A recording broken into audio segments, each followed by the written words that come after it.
Hello, welcome to another day of Dota here for Blast Slam 5. We're well on our way towards Chengdu, but there's still plenty of Dota yet to be played. Day 3 of the group stage, Lacoste, and another 7 best of ones here on the B stream. Oh yeah, we had some bangers yesterday, and one thing I want to see is, China qualifying for event in China, but they're not doing too hot. We need to summon some Pepe praise in the chat to be able to get these Chinese teams, not just home, because they are going to China, but we also want to see them at the tournament. Things are looking rough. Extreme Gaming, tournaments, Tidebound. Yakult Brothers are kind of the best out of all of them, which is a bit of a surprising one. They are currently sitting at 2-1, it seems, and the big team that stands out is definitely Heroic. Yeah, I mean, it's not, all doom and gloom, right? Looking at them down at the bottom of the table, but no one gets eliminated straight away. Later on down the line, we've got the last chance qualifier, and that's where we start to kind of filter out some of these teams.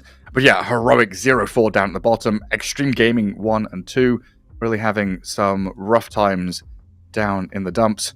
I think, we're going to have some steps up from the Chinese teams here. Dropping Extreme Gaming dropping to Execration is a massive surprise. Looking at the game matchups there. Yeah. Also, Mouse. It's good to see them still having this consistency. I don't know if we can even call it consistency, considering the tournament just ended. We were talking about Wallachia literally 3-4 days ago, but they are doing hot 4-1 as well. Seems like the ideas that they do have are working, and nobody else seems to be able to match that tempo. Maybe Tundra is up there. Sure, Falcons, they were missing from Wallachia, but other than that, these are kind of the big three so far at Blast Slam. Yeah, for sure. And then Mao's only dropped that one game to Team Yandex, which was a nice shining light there for Yandex, but a little bit surprise for Mao's. And I would say you're right, saying it's consistency. It might maybe just a small period of time, but they've done very well over the past, two weeks, we'd say. It's been very consistent, victorious maneuvers out of Mao's. But anyway, looking at that table, thinking about the overall situation with the group stage, we've got to start focusing in on our games today. And first up, Extreme Gaming against Na'Vi is our first best of one. We've already seen Extreme down in the bottom, 1 and 3. Na'Vi up, middle of the table, but closer towards the top, 3 and 2. There's a lot of work to do for Extreme to get themselves out of the red zone. While Na'Vi have looked pretty solid. Speaking of consistency, Na'Vi have been that, kind of A-tier team that have been able to go up against S-tier teams and look solid, but haven't quite bridged the gap yet. Now, if you look at the teams that they did manage to beat, it is Yandex, it is Tidebound, which was pretty convincing victories, both of them. They did beat Yakult Brothers, but they also lost to Tundra. They looked kind of lost, I would say, against Mouse. It looked okay for 10-15ish minutes, but then again, Mouse just pedal to the metal and the insanely aggressive style of Dota that Navi was unable to punch back against this type of a style. So I want to see if they're going to be adapting to this one. We saw Extreme Gaming yesterday when they were playing against Falcons, where they kind of managed to pull the game back, and then a couple of mistakes again, and the game just ended. Fighting with Tinker outside of the base, it was one of those games where they overall last picked Tinker for NTS. It looked okayish. He also solo died to Malrine. No shame in there. Malrine was just one of the best, if not the best mid laner at the moment in terms of what he does. So I want to see Extreme Gaming just not go for these double supports and off laner that can't do really much at the start. This has been their style of Dota for a really long time, where they just play 10 minutes in, they have 2, 3, 5k deficit, and then they try to manage to pull the game back, which is not working out most of the time. So do you think it's an identity issue here for Extreme Gaming? Are they having an identity crisis with the players they've got? Because they're trying a lot of different things, looking through their draft of Wallachia and here at Blast, giving all their players different heroes, literally every game. They're trying something new, it feels like. This has always been the style of drafting for Zhao 8, where he picks they lose a game, he picks 5 completely different heroes. They lose another game, he goes with 5 completely different heroes. You need to have massive hero pools to be able to play under Zhao Wei's banner, which was always fine. It's just that they seem a little bit lost against some of these more aggressive, early game-oriented teams, where they just can't punch back. And also with the newest addition to the teams, the roster swap that they did have, looking at the positions, I kind of feel that this lineup is not going to be doing as good as the previous one. Okay. So potential minor downgrades in some of the spots there. I'm just wondering if, having this long extended patch, having all of these ideas, can be good, and it definitely is good at the start of a new patch, right? You're trying all these new ideas, you've got a strong, deep hero pool, so you can try a lot of different stuff, but it feels like when you get to the end of the patch, you kind of have to bend your will to the meta rather than trying to bend the meta to your will, right? Yes, you have to. I think that's a really good point, because if we look at some of the heroes, the most contested heroes, like, you gotta have a player who plays Centaur, you gotta have a player who plays Timbersaw, kind of from both mid lane and the off lane. You need to have a Marcy play. Exactly, like, you need to have those flexes. You need to have Abaddon being used as a flex as well from the offlane and the carry role. Yeah. So a lot of these heroes, like Chen, for example, you need to have a Chen player in your team as well, unless you want to be spending 2-3 bans every single time, because your hero pool doesn't allow you to do so. But again, you also need to be playing those strong heroes, and you also got to put some respect to what others have been playing. I don't think we've seen too crazy of ideas coming out from certain teams at the previous tournament. I would say Slaughter is kind of the big one, where he was exclusively played from the mid lane. Off lane, Slaughter didn't look as good. So I want to see, maybe there are certain heroes that can still be played. We saw so far at Blast Slam there are 44 uncontested heroes. That's pretty massive. That's like one-third of the hero pool. Yeah, that's a fair amount. Do you remember how many there were from Wallachia? I think like around 30 or something. Let me just double check that real quick. Still a decent number. I mean, this is again the point, right? The meta has kind of been defined during this patch over the past months. 26. Okay, still a decent number there. But yeah, I guess the point is we've got X-Nova. Maybe try and utilize him a bit more on these Chen Enchantress. Pick the heroes for him that are going to work. Transitioning from laning into that mid-game tempo, which we see so much from a lot of these teams, because grabbing him Phoenix as like a first pick just doesn't feel like that's it. No, I mean, if you look at some of the drafts like Phoenix, Tidehunter, Spirit Breaker, Tinker, this is the draft plus Marcy. We were casting that game, and we're like, Marcy, she needs to do a lot. Spirit Breaker gets his XP rune stolen. Same goes for Phoenix. They are underleveled. Tidehunter's playing into Ursa matchup, so he can't really do much. They lose tower. They lose their mid tower, off lane tower. They lose entrance to their triangle as well. It just feels very awkward to play the game with this type of a deficit. So I was even surprised how well they managed to pull it back, because it was almost an hour-long game. Looks like we're having some minor lobby issues. We're trying to get in there. Admin's trying his hardest to get the game started. So we'll keep on waffling about stuff as we get the game underway. So a lot of focus there on Xtreme Gaming and their kind of woes and worries. Ways for them maybe to get back into the stride of Blast Slam 5.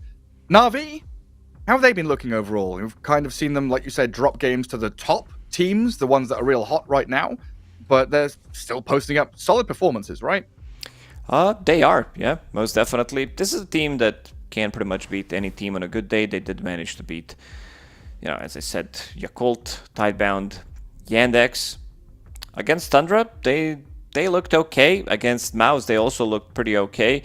But I also want to see what they're going to be picking coming into this series, because forgot to juice his Abaddon. It got salt. He lost 2 games in a row with it, and I feel like he's going to be wanting to play something else. Even like Niku and Puck, Niku and Invoker, these are his signature heroes that they are losing with.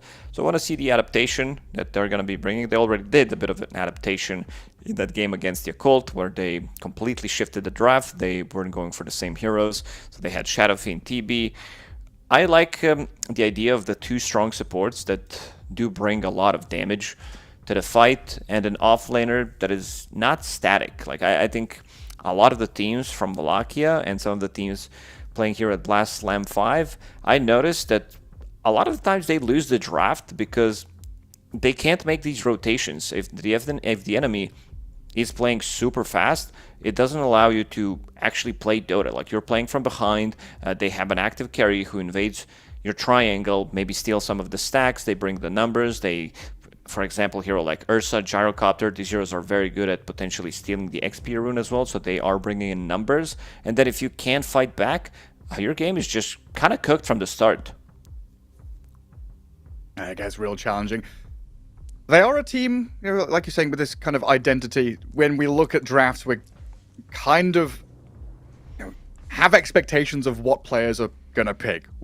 There's a bit of a script for Na'Vi, right? Yeah. You know what their players are really enjoying, what they're going to grab. So maybe that's going to be something here Xtreme can read into. We've got the draft. Lobby has started. We're in the swing of things now. Best of one.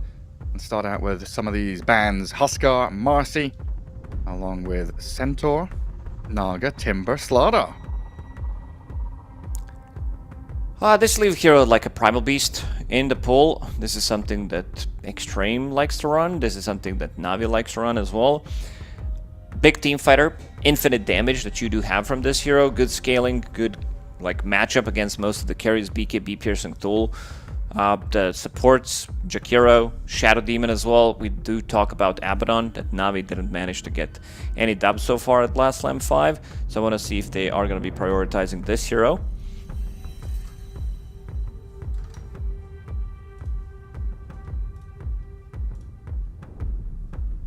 Zhao 8 himself, the director. Got to figure out what the script is for this screenplay. Ban the Dragon Knight and pick the Jakiro. That's the option for now. Good, strong laning support. It's always going to give you team fight, tower push. Again, a good, strong lane to keep Ame happy. And it was the most popular hero at Wallachia, right?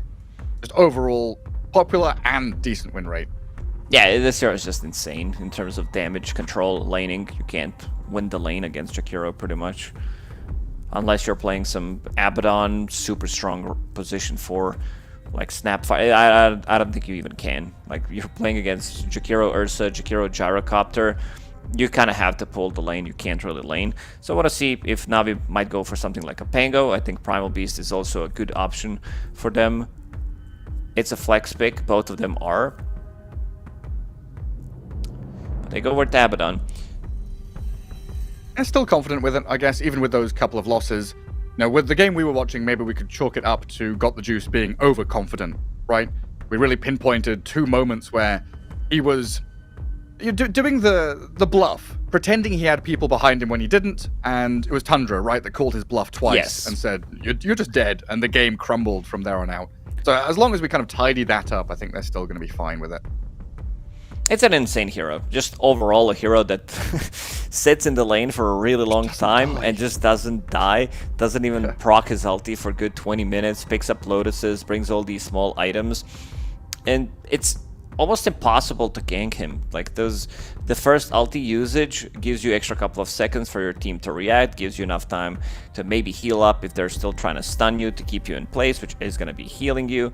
And then you have a Photic shield again. You kill another hero because of his facet. You get another shield as well. It just keeps adding layers to being invincible in most of the fights. And Xtreme Gaming will remove the 2 heroes that we did mention that Niku plays extremely well, Puck and Invoker.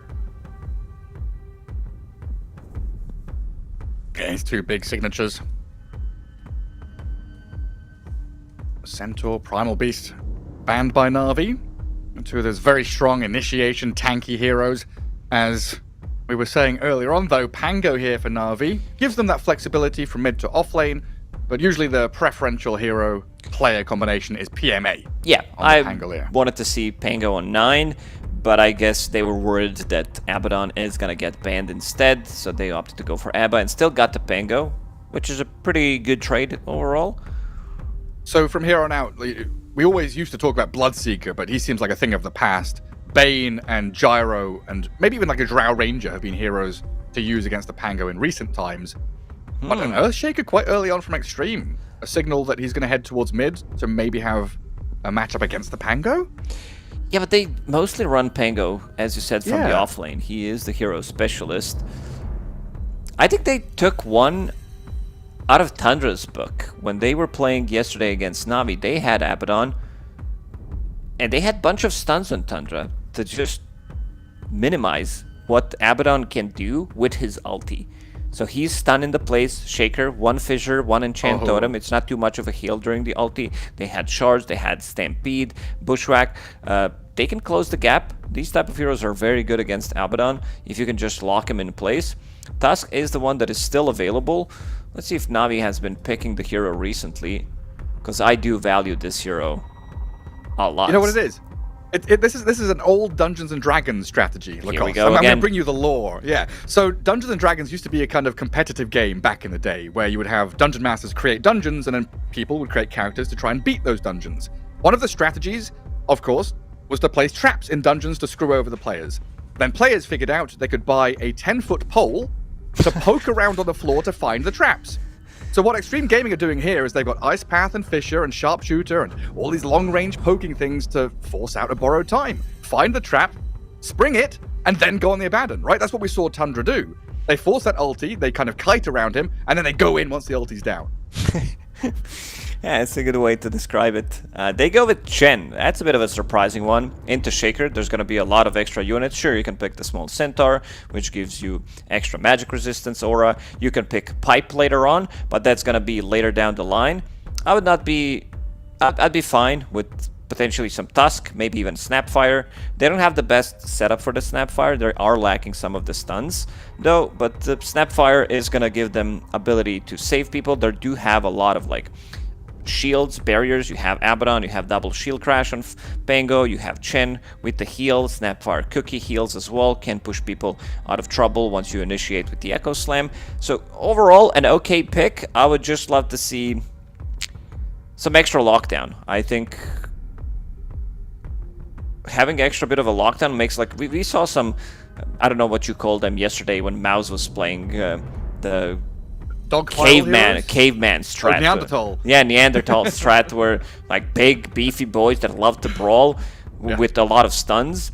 Simple, very effective way to play Dota nowadays as well. I think Mouse showed to everyone that you don't necessarily need to be going for, like, anything super cool out of ordinary. Pick their heroes that they do like to run. Go for the early aggression. Have stuns. Make sure that you can always have some kind of a play in game. And Gyrocopter will go with the Gyrocopter. I mean, Xtreme will go with Gyro on 18. We saw this exact matchup yesterday. Satanic is like one of your items that you need to buy on Gyro, like 5th item, sometimes 4th, depending whether you need a BKB in the game or not. In this one, I don't think he needs a BKB, considering what he's playing into. He doesn't care much about Chen. He doesn't care about Snapfire Kisses. Pango's Rolling Thunder, like with the Pike, you have a lot of maneuverability in the fight, so he can potentially skip it. It's just that Abaddon's innate ability, reducing your healing by 35-40%, it's just way too much when you pop that Satanic. It's kind of funny to see this. You know, it's not an identical draft, but very similar shades here between Xtreme Gaming and Tundra versus Na'Vi. So definitely an identification here of, Gyro versus Pango, Earthshaker, Hoodwink versus Abaddon. Lots of tools to be used, which is pretty cool. And yeah, Gyro against this Pangolier, right, with Aghanim Scepter. One of these ranged heroes that doesn't care about getting rolled on when you're BKB'd and side gunning around on people. Final bans. Undying, Tide, removing some of these big, bad offlaners, so the pool is pretty limited now, honestly. Na'Vi have last pick, which it feels like they've left to Niku at the very end, while Xtreme Gaming are still looking for their offlaner. I mean, what are they left with? An Underlord or something? There's Bristleback in the pool. There's the Bristle. Yeah, it's Bristle. Yeah, I was, Viper! Yeah. I was thinking what they could go on Xtreme Gaming. Just Bristle seems like the best option overall. A lot of them got banned out. There's still... So they are banning out 2 carries. They are more worried about carry-to-carry matchup rather than removing some of the offlaners, so they still feel that this Abaddon can be played from the offlane. You do need to adjust your item build, and it is going to be Quap, carry Abba, in the end, as we expected it to go. And got the juice on his Abaddon one more time. Queen of Pain against Shaker, it's a good matchup. Like, at some early levels, you're going to be okay. Once you start, like once we get to level 5, this is where Queen of Pain really starts to shine as well. Very limited amount of lockdown against Queen of Pain. Like, she builds into the Blade Mail, great against Gyrocopter, great against Earthshaker, a lot of uncontrollable damage, great against Bristleback once you blink on top of him as well. Again, stacks, you're going to need to make a lot of stacks on this Hoodwink to be able to make Shaker's game comfortable. He is playing into Queen of Pain matchup. I think Navi managed to salvage the draft. Was not the biggest fan of this gen into Earthshaker. We'll still see how it's going to go in the game, but you have very good scaling cores. You have carry Abaddon as well. We saw got the juice yesterday and the day before, I believe, where he felt pretty comfortable on Abaddon, especially at those first 10-15 minutes where he got a good timing on Radiance and also managed to put a lot of pressure. There was one game, the first game that he did play, where he was actually like 5-0-3, involved in 8 out of 10 kills. In this one, not sure if they're going to be able to put as much pressure, especially against Bristleback. And I'm looking at some of the facets as well. Chen, nothing too crazy, just going for the mana burn facet, the Satyr one. I saw a good amount of Hellbear in the previous Wallachia, where it was mostly you said like Dookie. Snaking was doing it, right? I think Snaking played once or twice during the Blast Slam, and Dookie played it like 3 or 4 times during Wallachia. Right. It's a lot of attacks. It's really dependent. I think they were pairing it up mostly with Centaur, who has high base damage, and then you have small Centaur. By small Centaur, I mean small Tomato Creep. When he dies, you give 120 attack speed, plus you have 15% attack speed aura, plus the Penitence attack speed. So if you can get the stun, you're kind of baiting, like you're playing a bit of a different game. I also could see this Chen sending a creep to the mid lane and burning Shaker's mana, because he this could be like very deadly for him. I saw some of the matchups as well, especially if you have an upper hand in certain matchups where Chen sends the creep mid and then you can't really do much. Like I saw Monkey King kill Queen of Pain because he had help from Chen. You actually burnt mana on Queen of Pain and she couldn't blink, and then Monkey just killed you. Completely flips some of these matchups, doesn't it? It's incredibly annoying to try and deal with.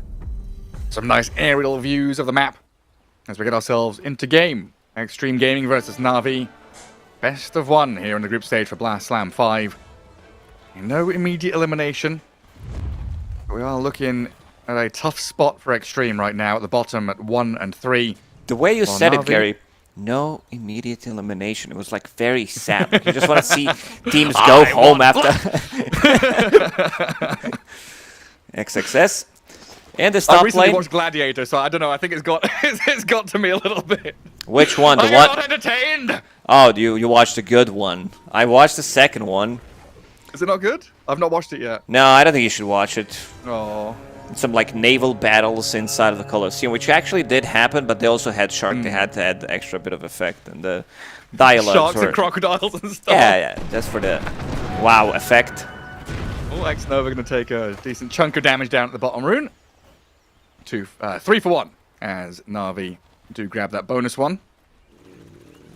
Separate their individual ways and get back to lanes. So down at bottom, Arme Gyrocopter alongside an X-Nova Jakiro. It's a pretty strong lane here. Snapfire is going to have to do a lot of efficient trading into the Jakiro, blocking up the camp to stop the small pulls from happening. And Zayas is going to already begin with a good job with a little Shredder doing just that. Actually, pretty important there that they got all that damage on X-Nova at the rune battle, right? Yeah, this is the hero that we say is one of the strongest, not the strongest position 5 in the game. With the recent changes to Liquid Frost, where the damage from level 1 has been increased by 5. And then you increase it by 1 second, so you're basically getting 30 extra damage. And in that mid lane, nothing to say versus Niku. Earthshaker against Queen of Pain. So far, so good for the Earthshaker. A melee hero, decent attack damage, plus enchant totem is going to get you a lot of these first 3 or 4 waves, last hits and denies. But the damage really adds up when the Queen of Pain is non-stop right-clicking you. And if you take a couple of tower hits, that doesn't help either. Oh, Niku did miss some of the CS. I mean, you are playing against Earthshaker. He also might be thinking, I want to use my mana as fast as possible, try to get to my bottle, and try to deny his bottle, which means that he's not going to be able to put as much pressure, and also potentially the Chen creep could be coming to the mid lane, so I want to use that Enchant Totem as much as possible, as long as I have mana at the start. Little battle over the large camp top. Bushwhacker onto Got the Juice. And this FY Hoodwink just tries to clear out the wave, but it's going to be dragged back in front of that Dire Tier 1. And as always, difficult here to get in front of the Chen, while bottom lane, Arme does get that first blood over on Zayats. Zayats was trading well against Exnoa. You could see this is one of the few heroes with Little Shredder, but then again, Blood Grenade, the dual breath, is just way too much slow. Flak Cannon runs him down with Rocket Barrage. Good start for Arme. He should not be worried about this lane. He should not be dying in this lane as Gyrocopter, especially because he's paired up with the Jakiro. Exnoa is going to be able to get the pull off on the small camp. Yeah, double sentry from Xnova to unlock small and large camp to really control this lane. Because if they can keep the Pango away from the wave, really limiting what PMA can do, they're in a very good spot. Niku, yeah, has a bottled water rune, so is perfectly fine in this mid lane resource-wise. 12 and 2 for him. Interesting build on that Queen of Pain. 1-1-1 build. Not sure where he's going to be blinking. They also do have Chen. Maybe that's the reason. If he can send one of the creeps to the mid lane to deny the rune, and then go on the other side, potentially jumping over. Not going to say. Doesn't have much mana to work with. Now Niku with a couple of stick charges. Level 2 Shadow Strike. This is where the pain's going to start. I thought that he might have it at level 3, but he opted to go for Blink instead. So what, if the Chen sends the creep top, you kind of threaten the deny, right? So then Niku has a choice of getting one or both. Yeah. Yeah, this is what I want to see. Not allow Shaker to get the rune, but then again, we could also see Xtreme Gaming, FY, making a move to secure the top rune for him. Because it's going to get harder and harder for Shaker in this one. We did say that level 5 on Shaker, level 5 on Queen of Pain, is going to be much harder for Shaker to actually get close. So far, Chen is not sending out the creep. He was busy burning mana on FY. So it's trying to pull the creep wave. Like, Jakiro is just giving you the treatment here. So much damage. Like 500 damage in 3 or 4 seconds from Xnova. As Zayats does get the creep wave, but now PMA has to come and drag it since Arme is gathering up the Dire creeps to try and connect them, and now PMA takes 500 damage from a Jakiro. Level 3 on Xnova doing tremendous work. Oh, he blinked in. PMA's going to go in. He's got Swashbuckle and 5 wands charges, but this is awkward. Look at the lane in bottom. It's just nobody is there. They just made a lane for themselves. Creeps are dying. No one is getting XP. These are also the golden flag bearer creeps that no one's going to be getting. Eventually, is going to go back down to the bottom lane. I mean, Dota was based on the 3 corridors, not the 4 corridors. Why is there an additional lane here? Nothing to say. He's going to get ganked by the Snapfire now. Niku with those 3 points in dagger. Quite easily secure the kill, as FY made his way over, but was far too late. Yeah, we just see how nasty things can be for the Earthshaker in this kind of matchup. 1 support rotation, you're done for. FY is having a poke at Niku, but I'm just going to force him back to Fountain. That extra bit of XP could also sway the matchup even harder, getting that level 6 faster than Earthshaker, but he's also forced to go back. Success. Dive underneath the tower. Is this enough damage? It sure is. Got the juice with the shields. Still holding a healing Lotus as well. Was perfectly fine. And Divine Favor with all that bonus armor and HP regen. Lovely stuff. And then the catapult wave now gives them an additional bit of push onto the tier 1 top. Just for that chip damage. Minute 6 though. Battle over the runes. Nothing to say. Kind of desperate to get this. Yeah, he's level 5 still. And he's half HP. Can he get a deny? Queen of Pain. Xnova. Maybe he over. can. There it is. He does it. He's going to pay with his life for this one.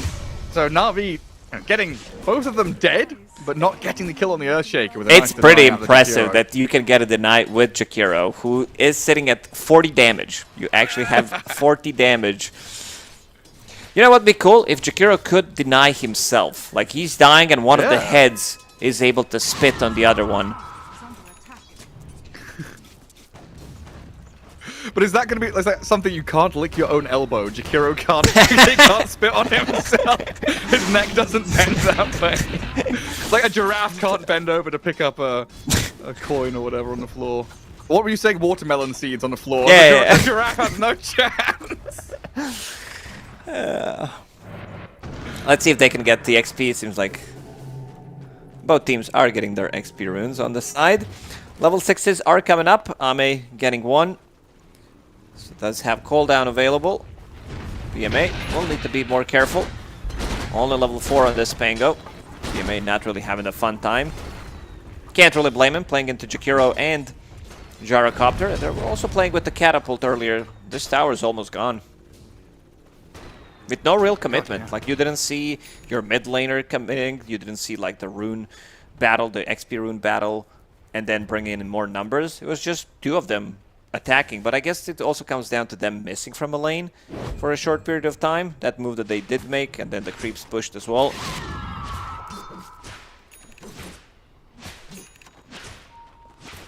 Honestly, the one that's most surprising for me is the Queen of Pain's last hit. 34 and 9. Earthshaker's now 48 and 7, getting even further ahead. Shaker did Echo Slam Triangle. They had a couple of stacks in there, so he got a good amount of gold. Exactly what he needs. FY has been on the stacking duty. And this is now a Queen of Pain with a bottled Arcane Rune. Would assume some kind of move is coming, with Snapfire and Chen both maneuvering into mid. But PMA down the bottom, he's being eyed up here by Ame. Ton of damage out of him with X-Nova nearby. A TP from Zayat will not accomplish a damn thing. This should be a tower for them. Chen is close by, but Redis hasn't managed to do too much in this game as Chen. Like, he wasn't really oppressive towards the mid lane. He wasn't putting too much pressure onto Earthshaker. Bristleback, he's fine. I think they have like 3 heroes that wanted to kill some of these early stacks. You have Bristleback. Uh-oh. XXS is still going to get run at here. That's a lot of slow. Level 2 Bristleback, level 4 Quill Spray with double bracer, strength treads, and now the turn comes in. Niku is dead. Na'Vi not clicking here the buttons, today. yeah. Maybe he could have got the juice. Well. He could have got close, used a Photic Shield, used Lotus. He didn't have the great healing Lotus at the time, but could have used one. Could have made the difference.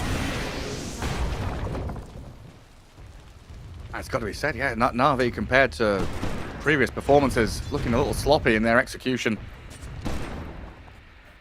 Thinking about, the Queen of Pain, the Chen, these heroes feel like they're meant to domineer the early game, make rotations, get stuff done. But now taking a back seat as they try and farm Niku through the jungle. Yeah, I don't think they managed to achieve as much as they wanted with this lineup. Make sure that Queen of Pain is getting the kill. Sure, Niku is involved in 2 kills, but maybe slightly more towards Earthshaker. FR was making the stacks for him, which is very good, but there's going to be a really big timing on Extreme Gaming. Once our Earthshaker gets a Blink Dagger, which is about now, it's being delivered on the Courier. Then you have Bristleback, who's going for straight into Pipe. Break. He's going to pop it. Yeah. Good reaction. And Gyrocopter. Yeah, we were talking about Gyro always, that he's buying into these smaller items. Dragonlance, Falcon Blade. So he's going to be fight ready pretty much early on. If there's going to be some kind of a fight happening on the map, he will gladly TP in. The Hurricane on FY with the Penitence there, trying to get the grab, but not able to. While Niku kills the Jakiro in the mid lane. It felt like Extreme Gaming were getting ready to smoke out of mid up towards top. They want Abba. That doesn't come to fruition. He doesn't have ulti. With the Bristle and the Hoodwink instead. He pops the big Lotus though, and now trapped in between Abaddon and Chen. Earthshaker's going to come in and try and split this fight in half. Fisher's out, PMA and Riddies. While Got the Juice is protected by Zayats on the right-hand side. Nothing to say, kind of wishing he was able to pierce that move a little bit further in, but he's still going to find the jump. Hand of God, heals come in, but the sniper's there from FY. Hand of God, not enough. They do have this insane amount of damage that they can burst you with. Shaker finally finds an opening. Nothing to say. With the Blink Dagger, he needs to continue to farm up. I remember during one of the Malachias, he was having pretty atrocious game on Earthshaker, itemization-wise as well. You want to have your phase boots, you want to have your Yasha Kaya, get the shard, and then potentially start thinking about, do you need a BKB? Maybe it's a good Yule Scepter game that you can turn into Wind Waker later on. But yeah, I think he had like Kaya Sanj, Ghost Scepter, Refresher, and he didn't have enough mana to actually cast his spells.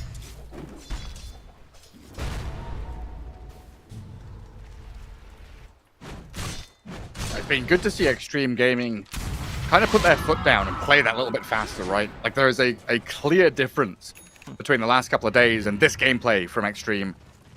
Picking these heroes that can play fast, push towers, have team fight, and strong early timings. With a 4k, or 3k now lead, they're looking to try and gain a little bit more with a smoke out of FY and NTS. Reddy's Chen, probably just dead here. Gonna get scouted, jumped upon. The damage will come pretty quickly.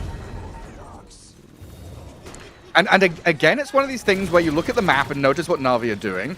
They're trying to get there and trying to connect, but the last, I want to say 3 or 4 moves, they've been 5-10 seconds late.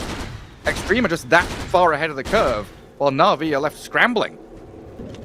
They'll try and get onto Ame now with an ensnare out of the creep. They'll turn with a call down, Wand and Lotus. A third of his HP remaining and a good pushback, but Ame is dead. Nothing to say will arrive, but no Echo Slam ready. So a Fisher into Ice Path, what they'll have to rely on here. But Niku is protected by the Abaddon Shield. This seems like it was a bait, one of those where team isn't ready behind him. If they land the Fishers straight away after that 3-man bushwhack, it could have been maybe enough time, land Ice Path with Macropyre, and then go in with the Shaker and Chant Totem. They could have gotten, I would say, 2 kills out of it, but instead, they're just gonna Echo Slam Zayats.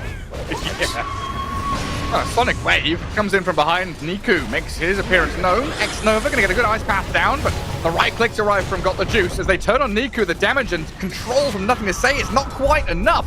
Quap has been shielded up. FY with XXS, maybe the Bristleback can turn the tides here. Earthshaker will fall, and Niku is still going. Pushback there, but another shield comes into play. The Sharpshooter's off the mark. Niku, no blink, and still will die. It's a very, very aggressive build from Queen of Pain. 1 point in blink with the talent, which gives her strength, which is also fine. But the turnaround potential is definitely there. You saw Divine Favor being used on Queen of Pain, extra bit of healing, and then Hand of God, plus the Aphotic Shield once or twice on him. He was very survivable in that fight. Incredibly tanky when the Abaddon's spamming spells on Pangolier trying to catch up in that top lane. 5,500 net worth. Diffusal Blade very, very close. Recipe's about to be purchased.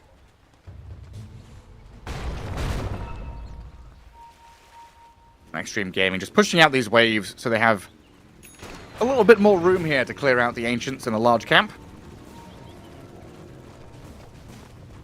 I'm always curious when I see things like this. So we've seen from multiple Gyro players now use this chop shop, buy a Dragonlance, disassemble it into, you know, Manta style or Aghanim Scepter, but it looks like Ame's like, I'm keeping Dragonlance and buying Ags. No disassembling. I was thinking about it, why he's doing it.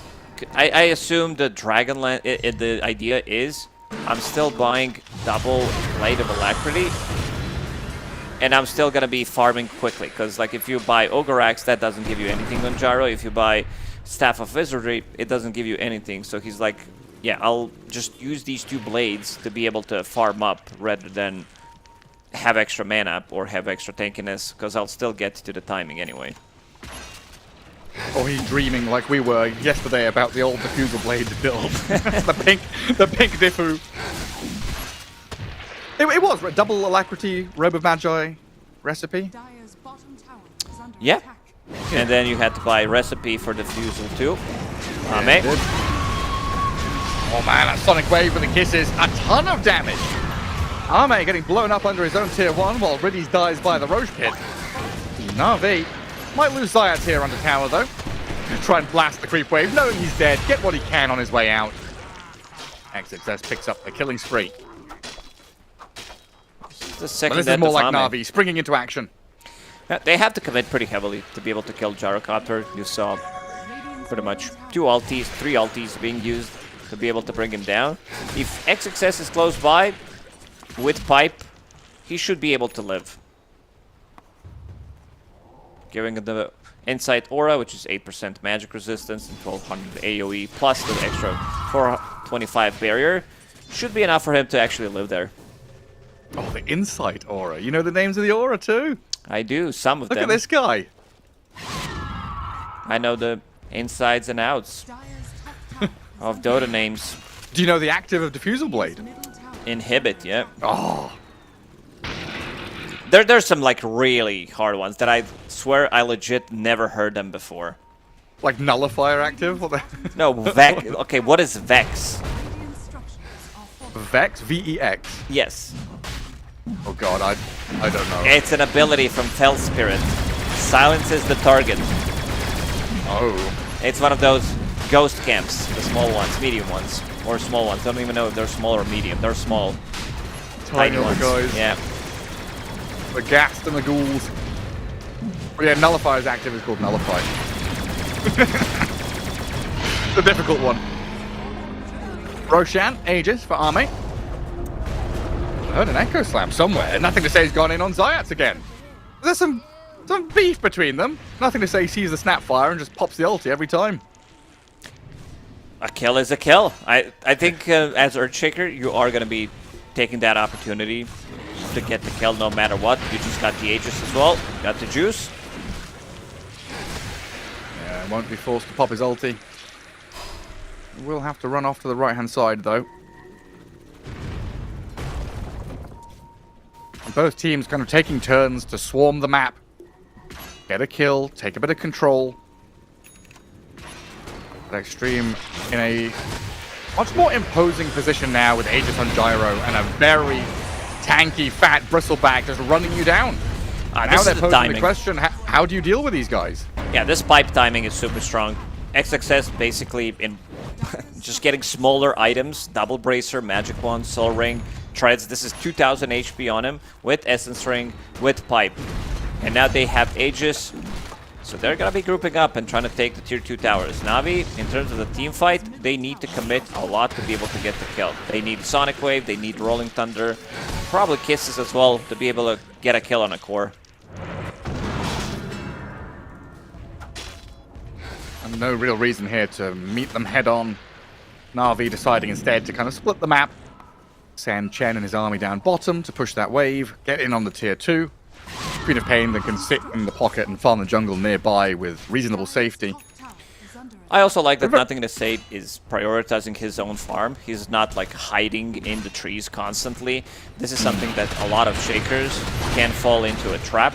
Instead, he's going for the wave, using Fissure, using Enchant Totem, getting XP for himself, getting the gold. And now you can see him keeping bottom. Doesn't have that much mana to work with though. Echo Slam is ready. Start though. To try and pop the ulti, have got the juice. They were pretty close to it, but he's just about got the gap between them. When his ulti's still available, very difficult chase to continue here. They're going for it with a homing missile though. Enchant Totem, missile bonks, ulti popped.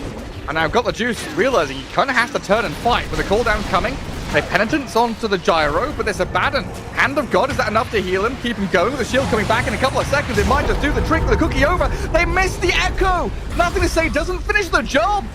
They move back onto FY now with PMA clearing out the hoodwink. XXS will take down Riddies and Arme's on the tail of Zyads, but PMA's picked up a double kill and they kept Got the Juice alive. Oh man, NTS, Nothing to Slam. Man, this is the second time I see him play Earthshaker where he's not connecting with the slams. He also didn't have too much mana to work with in the previous fight. They can't get this tango, can they? When the tendrils of the deep hit you, he's just going to swashbuckle and shield crash away. Does he try and TP, or does he try and turn and fight with Niku arriving? The Queen of Pain shows her face and says, you want to step back from my buddy Pango here. Next Nova, Ice Path, no Macro Pyre, so with the Sonic Wave and a Swash, they've got plenty of damage to bring down the THD.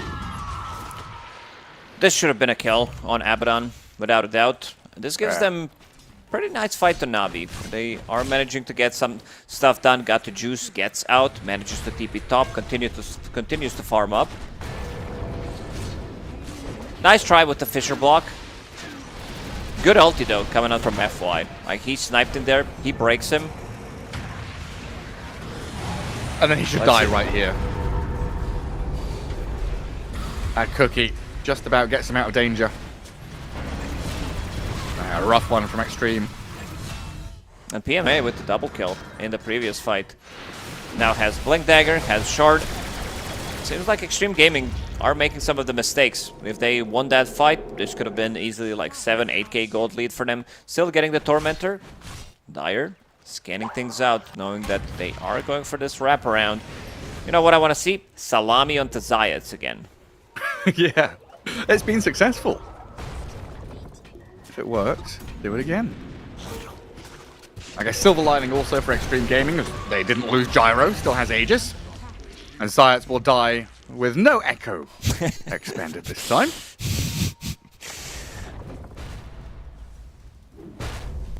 Both teams, had that lane ward in the bottom right corner of the map as well, watching for movements. So even though the scan happened, the smoke got them into a good position. And Xtreme move out to play 2 lanes.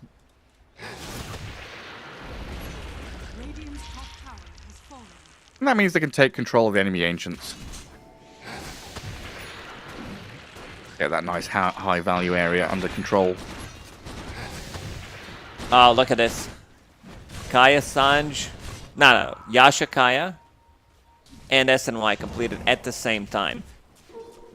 Do you miss Trident as an item?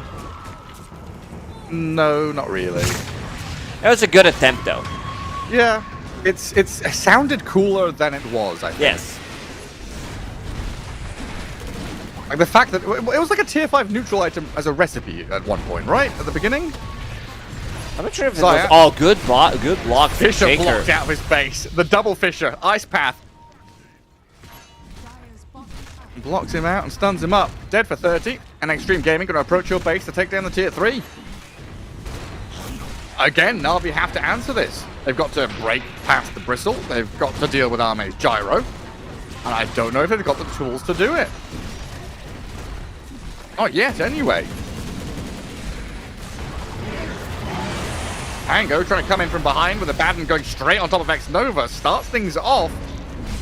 They don't want to heavily commit. They'll fall back. And a small victory there, not losing their melee barracks.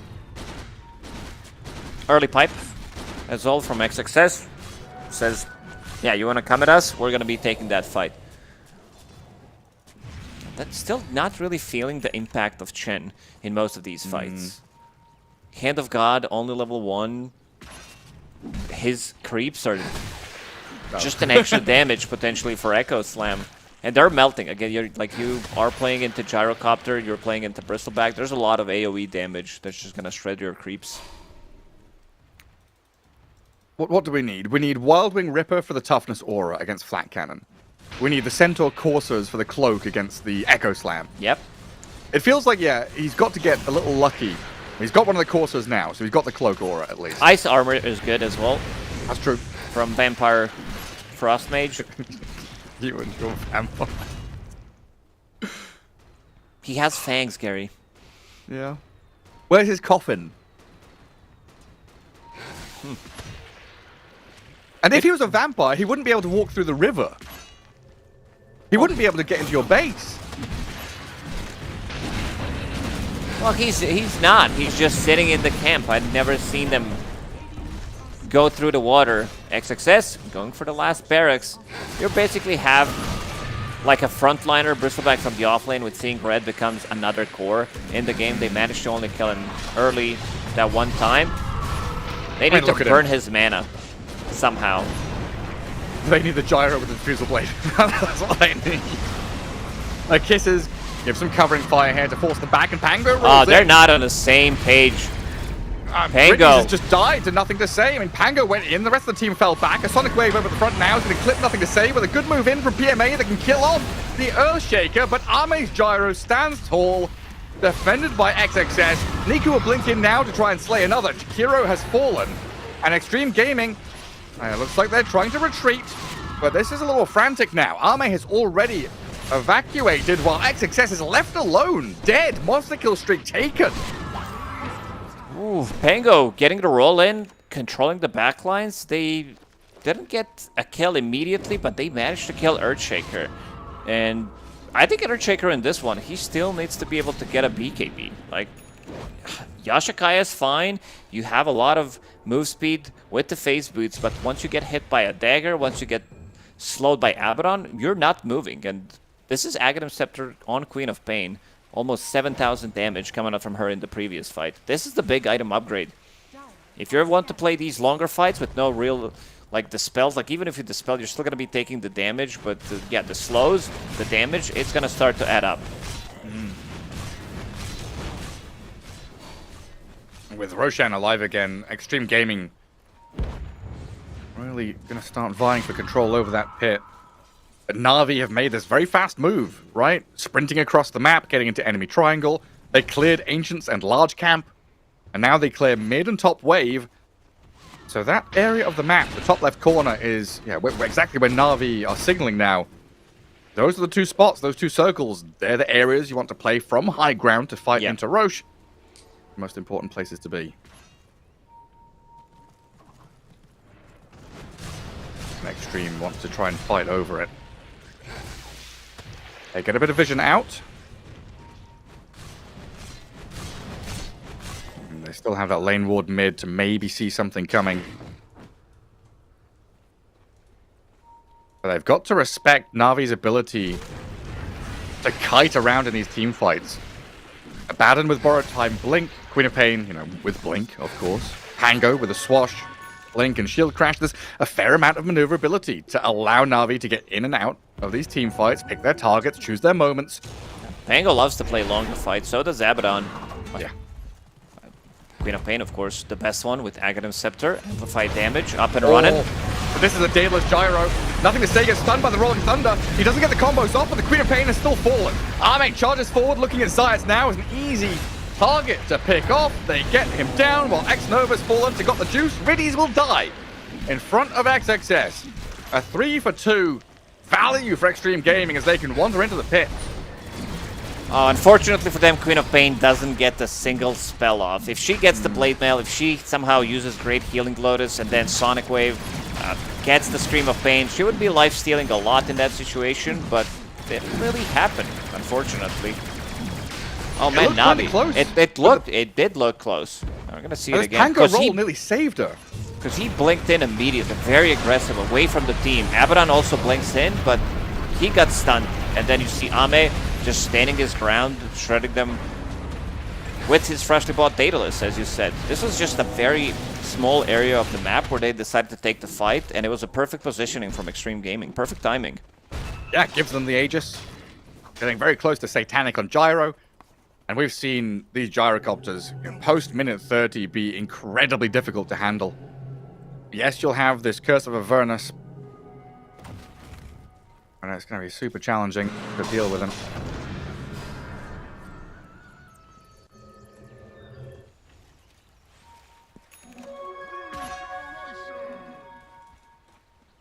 And what are we looking for? Na'Vi need BKB on the Queen of Pain now, surely. Has to have some way to protect herself for very those far moments. away from it. Once you get to level 20, this is insane amount of damage that you're also going to be dealing the extra damage with the Scream of Pain damage talent. If you're not going for Aghanims, Sonic Wave cooldown is fine, but the Scream of Pain damage with Aghanim Scepter is just way too good. Ame. He gets Lotus up. Got the juice. Just trying to demand the attention of Xtreme Gaming there. Asserting his dominance. Not too much for Xtreme to play for up in this top lane, though. If they're not really breaching high ground, it's not a super high valuable area of the map.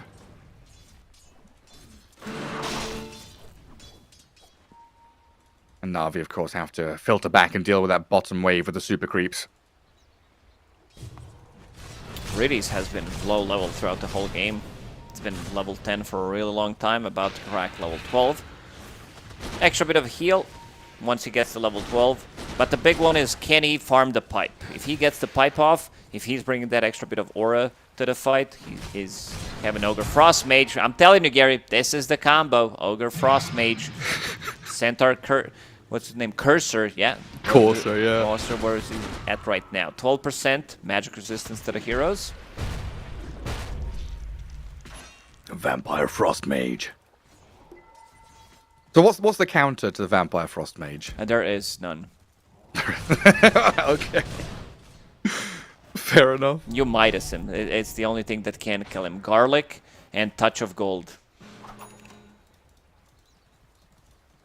What else is there? There's running water. Vampires can't go through running water. A wooden stake. Do we have any heroes that have wooden weapons that they can stab through the heart of a vampire? Let me take a look. Gyro, some wooden silver bullets or whatever. Witch Doctor's staff, kinda. Yeah. Like, it's a wooden stick. Just stab him. Here comes Xtreme with the banner. Got the juice already in position though. Snipes the Roshan's banner. XXS still going to sit here up on the high ground. This is the problem, right? The long-range poking on Got the Juice makes things quite uncomfortable. No longer sits up at the front, does back up. Niku needs to be there. Niku is outside of the base, doesn't have TP ready for a couple of seconds. Yeah, bought that plate mail. Casual one to protect against the gyro a little bit.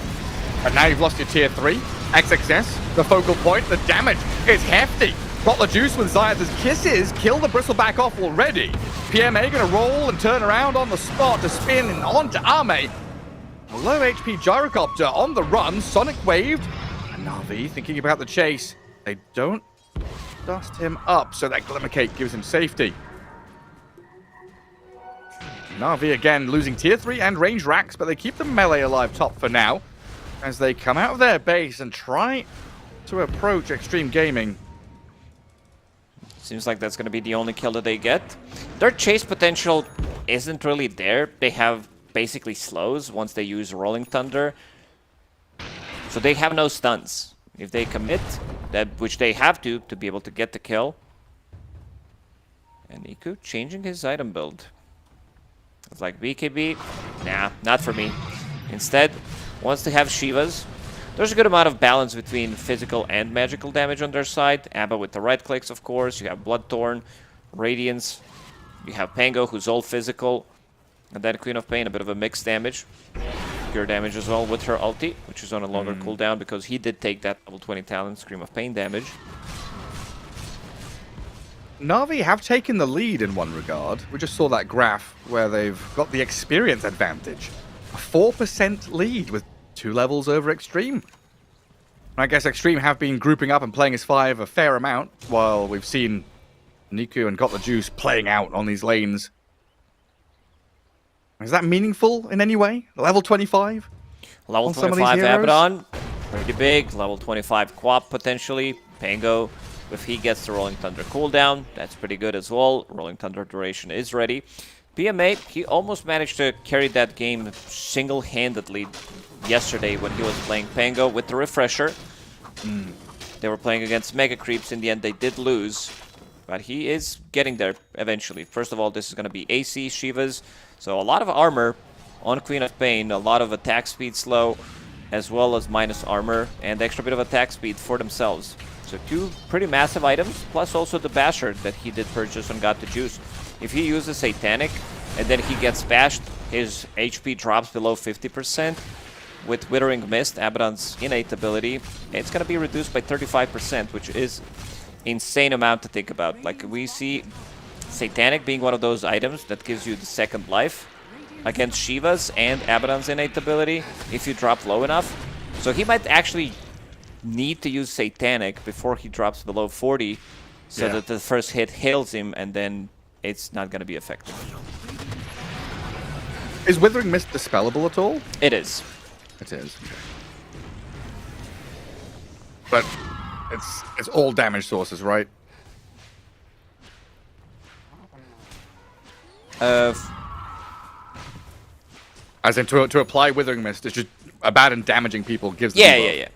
So Radiance Burn is always going to keep reapplying it. Just don't be below 40. It's that easy. Yep. Good luck. See, these tiny little bars, it does help. Seeing where 40 is.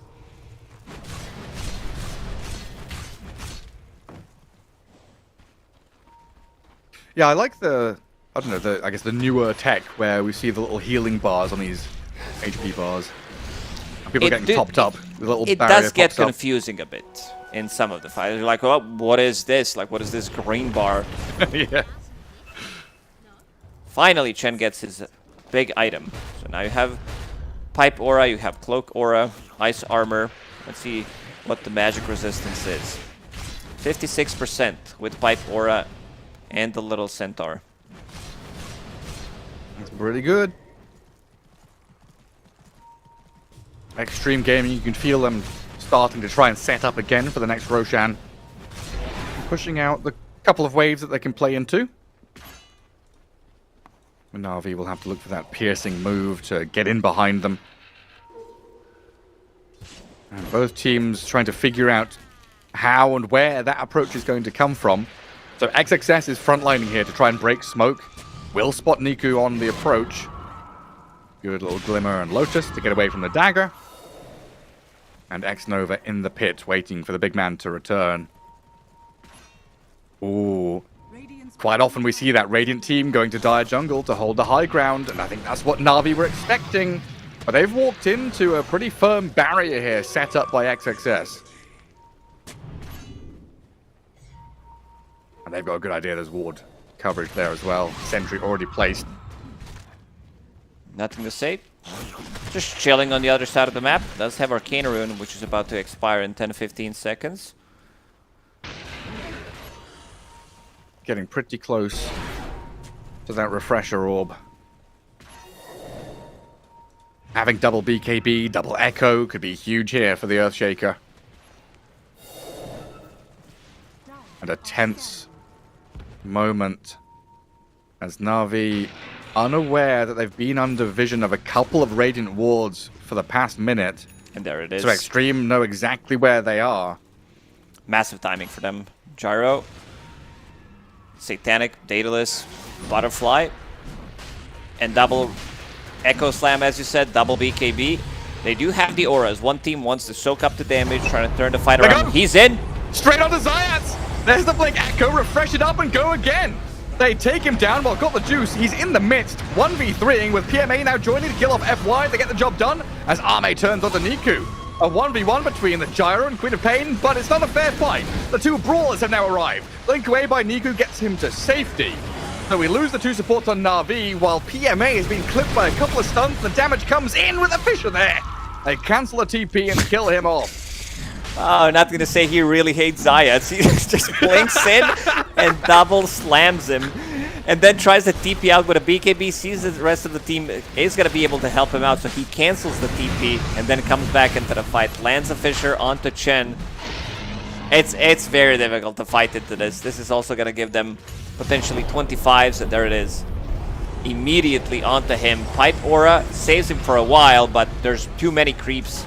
Riddies immediately loses all of them.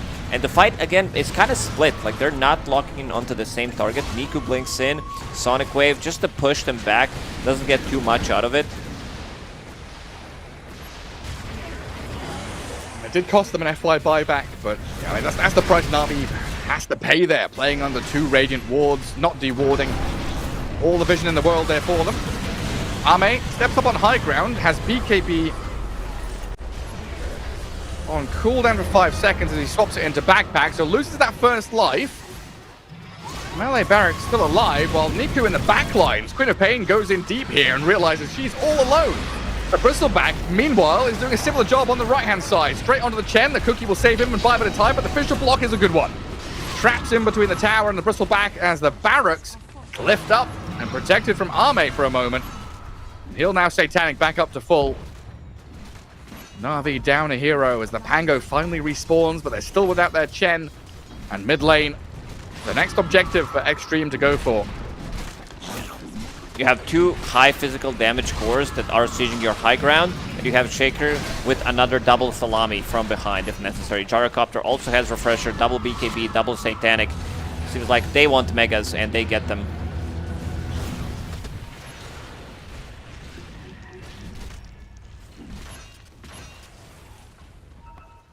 We know buyback-wise, Abaddon, Queen of Pain, Pango do not have them. No money for it as they've pretty much bought out for all of their items. And another position Na'Vi have found themselves in against Mega Creeps. Yeah, yes, Abaddon can kind of tank through and deal with these waves. But finding a play to leave your base and try and kill some of these heroes is such an uphill battle. Look at XXS, he's just standing here. Come on, go on me then. I'm tanky. Let's see how tanky he is. Kitchen sink at me and he's still alive. They come in with nothing to say. The double echo slam is going to take down Zayat yet again. There's going to be some beef between NTS and Zayat. And there's just a lot of focus onto the poor little Snapfire. PMA meanwhile chased to the right hand side. Ice Path and slain. Xtreme Gaming get 3 kills, lose nothing. And now it's time for tier 4s and Throne. They know if they kill 2 supports immediately, had the fight, the auras, the stuff that they bring to the table, and then they can deal with the cores later on. Like, they have enough control, the Fisher's gonna reset, and Ridiz is gonna be the first one to call it. Yeah, that's it. Niku's gonna go in and die one more time. As Xtreme Gaming, an important victory for them to try and clamber out of the depths of the bottom of the group stage. Yeah, the timing. Strong draft. Strong draft, yeah. I'd say that this Chen didn't really feel the impact of him. Snapfire also didn't have like the stunner to play off with. It needs to be Rolling Thunder in a lot of these situations. And then they killed Gyrocopter once or twice with it, but everybody else was farming. I love that NTS was also getting the farm on his Shaker. And of course Bristleback. This is a scaling core. This early pipe that he did pick up was just very, very difficult for them to deal. Reducing the damage from Radiance, reducing the damage from Queen of Pain as well. Sure, Pango is all about the physical, but they're scaling too hard on side of Xtreme, and also they are the ones controlling Roshans. They do have that extra bit of life. They do have double Satanic on position 1 and position 3, so quite difficult fights for them to take. Like, they need to invest so heavily. PMA with the Rolling Thunder, Niku with the Sonic Wave to be able to get the kill, and then their second round of spells is not going to be as effective, especially with the lifesteal and everything. I just want to think back to like the kind of earlier portions of the game. You talked about the Ridi's Chen. It felt overall that Na'Vi were kind of in autopilot mode. You know, is this like a wash your face kind of moment? Is this like a problem for Na'Vi in the first game of the day kind of deal? What do you reckon went wrong really there? Yeah, they just weren't utilizing the heroes that they're kind of supposed to do.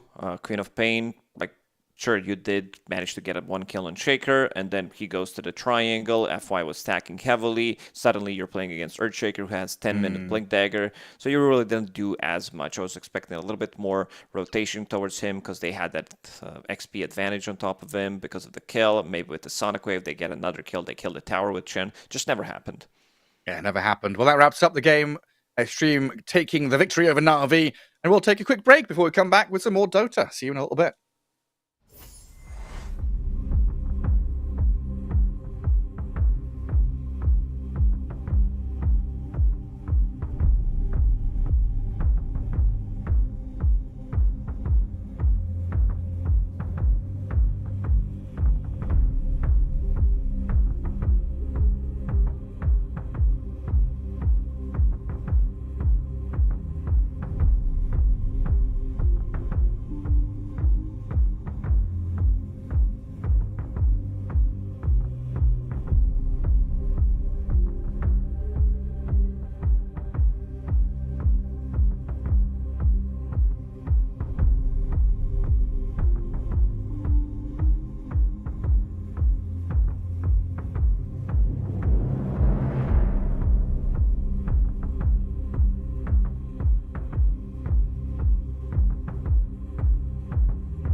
Welcome back, welcome back. We've got some more Dota for you. We've got Yakult Bros taking on Yandex here. Lacoste is our second best of one.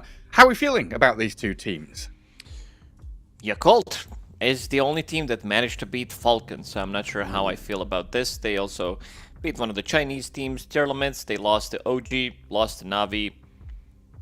Yandex, they're powering up. They had a really good run at Fisher Playground too, and then when it got to the LAN portion of the event, they kind of crumbled. They didn't manage to show the best performances, but also starting this tournament with double loss against Navi, against Tundra, but they're on a big win streak. They managed to beat Heroic, they managed to beat tier limits, and they managed to beat Mouse, so... Yeah, that was a big one, right? Stopping Mouse's win streak, basically, right? They were running rampant and looking very hot, but... Yandex come in and say, nah, we're going to take a game off you. That's what can happen in best of ones. You get that draft edge, you outdraft, or you find a little bit of mechanical execution, and you can take down even the biggest of teams, or the ones on the hottest win streaks. We'll find out how this pans out and builds up. Interested to see the clash of China versus Eastern Europe, and this newer roster of Yandex, right? You said they played at Fisher, but this is another one of these teams that's kind of a bunch of rejects. There've been a bunch of players that have been either let go or left previous high-level teams and then grouped and banded together. These are a lot of very, very good players. They are. Saksa definitely stands out the most. He is going to be bringing the experience. Watson Maladich, a lane that they did play some time ago during the Gaming Gladiators era. And then Chura Jr. plus noticed that mostly they've been playing for like Virtus Pro, one dub team as well.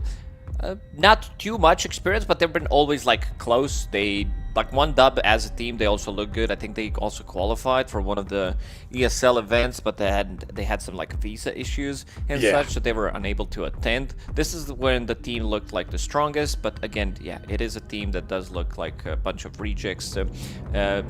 Now a real team, like the team looks pretty solid. I would say that they didn't look too good in that one game where we did cover them, where they were lacking some of the damage, the Bounty Hunter, the Kez. Not the biggest fan of Kez. I think you need to know the hero really, really well. This has to be like one of the most difficult heroes, if not the most difficult hero in the game to actually play at competitive level. You've got to have an intimate relationship with Kez, right? You've really got to know all of the strengths, weaknesses, triggers, and loves and hates and everything's about him. It does feel like a kind of a similar situation to the previous series, where we were talking about Na'Vi being together for well over a year, maybe 2 years as the roster, whereas Xtreme Gaming kind of getting together after TI, then not really playing until Wallachia, and trying to find their groove and rhythm and identity. That's something that kind of happens in the group stage for some of these tournaments. Is yes, you may have scrimmed and you may have played a little bit together, but you kind of get thrown into the fire a little bit when you're against all of these top-level teams. Yeah, it definitely can happen. Yandex opening up with Slardar. This is a hero that can be flexed. Of course, we saw some of the flexes to position 4. 9 class did play it. I think you also need to have a very specific setup. You need to have an offlaner that can lane with the Slardar, who doesn't provide you with much, especially at early levels. Some Enigma, some Viper could come in handy. These are the type of offlaners that like to play with the melee position 4 with a stun. Let's see how Yakult is going to be answering this one. There are still a bunch of very strong heroes like Jakiro, Abaddon, Jakiro banned, of course. Oh, so the DK, the double dragon ban. Disruptor first pick's an interesting one. Oof. You don't it's sound good. too pleased. It's good against Slardar, but this is not a first pick material. Like the trade that you're getting, I don't think that Yandex expected this to happen. Sure, I can see the idea why. What Slardar wants to do is rush in, get a Blink Crush stun, and then potentially reset. Yeah, because there's Centaur, Mars, right? Some of these very high priority heroes in the pool. So the trade-off is you're going to lose them potentially to bans. But I'm just trying to figure out what the idea of the trade is here for Yakult. Like, were they afraid of allowing Yandex to have Disruptor themselves? Yeah, no, Just seems weird, right? No. I mean, there's a bunch of heroes in the pool that like when you're talking about some of the trades, like you're getting Centaur, you're getting DK, Primal Beast, like Shadow Demon, something that is very good trade overall. I would still prefer if this is Shadow Demon against Slaughter rather than just Glimpse. I feel Shadow Demon overall does a better job than Glimpse because you need a couple of seconds to set it up. Instead, Slaughter rushes in, bam, Shadow Demon ulti on him, you remove his sprint, dispel it, and then he doesn't move, which is one of the hardest counters. Like, Slaughter doesn't like to play into Shadow Demon, he doesn't like to play into Viper. Insane amount of slows that can make him vulnerable, where he can't reset. So removing Abaddon, and we see a lot of the times where Slaughter is picked, just remove Queen of Pain. It's really bad matchup, again, for the reasons you have Blink of your own, you have insane amount of slow, it doesn't allow you to reset the fight with the Blink Dagger. That's why I like Shadow Demon a lot as a response to Slaughter in general, but I also wouldn't like to see Shadow Demon plus Disruptor as a support duo. Shadow Demon banned as well by themselves.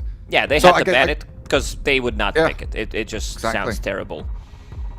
I guess the way we have to look at it, right, is I guess again we've seen Disruptor against Naga Siren, against these Centaur kind of heroes, against Slaughter. I guess here, this is Yakult identifying a way to play against Slaughter with Disruptor. Yeah, Centaur then banned, and it's not as though they can't just like first pick something else. There are plenty of options. This has to be something that they've figured out and they're comfortable with. And then Wind Ranger into Bat Rider. So it's a very interesting draft compared to what we've been seeing the past couple of days from all the other teams. I don't think I've seen this opener ever in the last 6 months or a year. It's just not the heroes that you would expect to be picked in this meta. I can see like some reasons why. Of course, Disruptor with the Glimpse and Slaughter, as we talked about. Wind Ranger, pretty okay against Slaughter as well. Like, you can't be hit. I want to see if Yakult maybe played it as a core. I know that OG was running it as a core. They do run it on Yopaj, they do run it on Natsumi. But this to me looks like Bobaka's hero. So double support pick early on. Well, here comes a very solid draft out of Yandex. Slaughter, that mid lane hero, should be solid. Like you said, protected by the Queen of Pain ban. Batrider 4, Warlock 5, so you've got yourself the Fatal Bonds to be able to deal with the Wind Ranger when she's got Wind Run going. You're going to then have to obviously buy Dispels and BKB and stuff to get out of that. Magic damage and then magic immunity piercing through the Batrider gives you a ton of bases covered by these three heroes in terms of team fight, catch, kill potential. Yeah, if they, I feel like they need to match some of the team fight, especially against Warlock. What have they been up to? Zeal, he likes to run some Lycans, some Centaurs from the off lane. Do we need like a Tide? I think Mars is good because it catches pretty much all of them inside of the arena. You have good setup, you have good combo. You have the damage from the supports as well. Mars is not the damage dealing hero. Is there anything else? Like, Tidehunter is okay-ish because of the blubber, but also there's a potential where you can be running like maybe it's okay. I think that's fine. This is also okay, not the best. It's good in the lane against Warlock if they're going to be playing it from the off lane. Not so much in the lane if there's going to be Batrider in the lane. So for now, they are revealing where Primal Beast is going, where Puck is going. And we do like circles. Oh, we do. The Yakult Bros, building up some teamfight here of their own. Dream Coil, Static Storm, Pulverize. There's lots of ways for them to fight back, which is always nice to see.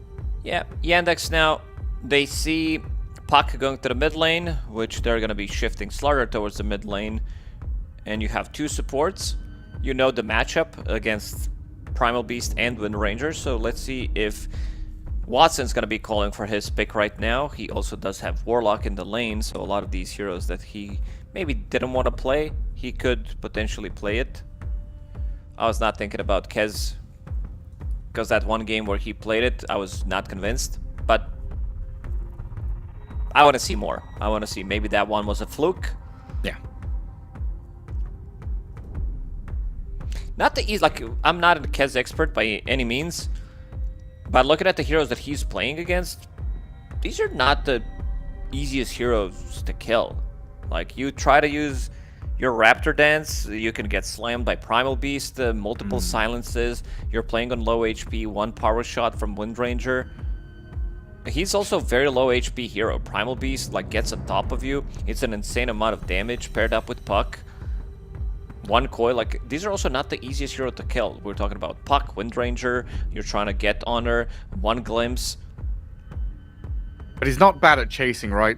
He's good at chasing, it's just that the damage, like the whole team is good at chasing. Starter, Batrider, these are all blink buyers. Kez with the grappling claw can easily try to chase them down, but again, not the easiest heroes to kill. If they are the ones also using the silences, the stuns, Kez needs to be careful. He's a very low HP hero. And then super important for Slardar to have a good time because he's their only consistent stun right now. You can't always rely on blink lassos or chaotic offerings to give you that catch or cancel onto something like a pulverize. We do ban out the Sand King in the end as well, which would have been a good addition to Team Yandex. So you're assuming Windranger 4, and we're looking for a carry here for Yakult, right? It's a good carry Windranger game, Gary. Okay. I didn't think I was going to say that, but against everything, Windrun counters pretty much every single thing that they do have. I'm sure they can find something else. I mean, you could also... could you find like a better position 4? It's going to do more? Because the carry-to-carry mad, like it's overall a very good Windranger carry game. It's more risky compared to some other carries, of course.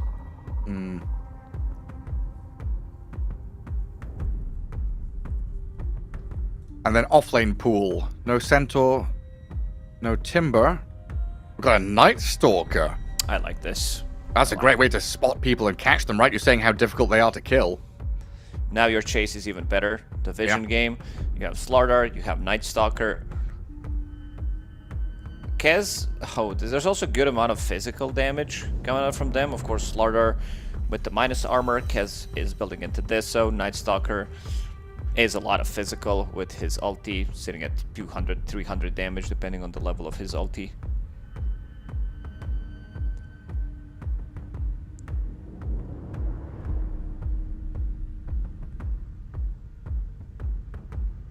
They need some kind of savior pick. I'm not feeling this Disruptor open into Phantom Lancer last pick. Who picks PL in 2025? I think we had a patch, it's just that we were not aware of it. We're not aware? Considering what Yakult Bros just picked for themselves. Basically, 2 meta heroes, Primal and Puck. You can maybe throw in Casual Disruptor. I also want to see if there's going to be different itemization from any of the heroes, considering you are playing into Phantom Lancer. Maybe, not sure if Kez can actually buy Maelstrom. Sounds like he could. Night Stalker with Radiance. No, I was thinking like if they want to be playing the slow, it doesn't necessarily need to be like Radiance Rush. Yeah. It could be like 2 items.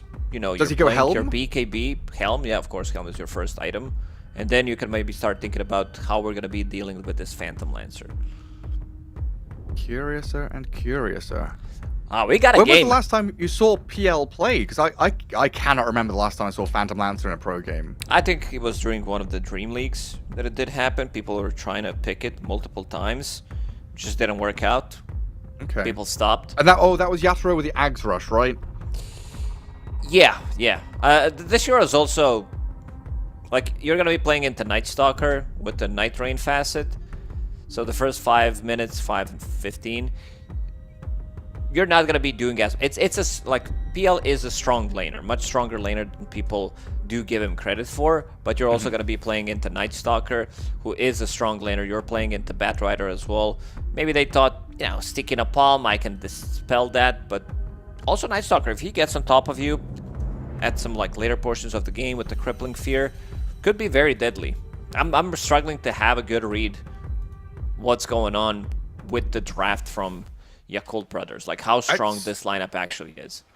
Yeah, I think it's close to impossible for anyone to understand apart from themselves, potentially. I mean, they must have confidence and a good read going into this. Best of one, they're trying something here which we've really not seen at all. I'm a big fan, though, like you are, of this Night Stalker, though. AoE silence, great ways to catch the puck. Great ways to get on top of people. But we'll see how it all works out. Yandex going to smoke out of their top jungle. And Shiro Jr. going to go and get his ward down before he gets spotted. And Emo, unfortunately, is going to walk straight into the Slardar there. And have the smoke broken.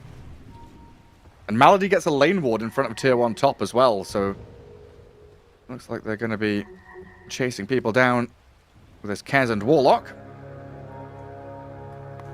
And they see Zeal. 800 health and 4 armor. It's a difficult kill to take, so they won't be wasting any resources on trying. And the bounty rune's going to go 2 for 2. Natus came in behind and snagged one of those deeper ones in the bottom jungle. PL 2025, right, so almost 2026. So what does PL do? Lancelot. Spirit Lances from Phantom Lance's illusions deal 25% lance damage. It is a lot of damage. It is. Like, the illusion damage by default is 15.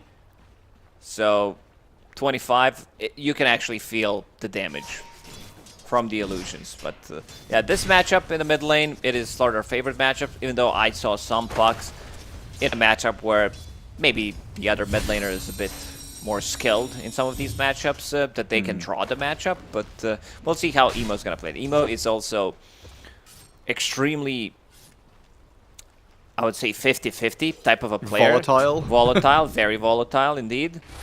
He loves to risk stuff, so maybe this is the type of a matchup that he, like, this is pretty much a lineup where he goes in and he's like, okay, this matchup should not be this way, or he, like, feeds 2 times.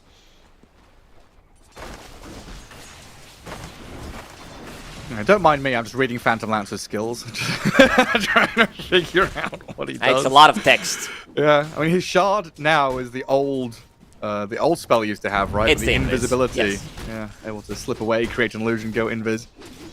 Nice thing to have. Yeah, mass illusions. And we're assuming Diffusal Blade is still the core item on PL, right? It's gotta be. It is, but I also seen just like the rush on the Aghanim Scepter, as you said, one small item, Falcon Blade. The thing is about Night Stalker, like PL matchup, is you're really not threatening the kill on Night Stalker during nighttime. He does have insane amount of regen, and they are playing very aggressive in this bottom lane. Tianming. They're on Tianming. Electromagnetic repulsion, Gary. Very good ability, but still. Somehow Batrider's got the magnets to undo it. Gets right back on top of him, draws the first blood, while Wind Ranger is very low top and is finished by Malady. Black Grimoire, it is online.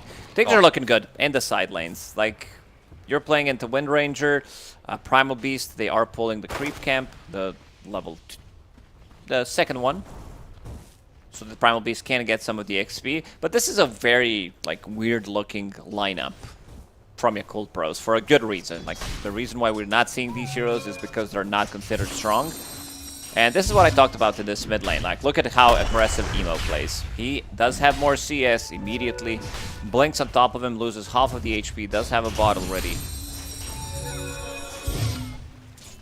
Constantly right-clicking this Shiro Jr. Slardar to try and keep him low. Nice. Been a good job from Shiro, though, kind of stepping up and landing the bashes whenever he can. And yeah, so far, dead even in that mid lane between the two of them. In terms of last hits anyway. Saxa looks like he's stepping up here to try and get onto Tianming one more time. They've already spent the Void. Level 200 the Knight. Gonna allow Natus to catch up if they're able to get there with a Flame Break. Yeah, but Boca. Well, maybe Boboka has some people in the room with him, so he doesn't want to unmute, but has to do it. Boboka, huge memer. Still going strong with some of these teams, but this team is just like really a flip of a coin. You have Boboka, you have Emo, Fly. Like, this is just a team of you don't know what's gonna happen. Like, this is a team that can easily lose in 15 minutes. Get crumbled because of some of their drafts, because of the play style, some throwy things that they like to do, but also a team that's going to beat you with, like, very unique strategies.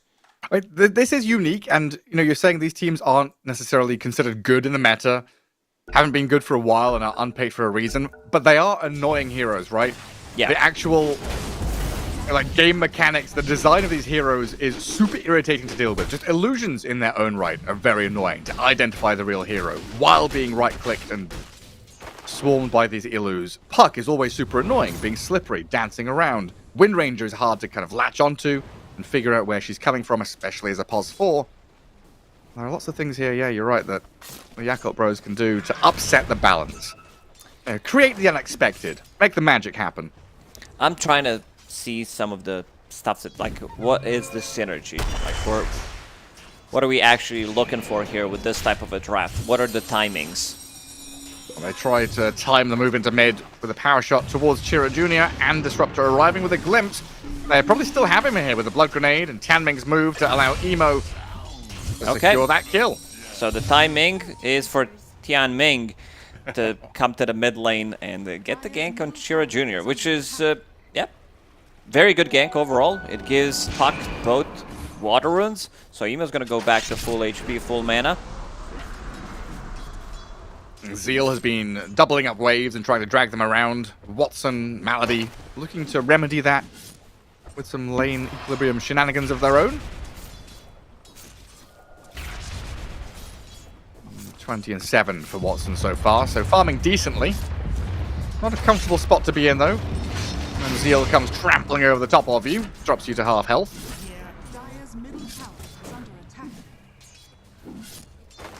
Funny place to be in here. Wind Ranger and Primal playing from the jungle in behind the tower. It's not really a very honorable way to play the lane, is it? Oh, Zeal needs to be careful here. They're getting gone on. A bunch of stuff being popped. Mangoes and heals as he onslaughts away. And Baboka will get a pull into that large camp. Oh, look at the denies on Night Stalker. 20 denies. Wow. And he has 2 waves coming near his tower. I think Saksa needs to just stay away from this XP unless they want to play maybe slightly more aggressive. He's getting pinged out. Fly. They're on him. Wait. And the PL. Firefly. Fly. Up. Let's see. Ooh, He's going to try and wrong juke away, but Saksa knows exactly what's going on. Will trail over the Phantom Lancer, blocked away by the wall, but the damage is there from Noticed from range. Yeah, you want to leave some of that XP. I thought that they are just going to be soaking up the XP, like taking the XP solo on Night Stalker, because you want to get that level 6 as fast as possible. Saksa needs to go to jungle, maybe get some stacks going, try to secure the rune. Chira Jr. fighting against Emo.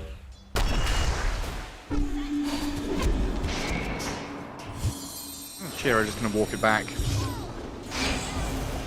Coil going to try and save Emo, but that physical damage comes through so quickly. Thanks to the corrosive haze. Another great spot for Emo to be in. Good spot for Primal Beast. The best hero in the game, besides the Axe, to creep skip like this. Not committing too heavily, but this also gives Kez complete free farm in the lane. He's sitting at 33, solo XP for him, solo XP for Night Stalker in the bottom lane. Once these heroes get level 6s, I could see slightly more aggression. I could also see twin gate rotation from Kez, especially if the lane's going to be pushed like this constantly. Look where Fly is. Like, he's again close to the tower in the bottom lane. Yeah, super far up. But Watson right now has got to deal with Zeal, who is still dragging waves and being super annoying. Baboka stacking some camps in the meantime, but while he's doing that, Malady has come across to steal the shrine. This is getting gigantic. the Shrines of Wisdom. Warlock does have 3 Grimoire charges, so that's going to push him towards his level 6 if he uses it. This could be a pretty big problem. An over-leveled Warlock against a PL is a nightmare for the PL to deal with. Needs slightly more. Needs to soak up the experience from like 2-3 creeps, and then he can use it and be level 6. Low on mana though. But yeah, Disruptor, Wind Ranger, you want to be getting levels, especially on Disruptor. Coil. Snaps on Saksa. The damage is lacking though. Night Stalker comes in with a silence. They'll glimpse Saksa back in towards Tianming. Look to secure the kill on the Batrider, but now Emo? No, he's all right with the defense of his supports.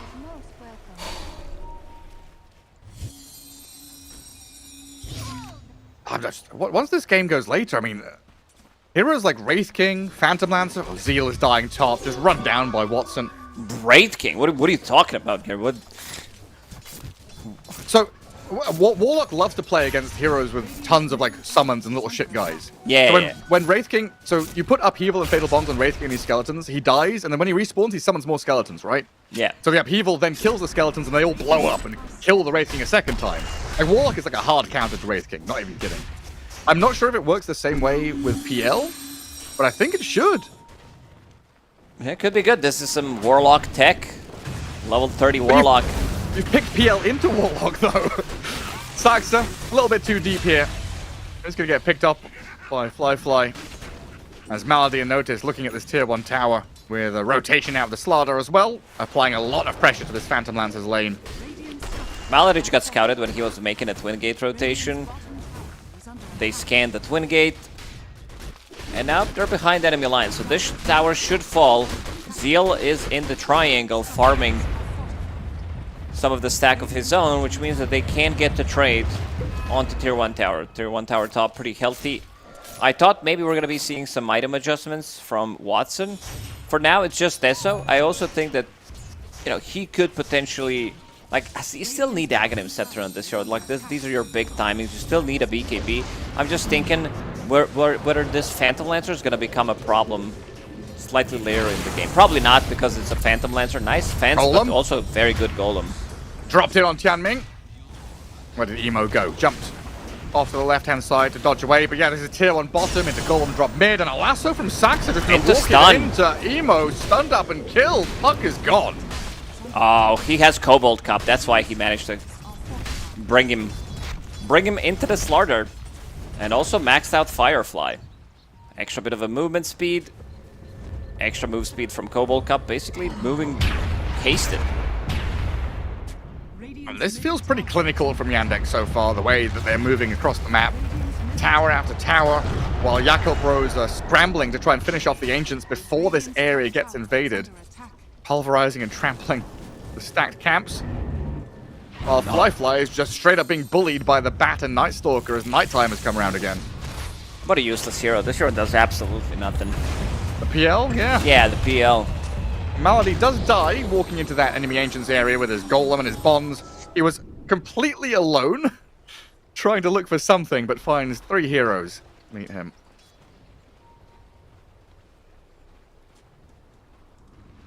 I'm just like, what is the timing on this hero? I saw that people try to go Aghanim Scepter rush and then try to like rush at people and just be super annoying, try to take some of these fights. You missed that timing already with going for these items. I see Yasha as his first item. Sure, it always feels like, oh, I need one extra item. I need my Diffusal Blade, I need my Manta, then I need my Scotties and stuff like that. Then I need my Shard, then I need some kind of a Silence. He's too domesticated. He's no longer a wild cat out, prowling the savannah, right? He is a domesticated house cat who needs pets, needs to be fed exactly on time, 3 times a day, needs water and grass to eat to soothe the upset stomach. He's like the orange cat. You'll see him go wild like once in a while for no reason. You're like, oh yeah, man, this PL, we could see it back in meta. Gets zoomies. The orange cat brain kicks in.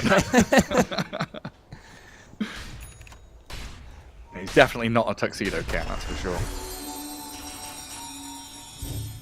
Yeah, I'm very unsure. We'll see what Fly has in store for us, because it does look like he's swapping back to the Aghanim Scepter as the idea for him. But in the meantime, the rest of the team are fighting. A brawl around the mid lane in this Ancients area will be cut short by the kinetic wall. I'm still trying to dive on this puck with the Night Stalker, but a good move back. Thanks to the glimpse, allows Yakult Bros to retreat. But just not getting anything. You're being run at here. The map is getting smaller. It's super dark out there with a Night Stalker running you down. You have to smoke and go out on the map to do something of your own accord. Fly. Juking with the illusion. Notice that's not the correct one. And the rest of Yakult Bros are nearing the area, but not close enough to really start anything. Tianming salvaging the fight. Nice kinetic fence there. Then the glimpse saving his puck. Yeah, but the problem, like, the question is, how are they going to be taking the fights? I assume Zeal with the Blink Dagger and the Puck paired up together. They could be going for the kills on map. Saksa, first point of contact. He's going to Firefly over the trees to try and get away. A two-man crush from Slardar comes in. Baboka's dead. They've got to pulverize on the Slardar now, though, to be able to turn the fight. But the golden drop gives him a nice position to turn around and lasso up this Puck. Watson has now arrived as the TP out from Primal Beast. Well, Flyfly's here. The Phantom Lancer wants to fight, but what does he do? He kills Saksa? That's nice. Watson and Natus will say thank you very much for a carry kill. Flyfly get into that fight, I'm not going to lie. Just seeing this hero try to do stuff, like you use you also want to max out all your abilities. This is pretty similar to how Grimstroke, like the Grimstroke as a hero, it's a good concept, what he wants to do. Nice two-man stun. We're going to see that again, and then I'll continue about my rambling about why PL sucks as a hero. So, good rock. In the end, he's going to die. He tried to save him with a little bit of a heal, and then you see, this is a real Phantom Lancer. Uses Doppelganger, which is on really long cooldown, 20-second cooldown ability. Sure, you're going to be getting the kill, but you're also going to be dying afterwards. So yeah, as Grimstroke, your Q is very good. You are playing with the Facet. You want to max out your silence. You want to get to like level 3 so that you need more hits to kill it. Inkswell's also fine, playing with some combos. This is pretty similar with the PL. Just like, oh, I want to be dodging. I want to be more annoying in the fights. Have Doppelganger maxed out, but I also want to be farming with the Phantom Rush. I also want to have my Spirit Lens because I do want to be taking advantage of my Lancelot Facet. I think he's about to get kicked off of the round table. King Arthur's not happy with this. Definitely not. He's gonna sit. He's gonna sit in the corner of that round table as a punishment. He gets to sit and watch them all as they talk about glory and victories. He can remember some of the glory days of Phantom Lancer. 1v5. Tranquil's Radiance. Yeah, calm down, old man. Back when Tranquil's had an active. I don't know why. I always, whenever I see Butterfly, my first initial thought is Flutter. He's gonna, yeah, he's gonna use that to get extra movement speed. It's been gone from the game for a really long time. I've just remembered that there was a Star Ladder tournament where PL just got buffed and his agi gain went up like a pretty significant amount, but it was bugged and it applied to all the illusions, so all the illusions were doing giga damage. So we played PL pretty much every game, just destroying people. We added Flutter in 707. This was 2017, and then we removed it in 720 immediately 1 year after. We were not satisfied with that change. Oh. I wonder which one's real. They break the lasso with a glimpse there, I think, but Flyfly's still going to get slain by Watson. Chasing onto Tianming as well as Yandex are running away with this one. Diving past the tier 2, not a care in the world. It just doesn't feel like there is anything you can do about this. Farm will not lead to impact.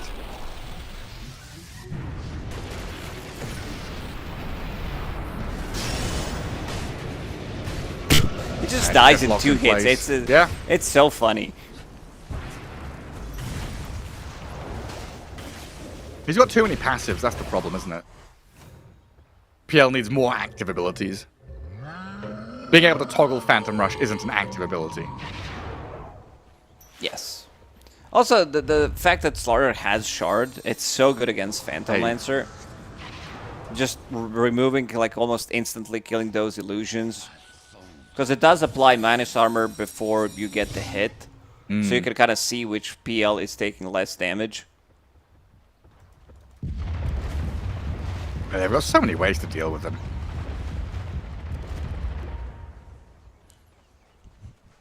And Yandex. Daytime. Just going to chill for a bit. Get Watson to his next big item, the Aghanim Scepter. Which isn't that far away, honestly, now. And of course, we've been talking about the BKBs, Slardar and Night Stalker. Aiming for them to give them even more freedom in these team fights. It just felt like every move has been free here for Yandex. But they will get a glimpse on Chira Jr., blocking him in with a couple of walls, a focused fire and a thunder strike. But a chip damage towards him, onslaught forward and a shackle shot latching gives a pulverized opportunity for a kill to come. It took a while, but there was no reaction from Yandex whatsoever. Again, Tianming, been very impressed with these kinetic fence usages. Blocks him off one, then blocks him the second time, glimpse if necessary, and good shackle from Bobaka.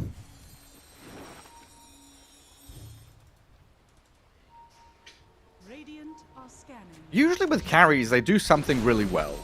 They take Roshan, or they take towers, or they're very good at farming and hitting a timing. And we're still trying to figure out what that is. He creates illusions. That's what he does well. But illusions have been nerfed so much over the past 2 years, right? Less damage to buildings, less damage to this. They take more damage from that. Emo going to blink away from Chira Jr.'s attempted initiation. And very swiftly drumming and fielding and fencing their way to Runaway. Which is a real signal there that Yakult Bros are not comfortable to take a head-on fight right now. I could see them go inside the Rosh pit and just take it. Roshan did switch sides because of Night Terrain Facet. He onslaughts forward. That's not a great place to be in. So they're probably going to wait. They can take Tormentor easily with Deso, with Corrosive Haze. They could also take Roshan very quickly. It's just that they would love Roshan to be on the other side of the map, like right now. So they're gonna wait it out. Maybe go for the Twin Gate rotation, take the Tormentor first. Because Yakult Bros, they can't really take Roshan fast by any means. Just a matter of keeping the lanes pushed in, really, isn't it? You've got these wards from mid lane, bottom jungle, bottom lane. And so you see pretty much everything there. And that gives them the safety to move towards the Tormentor, like you're saying. While Roshan wanders over towards the top pit. Zaxa. He's going to find an initiation onto Baboka. Another quick and easy one there. A very simple execution with a lasso into stun. Thanks to Chira Jr. They need to move towards the top lane, get Roshan for themselves, insane amount of minus damage that they do have. And Watson hitting a pretty big timing on Kez. Desolator, Aghanim Scepter, ready to take the fights. Sax is super farmed. Like, he just got a shard from Tormentor, but even if you remove the 1400 gold from him, he's super farmed. This is like core Batrider we're talking about. Blink Dagger, 4 staff ready, 20 minutes in. Continues to farm up, stacking for himself, knowing that they can outscale them relatively easy. Gary, maybe this is the timing. I'm looking at PL. He has Aghanims. He does have Diffusal Blade ready in next 30 seconds. Yay! Level 13, though. I think what's going to happen is he's going to get Echo Slash twice, and all the illusions are going to die. Like, 1 Echo Slash, 1 stun from Slaughter, and he's gone. That's not even factoring in the Warlock either. Like, I want to see Malady buy the shard. He's got his drums and Glimmer. I don't think he needs much else. Night Stalker, pretty tanky here against the Wind Ranger, but when you add in the Phantom Lancer damage and the Pulverize, they get the kill. Maybe now Yakult Bros coming to life a little bit. Playing aggressively, even through the nighttime. That was very deep. Like, you're playing against Disruptor, you're basically sitting at the tier 2 tower, and they have Blink Dagger on Primal Beast. Yakult Bros will smoke up. Try to look potentially for a fight. This Roshan fight should have happened, I would say, a minute, even 2 minutes ago from Yandex. They do have the damage. No Night Stalker. He's out in 10 seconds. TP's ready. Onto tier 2 tower, potentially. Oh, Emo's going to dodge the jump. Phase shifts out. Static Storm dropped from Tianming as well. Stopping Warlock and Slaughter from getting any spells out, so Malady's dead. While Flyfly's protected by the Pulverize, they turn onto Watson and kill him off. Sloppy from Yandex. Oh man, Yandex really just giving it to them. Like, if you look at the gold that they do have, Slaughter, he was lacking 100 gold for a BKB. Your Night Stalker, he needed 200 gold. They really didn't need to force this fight. No. Tianming's just playing really well on this Disruptor. 0-3 and 11. Not the score that says a lot about the game, but his kinetic defenses were on point. Every single fight, Static Storm again, on top of Slardar, pushing him out. 11 assists, 11 kills. Yeah, pretty much involved in every single kill. Was that the Great Wall of China? Great Wall of China there, yeah. He has 2 of them. Can protect both sides. All the way to the sea. I mean, that was also Night Stalker who had died and was trying to get to the fight as well. Yeah, just complete misread there by Yandex and good exploitation of the situation by the Yakult bros, but nighttime still means that Natus and Saxa can get things going yet again. Find a pick off on Emo. Pivot up towards top, where Malady is being eyed up by Zeal. A jump in with a pulverize. Phantom Lancer arrives. Quick blow up on the Warlock, but this could lead to a bigger fight brewing. Slardar wants in, finds the Disruptor opening. Chira Jr. there with Natus. Clear him out. Fly trying to juke around with all of his illusions going. BKB up for the Night Stalker. A stun out of Slardar will spot the real one. Now he's doppelgangered off to the left-hand side, trying to juke and bait, but they've spotted the real one. Slardar had 21 charges. He ran back immediately and then realized, oh, I can actually have mana, because his mana was getting burnt in the previous fight. And this is also a fight where Watson was not in it. He was playing on a different side of the map, maybe thinking that he can kill Wind Ranger with 1 silence. They managed to stabilize. I think there was a bit of a miscommunication there, what needs to be done. But they are the ones controlling all the objectives on the map, maybe slightly lacking some of the damage against the towers. Boboka, very aggressive wind run. Yeah, I mean, this Puck is also in trouble. This Crippling Fear just undoes anything that Emo could try and attempt. Ewells and Blink available, but not able to really escape. Now Boboka gonna run it back. And Yandex, Aegis for Watson. A lot of freedom now for them to do whatever they want on the map. Although it is daytime.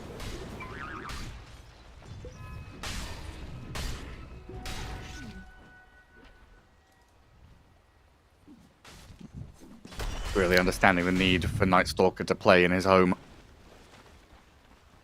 The darkness. Yeah, level 16 on him. BKB Blink ready. Thinking about getting Shard. And I also see Nullifier. Not too many things that you can nullify. Maybe he's thinking that Emo's Yule Scepter, a defensive item that he did buy, and then he can jump on him with the BKB. He can't be the one getting Yules. If he Yules him, he can dispel that and try to kill him. Supports, they have Pavis, Wind Run, can be nullified as well.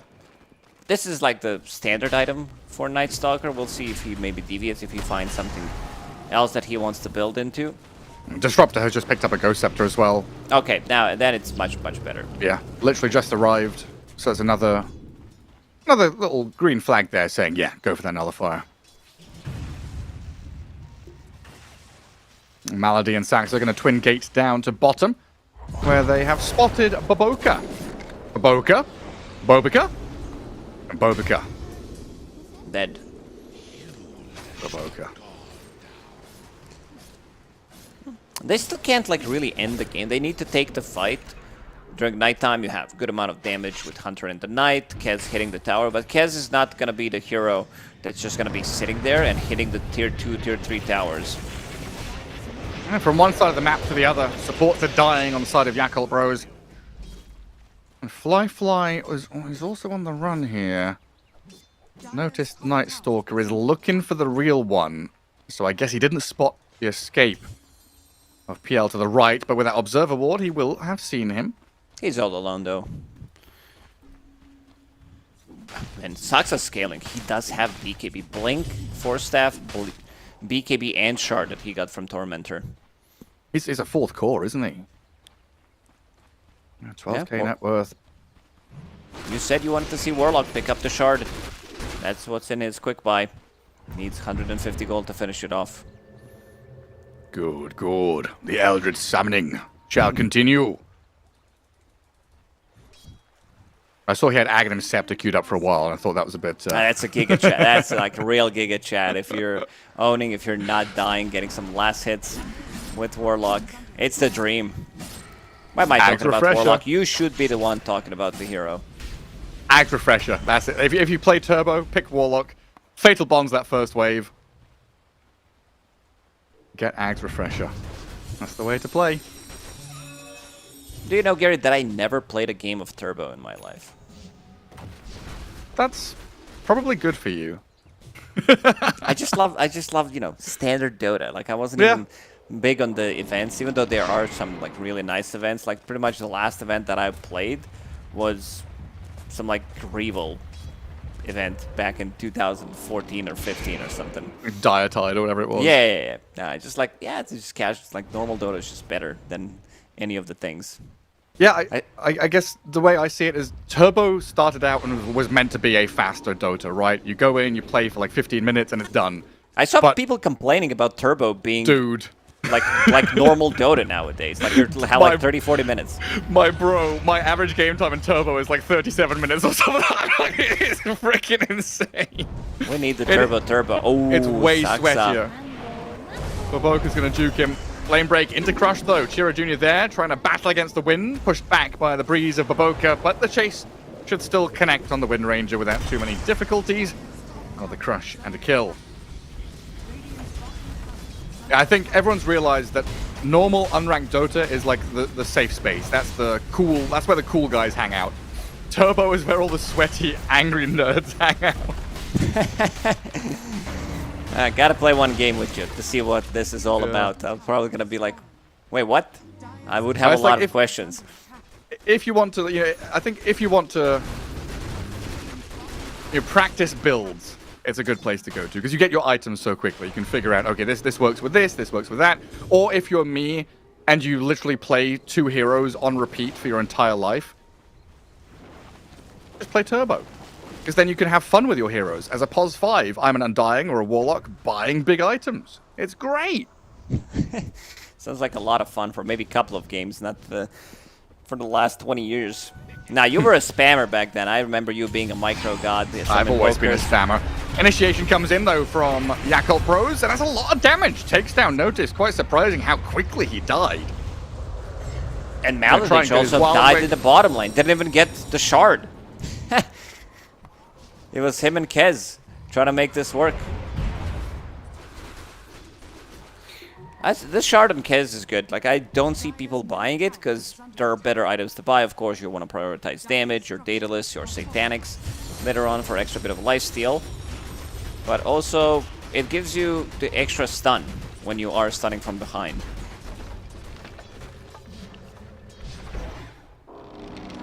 I've only just clocked that Malady died. I'm like, what are you talking about? He died to Torment.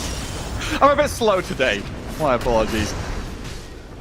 Baboka a bit slow there to react to Saxa, who is very quick on his feet as usual. The Blink Lasso comes in before the Wind Ranger can even react.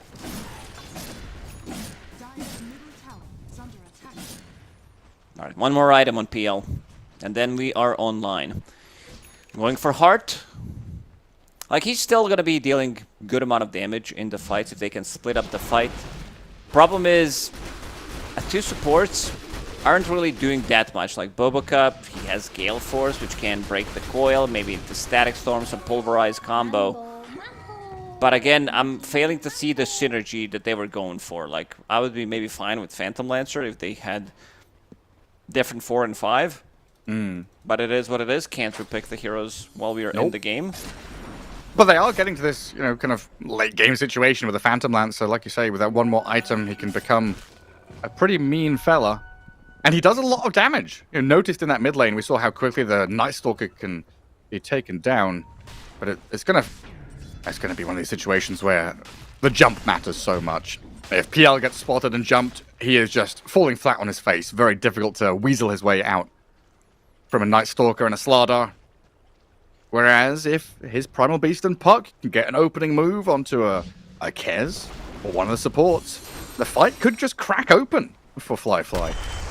It could, if they are going to be playing the longer fights, maybe with a buyback or something on the 2 supports, buyback on Zeal. He doesn't have it, he's just investing everything in items. I could see them winning a fight, because Kez is still squishy hero, and they have good heroes against him. If they do manage to catch him... Here they come. I force a BKB early, but it's the pulverize and the physical damage coming into Chira Jr., who has to escape, trying to sprint away. A Yules on the Night Stalker is going to catch up Natus as well, and the damage from Fly is substantial, but not quite enough to finish the job. Watson now trapped, but BKB's out of the static storm. Slips out of danger while the Golem's dropped in there by Malady onto no one. A glimpse onto Watson drags him back towards the PL. PL's focusing onto Malady Warlock. Glimmer Cave and trying to survive, but the dust is there and the damage is done. Warlock dead, Yakult Bros with a teamfight win, and they forced Yandex to scatter. Whew, not sure what that rock was for. I guess they were trying to catch the puck, but also heavily committing. Like some of that BKB duration was still aimed towards the puck, which he's definitely fine. Like this is the Yule Scepter puck that has a lot of armor as well going into Shiva's. I really like the build on Emo. Like Parasma, Shiva's Guard, it's going to be a lot of amp damage that they can throw coming out from him, even Boba, but most importantly coming out from Zeal. And then you see the fight, like, he gets the shackle, it almost connected, it was during the BKB, you can still see the animation, and then this rock hits absolutely nothing on the ground. I think this rock needed to come in much, much earlier. And now Roshan, let's see if Yandex is going to decide to take this fight. Chira Jr. does have a shield rune, extra 1700 HP on him. It's not the fastest of Roshans here. And PL's going to realize this and try and go for a play with the Gale Force into the Warlock. They've killed Malady, while Watson and Saxa drag the Wind Ranger back. On the left-hand side, a Pulverize, though, has found the Saxa Bat Rider, and Emo picks up a double kill. Yules himself to try and survive. Nullify comes out, but it's a little bit too late, not in time. Chira Jr. and Natus chasing Fly. The Lotus Orb protects him for now, though. Not going to get tagged by the Corrosive Haze, but he will get bashed and crushed. The stuns are there from Yandex to find the Fly PL, and now Zeal's in trouble as well. Onslaught to try to get some distance, but doesn't get into the little pool of water. Suffers to the hands of Watson as the Yandex side just sweep through that fight. Much better fight for Yandex. When they are the ones getting the jump that they want. Even without Rock, this fight was pretty much 4v5. Warlock died immediately before the fight even started. Same goes for Boba, didn't get a spell off in the fight. And then you see Kez, if he can lock onto the target and get those right clicks in, there's going to be a massive difference. Even though the Lotus Orb was there, they still had dust available, and I believe they also lost the gem. So there's going to be a gem available on Yandex. Chira Jr. is going to be the one holding it.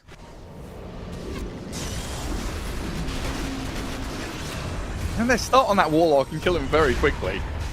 But when you try and chase in a BKB Bat Rider, you just leave yourself so open to this Slardar and Night Stalker picking their targets, finding their man, and chasing forward.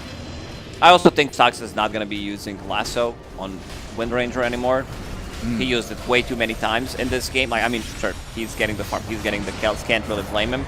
But I think for the next fight, he's going to be aiming potentially to use it towards the Primal Beast when he's using Pulverize during his BKB, because Saxa has BKB of his own, and it will not get stunned when he blinks in. Right, yeah, makes sense. And that's why the Primal bought a Lotus Orb, to try and mitigate that kind of situation, right? But Saxa will look for the opening between Lotus Orb uses. And we finally got to see what Watson can do on this Kez when he's kind of left alone for the first 5 seconds of the fight. You're hiding in the fog, waiting for that moment to strike. And he comes in quickly with the damage. 18k now the lead for Yandex. Just going to farm up a little bit more to finish off some of these further items. The Satanic on Kez, a big one. To keep him topped up against all these little sources of damage everywhere. PL and the puck are very irritating. Satanic, AC on Chira Jr., Night Stalker. Has a good amount of gold as well. Can get to the Lotus Orb of his own. Some nice spells to actually dispel in this one. It's mostly going to be used on Kez against the Primal Beast, or on himself when he blinks in. Try to reflect that one. Aghanim Scepter as well, being delivered on Saxa. Multi-man Lasso. Yakult Bros, Tianming trying to read the map and assuming the move from Yandex would go Dire Ancients to bottom jungle, which is why they've evacuated that area. A couple of their heroes sitting in the base, basically. Puck and PL not showing out on their lanes at all. A full respect for the Dire side's abilities to catch people out right now. Oh, he has Satanic in his backpack. I would maybe prefer if this is Satanic in, then BKB for the second fight after the Aegis. Oof. Sure, Junior just dismantles him with that AC. There's gonna be a massive issue once Slaughter hits level 25, Undispellable Corrosive Haze. Against PL, if you see the right one, no Manta Style, no Shard, nothing. No Lotus Orb's gonna save you. Sucks. He was getting close. He could taste the puck in the air. It does mean he's got a long journey to get back towards mid where the rest of his team is setting up.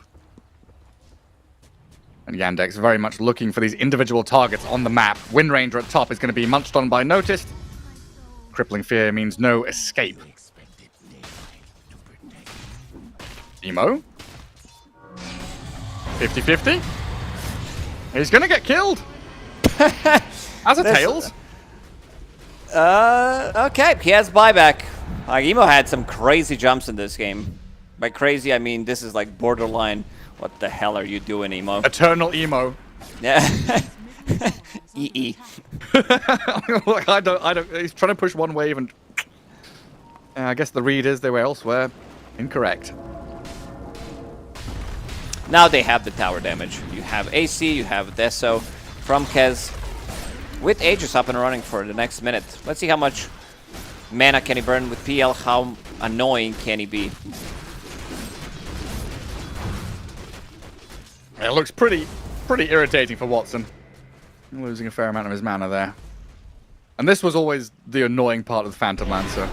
I guess level 25 when he's got the Doppelganger CD, but PL illusions coming out of the base to clear waves. No commitment from the real hero.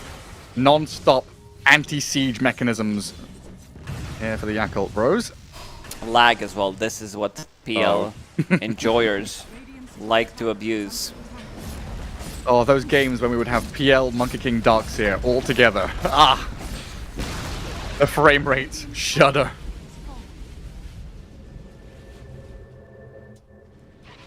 Mass TP down to bottom here from Yandex. Tormenta has respawned. Very quick on their feet to go get the objective. Looking to see if there's anyone contesting. No one here. Let's go for the objective quickly.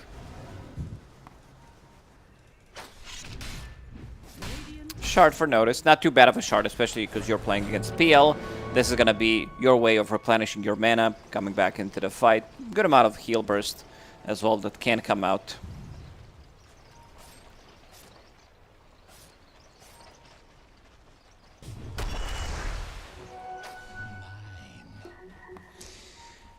Gary, what do you think is the worst Aghanim Scepter upgrade in the game?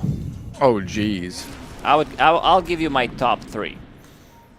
Number 1, Night Stalker. Actually makes the ability worse. Okay. Yeah, because the mana... Yeah. I fully agree with that one. That's in my top 3. I'm stealing it. Agree. Number 2, Morphling. Number 3, Mars. 2 of the 3 are the heroes that I really like to play. That's why I really hate them. They do absolutely nothing. Like Mars, I think we could add some like insanely good shard to Mars. Like that's gonna fit the lore. We just didn't think of an idea yet. And the Morphling one is the old morph, right? Where you get the illusion of the guy? Morphling also, it's so bad that like you also never want to get it. Like, yeah, you create a strong illusion that can cast only basic abilities. Yeah, it's Garbaggio. Okay. BKB pulverized. They're in onto this Night Stalker, but he pops his ulti, flies over the trees. Tianming's dropping low very quickly. They're still trying to chase Natus here, but he's flapped over, trying to hide away. They finished him off with the Fatal Bonds, and Watson's damage comes the into damage play! from Watson. Annihilated by the Kez. Wind Ranger dead, Tianming gone, the Phantom Lance is still going. reasonably strong, but he's all alone now. Goes invisible, but he's been spotted out. It's a carry hero. Well, it was anyway. Disappears on our screens. The kinetic field will delay the advance, but that feels like game now. With no buyback on your PL, you've got nothing left to defend your base with. That's a relatively tanky PL. This is almost 3.5k HP hero that just got dismantled from Echo Slash and Falcon Rush. A couple of right clicks, and that's about it. I see the combo that they were trying to run on Yandex with Fatal Bonds, this insane amount of damage from Kez. This is one of the highest DPS heroes in the game on a single target. And then you get like 2-3 hits onto 2 of them. Maybe a Raptor Dance. Everybody's gonna die if they don't have a Dispel.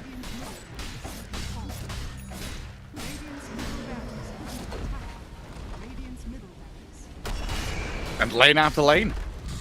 Mega creeps on the menu here as Emo's going to try and poke at them, spend some spells, but it doesn't seem like Yandex care. Oh, the double lasso! The Primal and the Wind Ranger evaporate. A puddle of water on a hot asphalt road. Disappear. Yeah, we failed to see what the combo is going to be for Yakult Brethren throughout the whole game. Is that our fault, though? No, I'm still trying to figure out like what's the combo, and I think they might need to call this one. Yeah, Emo dead. They've got buyback on a couple of heroes here, but against Mega Creeps, against this Yandex side, it's going to be very difficult to find any leeway. Saxa, noticed, BKB up, looking at Fly, who's silenced. Pulverized maybe can buy them some time, but the PL's dead for a minute and a half now. Watson dead to the fountain. Emo picks up the kill. Tier 4s are still standing, so the hold is happening, theoretically, with a double buyback out of the Yakult Bros. If they dive the fountain, sure.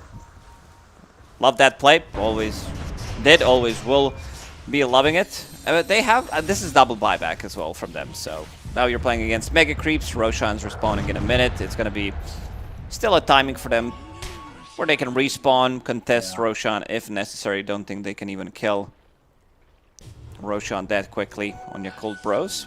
Chira Jr., he's like, you know what?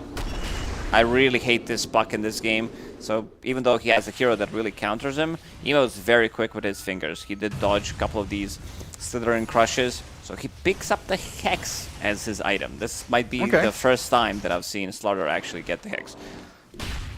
Because in theory, you never need this item. You have a BKB piercing ability, you have catch on short cooldown, so heroes like Storm, Queen of Pain, Puck, they're always going to be very easy to catch. It's just that this is Emo, so you will have to find something else. Also, he needs mana, right, against his PL? He's like, that's also a good point. Yeah, I like your top 3 worst Aghanim Scepters. I think the Mars one feels worse also because his old one used to be fun. The old Bulwark Ags, especially in Ability Draft, which I used to play a lot. There's a broken as hell spell. I want to add Io in there, though. Io Aghanims feels absolutely garbage. You'll never see that item, unless you're some OG 2017-18. Oh, Primal, Wind Ranger.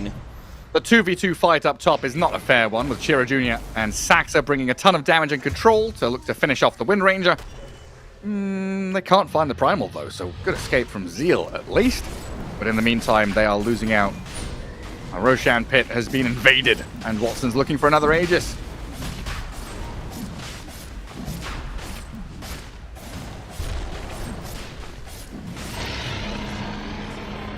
Yeah, I feel like all the Aghanim Scepters I'm thinking of are just on bad heroes.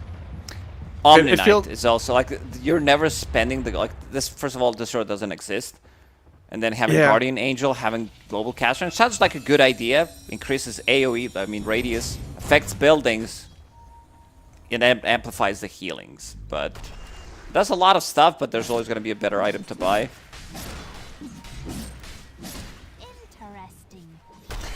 The build is complete. Warlock, Refresher, Aghanim Scepter, ready to go in. Alchemist Ags is the worst.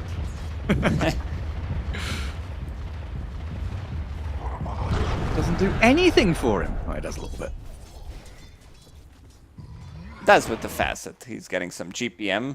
Yeah. So still better than my top 3 acts that I picked. All right. Your list is supreme. It's not. I'm just trying to figure out if there's anything worse. It's a hard one, because I'm thinking of like, I guess the way I'm thinking about this is it's a bad ags on a bad hero, and there's no way, like, these heroes are just never going to pick the Aghanim Scepter. You never play them. What does Slark Ags do? Is that still the pounce? It's the pounce one, yeah. Back to the game.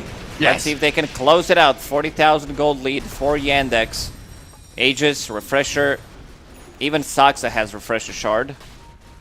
So we could see double lasso for heroes. Primal Beast with the Refresher of his own. A mad scramble to try and deal with all these mega creeps, though. Tier 4's about to be under assault. Looks like Yandex just taking a step back here. Watson is farming through towards his Lincoln Sphere. Trying to protect himself against the Pulverize, of course. Well, Yakult Bros just have to keep dealing with these nasty bacteria microbes of the dire creeps. The Yakult probiotics, potentially, going to clear out their gut stomach and give them some... I was wondering where you're going with that. Like, what? Yeah, gotta wash the hands when you play against those bacteria teams. And these are good bacterias on Yakult Bros. Exactly. Good for your gut. Nice, what's it called? Microorganism... No. Oh my god. Words are hard. Good for your gut health. Biome? Gut biome. That's the word I was looking for. Take care of your gut. So much of your health is related to your gut and your gut health, not a little friendly bacteria in your stomach. Gary, ChatGPT and no, like, they're not allowed to give medical advices. Suddenly we have you, Dota caster, giving professional advertising for Yakult. What should I start? The classic thing with the BBC is you're not allowed to advertise stuff, but if you say a brand name, you have to be like, other products also exist, like Activia, you know? Other products also good. Yep. For your gut biome. Yep. Absolutely. Not as good as Yakult, though. I don't know. Judging by this game, I'm not so sure anymore. I've got a chance left, though. It doesn't protect you. It doesn't protect you from getting punched in the gut. No, it doesn't. It doesn't. A dire scan, so they know that they're sat in their base, lurking and waiting. There's smoke out of Yandex, looking for an opening, while Yakult Bros just dealing with these waves of mega creeps coming in. The catch onto the puck, phase shift dodge. Static Storm dropped, the Emo's out. Good reaction there to get Emo out of danger. And Lasso, a double grab. It's the puck and the disruptor. Great catch with the golem dropped on them. The Primal Beast is in trying to save the day, but the damage is just too much to handle. Good game called. Yakult Bros tap out as Saxa goes for another lasso onto some PL illusions. And Yandex will come out victorious. Almost a 50k net worth lead at the end there. And it felt like a reasonably straightforward game, although it took 51 minutes to finish. Gotta make sure you're getting that dub. Things can go, like, especially after some of the fights that they did have in the middle of the game, like in the mid-game. It just feels that they did not want to risk anything. But, yeah, Kez getting the dub. Watson getting the dub with the hero. He did lose one game. I want to see the damage numbers because it does feel like he was doing a lot in that game. 32,000 coming out from him. Oh, some really low damage numbers from the supports on Yakult Bros. 15,000 combined damage compared to Saxa, who did 25,000 damage on his Batrider. He popped off completely. Yeah, I mean, you add up Primal Beast, Wind Ranger, and Disruptor, and that's the damage that Chira Jr. or Watson did. And basically what Saxa did, right? Saxa is like the off lane and the two supports combined. Very low damage numbers from the Yakult Bros. A difficult game, a difficult draft to play out. You know, they had this cool idea. We were struggling to see what was going on, and I still struggle to figure out what the overall game plan was, apart from, let's see if PL works. Answer, Not ideal. Well, Yandex showing Watson, Kez, pretty solid. As we'll wrap up this one, W there for Team Yandex over the Yakult Bros. Good spot to be in, and move on to our next best of one. Heroic versus Execration coming your way in a few moments. See you in a bit.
Welcome back. Yes, we are running through these games. A quick little break between our best of ones here for Blast Slam 5 as we get into the next one, Lacoste Heroic versus Execration, and an interesting situation with the whole group stage where Heroic 0-5, Execration are actually 2-3. Yeah, I would definitely not expect this to happen. Heroic, they showed some good performances in the previous tournaments. They didn't win in their 9 last games. So 9 loss streak for them. And then they won 2 games and then they lost 3 more games.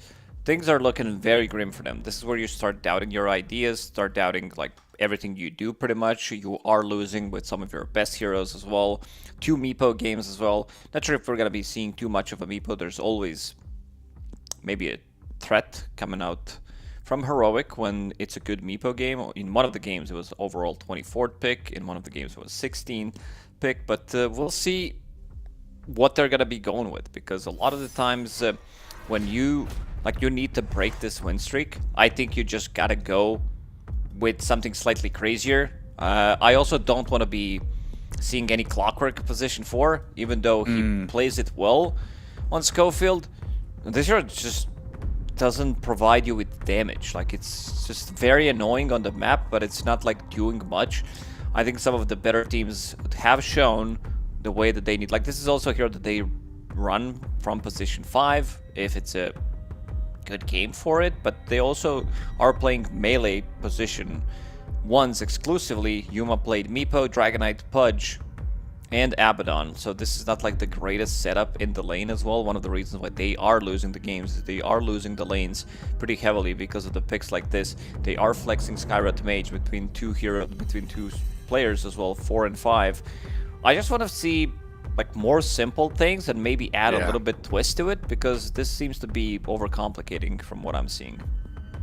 Yeah, because it's the combination of heroes, right? It's these pairings or trios, which we've come to talk about a lot in Dota, where you need to have multiple avenues of attack. You want to have multiple heroes that can hold hands and say, go have a stroll in the forest and then kill some bad guys.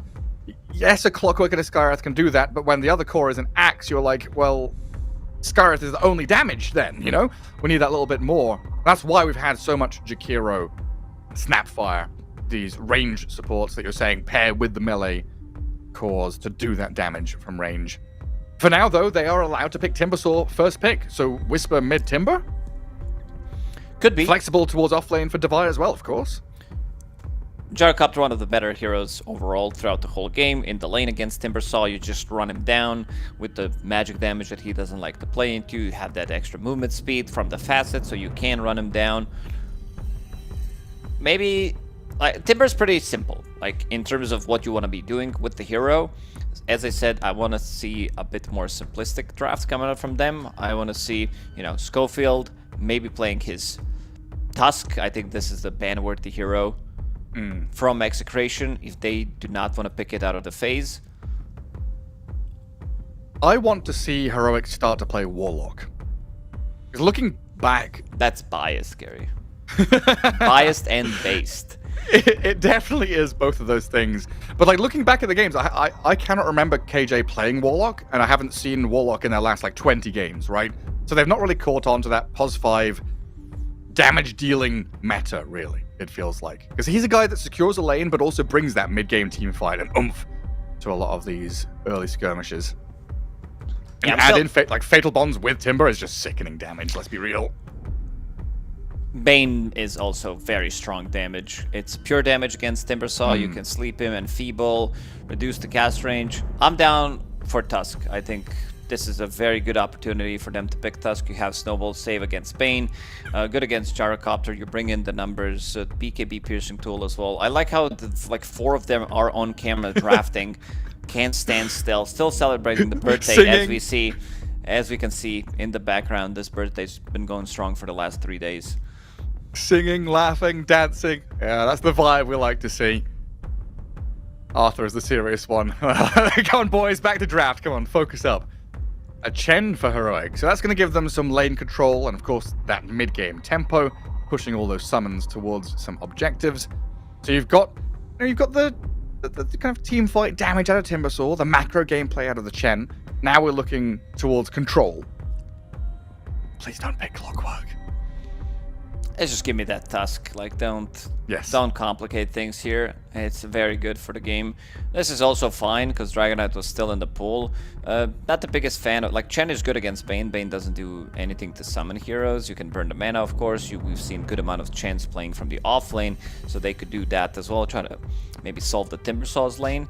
But throughout the whole game, you will have Flak Cannon against his Zoo summons where you can actually kill them, so they're not going to be as effective. Yeah, decent way to clear them out. So, Execration. What are we looking at here? Bat Rider for now. And the offlane pool is getting pretty limited. No Beast, Mars, Centaur, Pango. So maybe it's worth grabbing your Primal Beast or something now. Just to make sure you have it. You could. I'm looking at Tino's heroes, what he likes to play. He's been liking Axe, but I don't know how I feel about Axe. Yeah, he likes Axe, he likes Undying as well. This could be maybe a good pick for them. You're playing into Timber, you're playing into Dragonite. They don't really have hero who can kill the Tombstone unless this is Dragonite carry. We'll have to see where the hero is going to go. But yeah, Primal Beast, as you said, gives you the break. Fan of that. Yeah, it gives you the break, gives you BKB piercing tool, gives you ability to get on top of Chen. Chen doesn't like to play into Primal Beast throughout the whole game. You can always kind of feed on him, especially if you're paired up with a strong support. So Chen on the side lanes when he's going to be playing, not sure which lane he's going to be playing. I assume that they still want to run that as a position 5 and play it in the lane. But if you play against Batrider and Primal Beast, you're just gonna die unless there's gonna be like Dragonite stopping Primal Beast from getting his spells off, which is not always the easiest thing. Sure, you can use the Setter Creep to burn some of their mana, but again, one misstep in the lane could cost you a lot with Chen. It absolutely can. And the Primal Beast also brings a little problem to your Tusk plan with snowball saves, right? A little challenging. But the Shard is still very good against Prime, like Shards in general, where he's trying to go in. Yeah. Especially if he uses Q before that. And these are very tanky heroes. Tusk just solves a lot of those issues. Here we go again. Here we go. I mean, it's a good hero. It's a better hero against Primal, not so good against Batrider. They could do shenanigans, like they can do the little trick with the cogs where you go underneath the tower, you push the creeps, and then the lane's gonna push back because the creeps stop to attack the cogs. So that's one way to play the lane. But again, I've not been very convinced by the clockwork plays that are happening on the map. You're like not going for battery assault, you're not dealing the damage. You can't really farm with this hero because battery assault doesn't deal damage to creeps for quite some time, and you're maxing out your cogs, so you're like you're coming in with the hook shot, trying to play off your cogs, providing vision with rocket. Not sure if I like it too much. Stops the Primal Beast from what he wants to do in the game with the cogs battery. It's kind of hard matchup for him. That's true. I guess it also, like with your combos, it gives you a way to get onto the gyro, like you hook shot, blink dragon tail, Timbersaw comes with damage.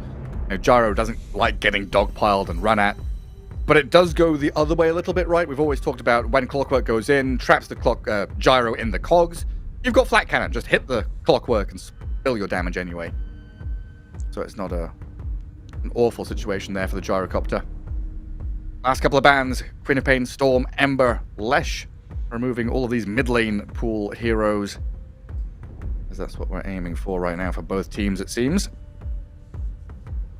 Are we leaning towards this Davai Timber then, and Whisper's looking for an alternative hero mid? Yeah, I'm looking at what he could play, because this Primal is flexible for Execration as well. Could be okay Queen of Pain game. Oh, it's banned, never mind. So they're probably looking for something like a Puck, if they banned Void Spirit. The Whisper Puck, there it is. That's going to be decent against some of these chasing heroes. Primal, Bat, love to slip in and out of fights to get multiple rounds of spells. You're dodging and coiling and making their life a little bit more challenging. What do they... It could just be some, like, random Pango coming out from Bob. Pango's banned as well. Never mind, that was the first ban. Hero pool is very limited. Bob, I'm looking at his hero pool, what he's been playing so far. Pretty much all the heroes are banned out. Shadowfiend is left in the pool. Slardar? Is Slardar available? He is. Yeah, that could be a good pickup then. In my brain, Slardar is just banned. Same. Most of the time. Banned or first picked. That's why I did a double take. Like, hang on a second. And it does overlap with the Primal in what they want to do a little bit, but adding Corrosive Haze to your gyro, adding another way to kind of give vision and chase people down with a bat and Primal is nice. And yeah, why wouldn't you? If it's a first pick worthy hero that's left until the end, take it. Very good Slardar pick overall. Great against Puck in the lane, you always have that catch. Great against Dragon Knight, reducing his extra armor. Same goes for Timbersaw. Strong lanes. I'm looking at Chen plus Clockwork as a support duo. Dragon Knight, this is carry Dragon Knight, so he needs like 2-3 items to come online. I don't think Devi is going to be having that good of a time, so there need to be lane shenanigans happening in this one. You're playing into extremely strong lane. A lot of control, a lot of damage, pure damage plus magical damage. And Shanks is going to be on a Batrider. Not too bad of a lane for them as well. Like, I think Execration did put up like 2 very strong side lanes, winning matchup in a mid lane, and they're gonna just go from there, which I kind of like. This is the type of a draft that I wanted to see Heroic pick up. Yeah, because it feels super important for Execration to do exactly what you said against this Heroic lineup in particular. Yeah. Because we know how Schofield likes to play with Clock. We know how Chen plays in general. If Heroic were allowed to get away with, 2 out of 3 lane wins, it suddenly becomes very oppressive to live on the map against the Chen Clockwork when there are so many damage sources from your cores that can cause you problems. Execration be bringing numbers to some of these early fights, as we see Heroic. They've got to boost morale. They've got to get themselves a victory and get themselves out of the dumps now. At the bottom of the table, 0 and 5. To be fair, they have played against a lot of high-level teams. Mao's on a run. They lost to Falcons and Yandex. Okay, Gary, Tundra 9 times in a Xtreme. row. Like, you gotta beat one of the teams. All I hear is excuses. That's not winner's mentality. But the good thing is for them that there is a last chance still happening, so nobody is dropping out of the group stage immediately. No one beats Heroic 10 games in a row. Yeah, we'll see about that. I do like Execration's draft in this one. Paulus imitating to be a ward on the high ground. Whisper doing the same thing that he did last time he played Puck in the mid lane, faking that he's putting Observer Ward. Maybe he's going to give it to somebody else.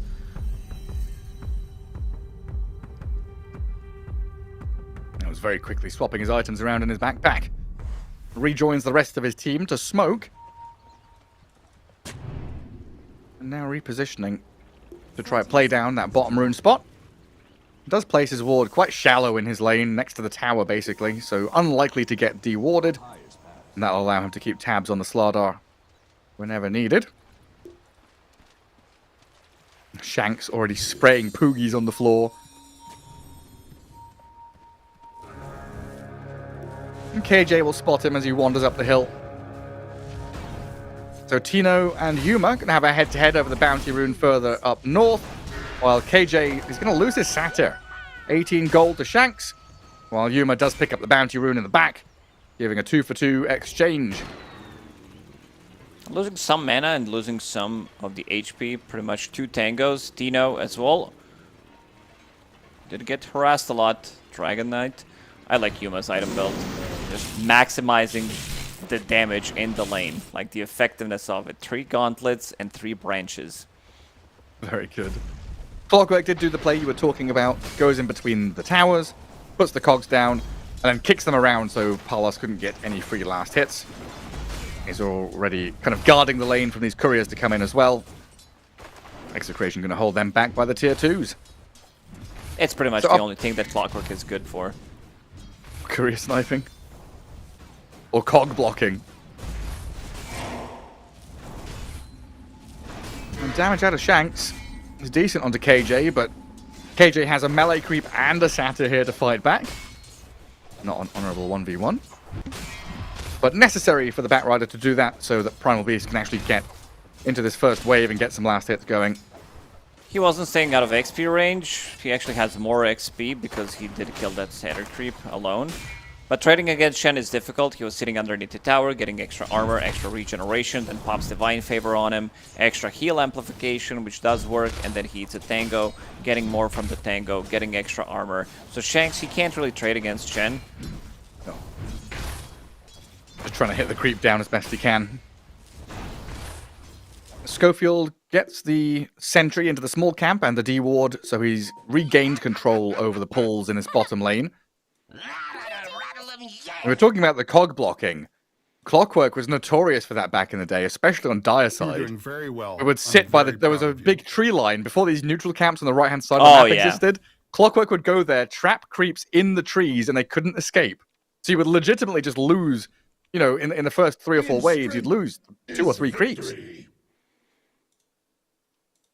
The funny stuff we used to find in Dota to really upset the opponents. Yeah, people were like hooking creeps into the trees, blocking them when they were playing the off lane back in the days when it was like called Suicide Lane, where nobody wanted to play it because you were not getting XP. And then having Enigma denying the creeps back in the days, and then Lich. there was a meta at the time where a lot of Eastern European teams were running Lich plus Enigma in the offlane. Like, you're not getting the XP no matter what. It was crazy. And then we had Rubik, Telekinesis, Tiny Toss, all these ways to manipulate the wave in the mid lane. That was the big one. When all the changes started happening, was I think it was Jirax that I saw do it a lot. I don't know if he pioneered it. But a Rubik or a Tiny tossing creeps into the camps. We're going to give credit to Jirax, because he was one of the good guys. Yeah. It was him. For sure. No doubt about it. And in that mid lane, 10 and 0 for Whisper's Puck. Slardar at 7 and 2, but with the full wave arriving now under his tower. Good spot for Whisper to get some more harassment and maybe some denies in there, but Bob's doing a very good job securing the last hits and getting some damage onto Whisper as well. Bobby, he might get a kill here on Whisper. With another crush and another bash. It's in this hit here, ready and lined up for Whisper to jaunt away just in the so nick of close. time. Needed one extra Slytherin crush that was about to be ready. Whisper playing very aggressive on the puck. And down the bottom, a Nightmare pullback into the Rocket Barrage.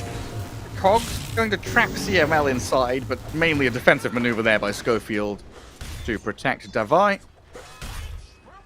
The 2 tanky metal-armored men trying to play this head-on, double melee and double ranged. You can see they are constantly low HP to the flak spam. Yeah, not a fun lane. Again, every single time there is Gyrocopter in the game, he's pretty much winning his lane no matter what.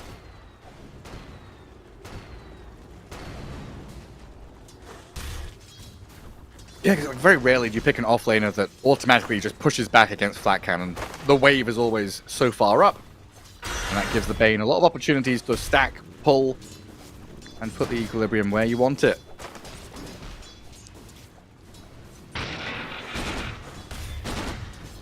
Davai, what is it? 2-0-1 build so far. You know, looking for the damage. Another Nightmare Cogs trap. Carlos, 11-1 charges. So he's okay here with the Lotuses, but he's getting bonked around by the Cogs, which is kind of annoying.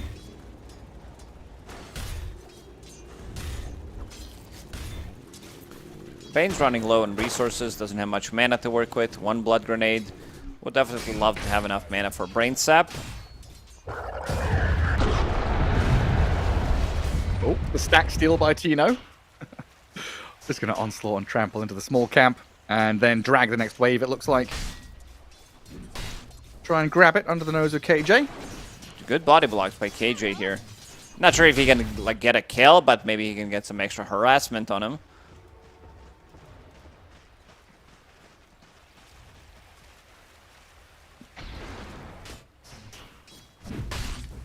It always feels like these mid lanes are on a knife's edge. And Bob, kind of dropping low, but he's got a water rune, wand charges, tons of regen to play with, raindrops to protect him as well. So not really under threat, even though he was sitting low. Well, Davai is under threat. He's been forced back under his tower, while the large camp pull was successful from CML. Oh, nice Devi's play. the one to die. Palos actually gives him Lotus to Bane, who has enough with the Brain Sap. It's 160 pure damage, so he gets it. Schofield. And Bob gets a kill on Whisper mid as well. Nicely done. Palos with the first blood, and then Bob. Like, he was really pushing the limits. This is what I like to see in the mid lane. Some of these matchups, you actually see them battling it out, really pushing the limits, and then one getting on top. This is pretty massive for Bobby. Bobby also brought Healing Salve to the mid lane, and is going to be having Rune in 30 seconds. Yeah, I mean, now he's level 6, closing in on 7, while the puck is still level 5.5. And Bob with a pretty tremendous lead in that mid lane now, and they're bringing numbers to guard the runes. We're going to have a 3v3 in the mid lane. The dance of death begins. Heroic desperate to get Whisper off the ground here somehow. So Schofield starts with some cogs, being ping-ponged around. Bob out of resources, All has his to mana. bail. All his mana gone. Cogs, Yeah. mana burn from Satyr, and Arcane Rune. Bottle for Whisper. At least something for him. A double Satyr, right? You got the He big found boy one, he summoned the other one. and the little one. Yeah, Bob's gonna have to walk back to base, but no big deal. They can now leave Shanks mid to gather up some of that experience. Defend the tower for a little bit, make sure Shanks no is free probably damage. dead. With the Yeah. coil usage. Cogs. Should be It feels some- like a necessary death, honestly. Tank the coil for the team, which means that rest of the cores on the map don't need to care too much. But this is also coil with Arcane Rune. I mean, Whisper is trying to use this Arcane Rune to its full extent. Goes top and pokes Tino out of lane. But Bob has slipped up here, and Orb just got used. Stun from Fog into Trample out. Tino and Bob catch up to Puck, and Whisper is dead again. Oh, Whisper's really overextending. Last time when he was playing Puck as well, he did kind of the same thing. Got caught a couple of times. We're seeing these Pucks getting punished. I just want to check where are we sitting at with Puck's win rate so far at the tournament, because most of the ones that we've seen, they've been losing. All right, Dabai down at bottom is in some serious trouble. Tries to throw the Chakram and chain to the trees, but Palos has plenty of damage with a level 3 rocket barrage. Shreds through all of that armor. Puck's sitting at 33% win rate so far Yeah, out of 6 games. not great. Pretty bad. Something that Heroic can fall back on are the stacks that Schofield has started to make.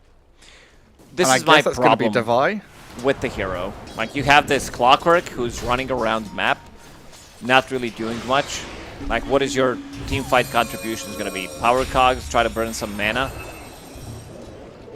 Yuma trying to lead the team with a big arrow drawn on the map saying, hey, let's go for this tier 1. Don't allow the Gyrocopter any more free time. But good communication from Execration saying the Dragon Knight's missing. They're playing bottom, so let's go mid. The puck is completely wide open. What for a an setup. immediate jump. CML, nice Nightmare, pulled him off the high ground to the low ground. Bob with the ulti doesn't wake him up, and then just lands the crush, more than enough to bring him down. They need to utilize Chen. I think we saw Chen earlier today in the first game, where Navi was unable to just get stuff done with it. And this time around, Chen is doing much more. Ooh, double bounty rune as well. Bobby. Oh, Schofield. Oh, come on. Maybe with a trample onslaught? Yeah, easy with the bash to connect and the pulverize to finish. Double bounty runes left waiting for Bob to replenish his bottle. Oh, some stacks as well. Things looking pretty gloomy here for Heroic. A 2 or 3k lead already for Execration. Ooh, man, Bob just got like 800 gold in the last minute or so. He got a kill on Puck, he got an assist, 2 bounty runes. They might be able to take the tower relatively soon. Coil forced out of Whisper as well. Ooh, not what you want from your Puck. Meanwhile, CML's Bane is just roaming in to try and contest stacks. Bane is one of the did- best heroes against Puck throughout the whole game. Like, one nightmare into any kind of a stun is gonna get you killed. And he's also Yeah. level 6 pre-10 minutes. We love that for him.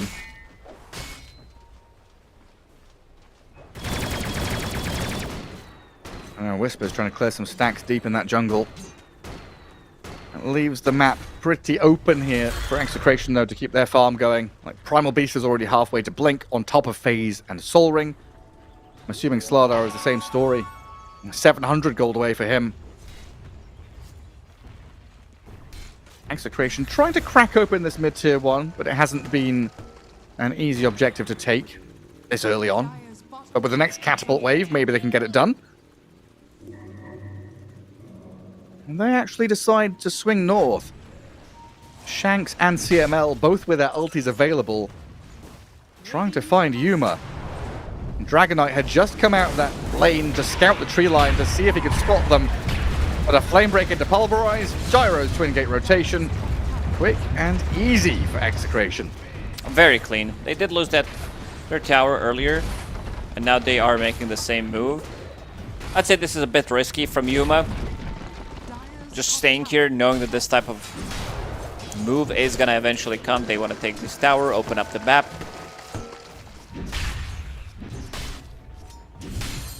I'm just looking at this Clockwork compared to like PL. I think PL had more. I'm not talking about PL position 4. Like PL carry had more things to do in the previous game, and I really hate PL with all my guts. Yeah, this is basically like I'd prefer Rubik. I'm the Rubik Hater Club CEO, and I think I would prefer him over Clockwork. Well, here's a kill. CML. No way he can nightmare himself to low ground, but he gives it a shot anyway. And Schofield will get the takedown. I'm still not taking that back, even after this kill. No, what Misery's rating was 3 out of 10 cogs, right? for the Clockwork. 3 out of 10 is like he's gonna hit 3 out of 10 cogs, or it's like 3 out of 10? That's his rating. As a hero in Dota, he's a 3 out of 10 hero. Yeah, I could see that. I might even give him lower. Schofield? He's in. This is the reverse caster's curse. Schofield getting a kill. Solo XP suddenly level 7. And kills a dragon. Gets a ton of money for it all. 1,000 gold for him. Level 7 compared to enemy supports. He's the same level. Higher level than Bane now. I mean, we're joking, but this is something that he does really well. Is between 10 and 15, 20 minutes, he just gets a lot of stuff done with his Clockwork. Gotta give him credit. Clockwork is a 2 or 3 out of 10, but Schofield pushes it up to like a 5, right? Yeah, it's like 3.5, you know. It just gives him that extra bit of oomph that Clockwork needs. That little bump. Schofield, this is one of his signature heroes. He plays it really well. It's just the hero is not strong right now. Yeah, precisely. A little bit of calm after all of the early aggression from Execration. They should be building now as they get a stun and lasso onto Whisper. A puck trying to orb and jaunt away. Very low at 70 HP, but not quite enough there between the two of them to finish it.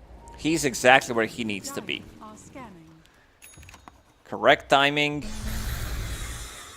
Make sure that his puck doesn't die one more time. Whisper is struggling. He's 1-3-0. Also Devi as well. Haven't seen much from him, but he has been farming up. He's 0-2-0, yet to be involved in a kill. They have 2 Blink Daggers. One on Tino and one on Bobby, so they could try to make stuff happen around the map. They want to play a bit more aggressive. Dragonite, he continues to farm up. Yuma doesn't have as much farm as Gyrocopter at the moment, but eventually he's gonna get there, and especially now that he picked up Armlet with Mask of Madness. It is a lot of damage. I like this from Bob as well. Priming the Bash of the Deep. So he's ready to blink, bash, and then crush. But it looks like Whisper is going to just do a little slippery move there to make sure he doesn't get caught. Guarding that bottom rune, but the Nightmare immediately. That's a good catch. Whisper going to get it transferred across the Schofield. No grip from CML. They'll just turn and kill the Clockwork instead, but he hookshots up to high ground. Gets away from danger while Whisper toys with them. And Execration, it felt like they were going to go in there and get the big job done, but they're kind of afraid of what's around the corner, while Yuma, alongside KJ, kills off Tino top. Oof. That's a big kill. I think Heroic has managed to do a lot in the last couple of minutes, where they managed to get a solo kill in the triangle. Schofield's getting some of that XP. He saves his puck. Then now they get a kill. They need to do exactly what they're doing right now. Try to dodge the fights because they don't feel as strong. They also have extra bit of a global presence now that Chen does have Hand of God ready. I want to see those 2 Blink Daggers. Pair it up. Yuma has been pushing out for one extra wave and try to punish him. Trying to find him in these outer rings where he is farming. Well, here's a smoke that surely should launch them. Yeah, they're definitely going to be looking for Yuma. But if they find someone here, they're just going to pick him off. King Jungles. Straight in onto the Chen. Take him down little by little as he tries to guard his army and send them away. And we still have that blink on the Primal Beast as well, so if they get a whiff of where Whisper is, this puck could be in trouble. Although there is a shield rune there, giving that 500 barrier. They come around for the tier 1. Palos with the Untitled Scepter steps up, clears out the objective. Heroic very much focused on playing side lanes, really cycling between lane farm and jungle farm. They've been given the room to do it. And Dragon Knight, Timbersaw, 2 heroes that can accelerate reasonably quickly with their net worth. CML caught him. He Where's did. the follow-up? Palos is coming. He's got grip into cooldown. The missiles will land, launching the projectiles at the Devi. Well done there to set up for the gyro kill.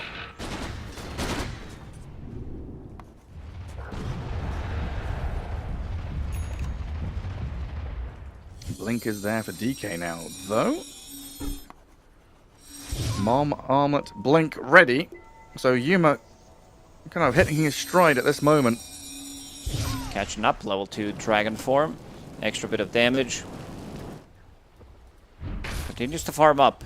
He's going to be having good amount of auras. Oh man, look at what Schofield has in his quick buy. I was just going to ask. As to stop the Bane and the Primal Beast from killing people with their stuns? The worst thing is this could work. Don't try this in pubs. This is very Schofield specific situation where he's, as you said, gonna try to push them back. Slaughter can't go through. He can't kill the cogs quickly. Can't stop the Fiend's Grip. Can't stop the Primal Beast ulti as well from going off. We'll see if he commits. I would love to see one Solar on their team. Seems like Chen is gonna be buying it because every single time I see Dragon Knight, I'm down for Solar, I'm down for drums. You just want to be increasing his damage. Even Lotus Orb, it's really good. I love this pickup on Devi. Yeah, when Clockwork had 1,000 gold from that move into the enemy triangle, we were kind of wondering what's he going to buy, you know? Is he going to go for one of these support items? Will he rush that Aghanim Scepter like he used to do? No. Straight into the Blink Dagger. Cool. This is a good move. They're going to try to hit from behind. The whole team is coming. Palos. Defend Devi. I get a coil and a snap onto the Bane. Palos Gyro running away from the Dragon Knight. Dragon Tail just out of range, and in comes Bob. Bob the Slaughter. He's blinked in aggressively, but his Hand of God protects Heroic, allowing Schofield to come back in and blow they're them stuck. down from Devi. Bob is dead. Palos trying to turn back. Grip is cancelled out. Whisper picks up a double kill. Inside that Roche pit, Heroic reigns supreme, but in comes Tino, the Primal Beast, ready to trample down at least Devi's Timbersaw. 3 down on Execration now, though, as Heroic moving forward with another orb. Whisper diving, and Schofield leaping forward, finds the takedown on yet another with That's a full team wipe. They've done it. Heroic right back in the game.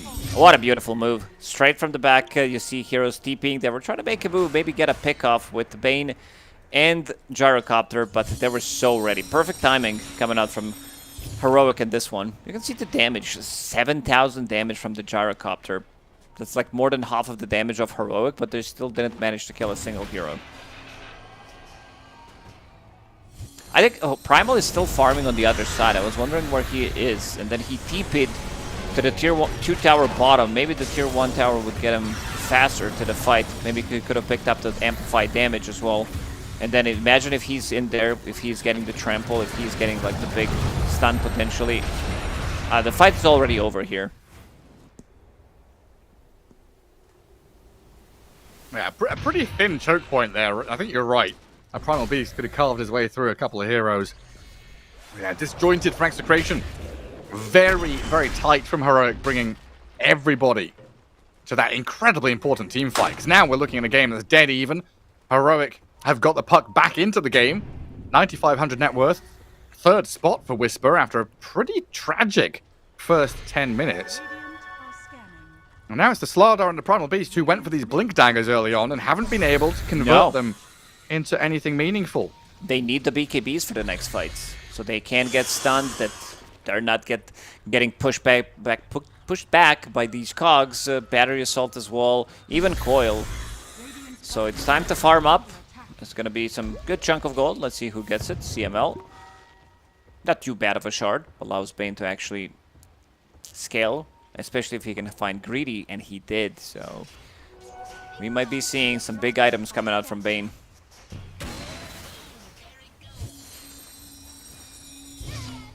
What was Bob up to? Looking for someone top. Timbersaw is nearby, but Devi backs up.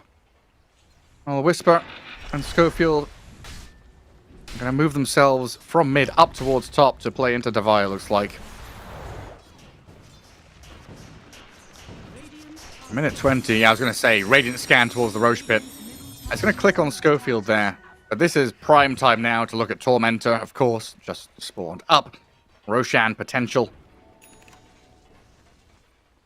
But I think Execration just going to lick their wounds and get these BKBs up before they... Yeah, I think they need to wait it out. They are getting close. Problem is, Heroic is ready with Blink, BKB, Armlet, Mask of Madness on Dragonite, level 16. Sure, Palos does have BKB, but you would also want to have this triple BKB timing, ready to take the fight, enter that into Roche. Yeah, for sure. This really nice deep ward from Heroic, though, has spotted them all. Primal, Bat, Gyro have all been witnessed heading down to that bottom lane. Schofield is under a Radiant ward down there as he grabs the Lotuses, but that's going to be an evacuation. And Heroic draw the line to wrap around from mid into that bottom jungle where they've seen Execration move 4 of their heroes into. Schofield is building your favorite item, Gary. Brown boots into Aghanim Scepter. He almost has it. That's the funny part. 22 minutes in. I knew it. Oh, what a bait from Whisper. Illusion. Yeah. Picks up an arcane rune, and CML is going to be wondering, why did I step down here? Illusion rune. And then he tries to find a rune for himself. Bane's like, yeah, this is the perfect thing. I see Puck. I'm going to either deny or kill the rune. And now this gives them Roshan. Are we looking towards those BKBs? Tino needs another 100 gold. Bob needs another 50. So they can't contest this Roche without the BKBs.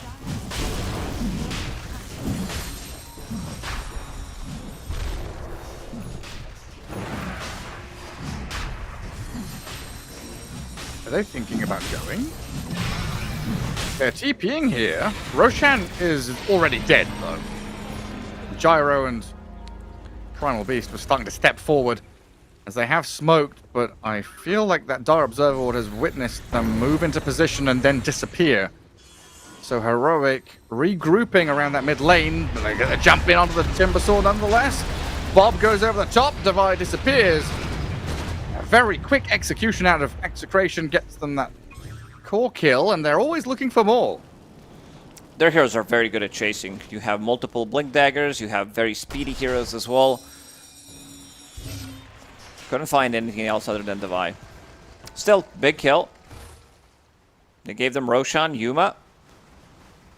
This is the big timing on Dragonite. Like, once you start hitting... Like, once you start getting the real damage items, the Crystallis, the Daedalus, this is where you're going to start to feel a lot more powerful in the fight. Solar Crest is ready, Drums is ready, so you're going to pump out that damage as quickly as possible.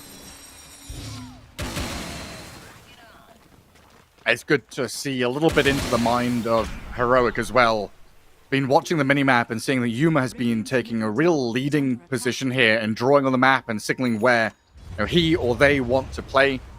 Right now, he said, tier 2 bottom lane, let's line it up, get some objectives, play down south, get some ward coverage, and make sure Execration don't have a chance to defend. And we've got this Aegis for 3.5 minutes. Better bloody use it.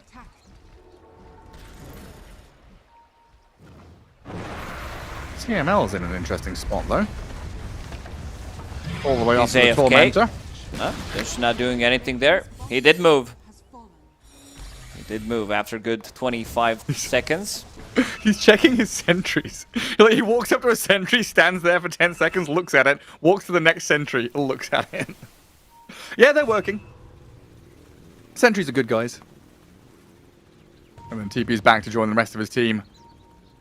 They are grouped up. This is another big smoke from them. Triple BKB timing. This is something that they wanted to have slightly earlier. Let's see how the fight is going to play out. Devi is going to be much more tankier. He will have full Kai Assange for the next fight. Schofield in a good spot to break the smoke. Perfect positioning. Also the fact that no one was defending bottom. Rocket Flares were scouting top. Execration will not find the opening. Oh, Schofield is the real, like, OG of playing this type of Dota. Before 9 class, he was the one causing issues. I think these are the two most annoying position 4s to play against. Yeah, whenever you watch them, you're just filled with questions. It's always like, what? What? Why? How? Where? When? Where? Schofield is where? He's doing what? Just broke the smoke. With Tumbler's Toy, manages to skip out of trouble, and then wants to go back to that Blink Dagger. No Lotuses, no, not like, it's such a godly Lotus game. Imagine against Bane, Slardar, Primal, and Lasso, for example. Even Rocket, it's very, very good.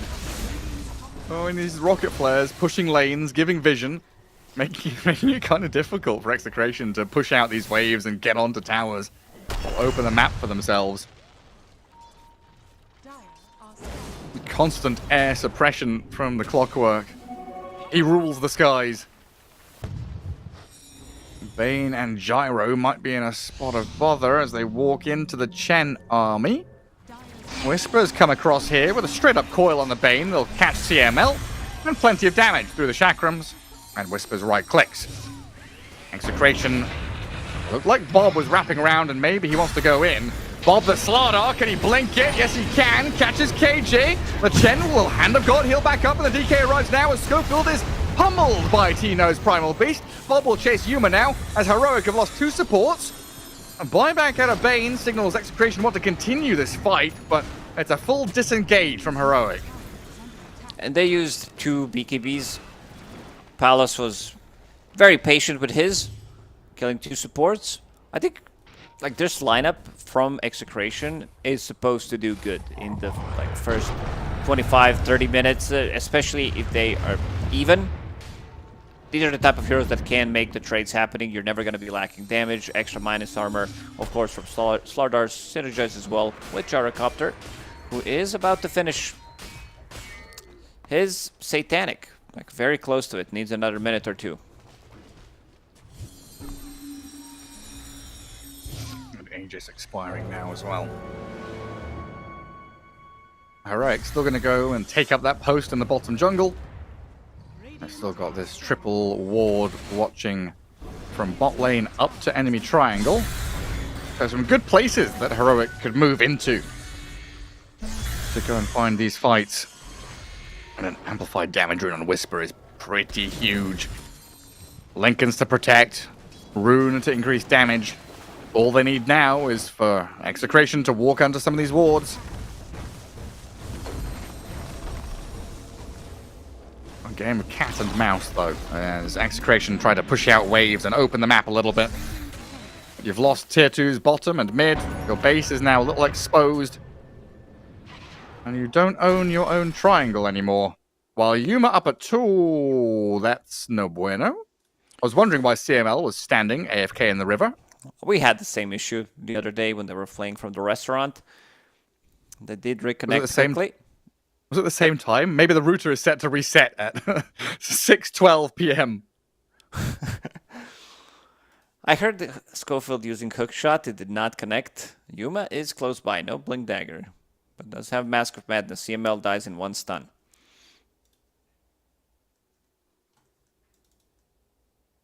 Do you know where he was hookshotting? Just blindly into the fog? I think he was hookshotting because they showed on a map either Bane or Batrider. Yeah. Still think they are going to be getting 1 kill out of it. Probably. We'll see which way Yuma goes, because he's already blinked. I mean, can Yuma see the Bane? It's nighttime, right? Probably not. Would have imagined he would have turned already as well. Because Yuma blinked the other way. You can see the fragments of his blink. Yeah, he just did it. Well, still, this is the right place for them to be. They've pushed out the other opposing lanes, so it's just a matter of playing through top, back in towards your Puck and Chen. Then you take up control of that base camp around the enemy ancients. In strength is victory. What do we reckon? Execration going to regroup and smoke themselves around to the left-hand side? Maybe try and come in behind? They are a bit far away.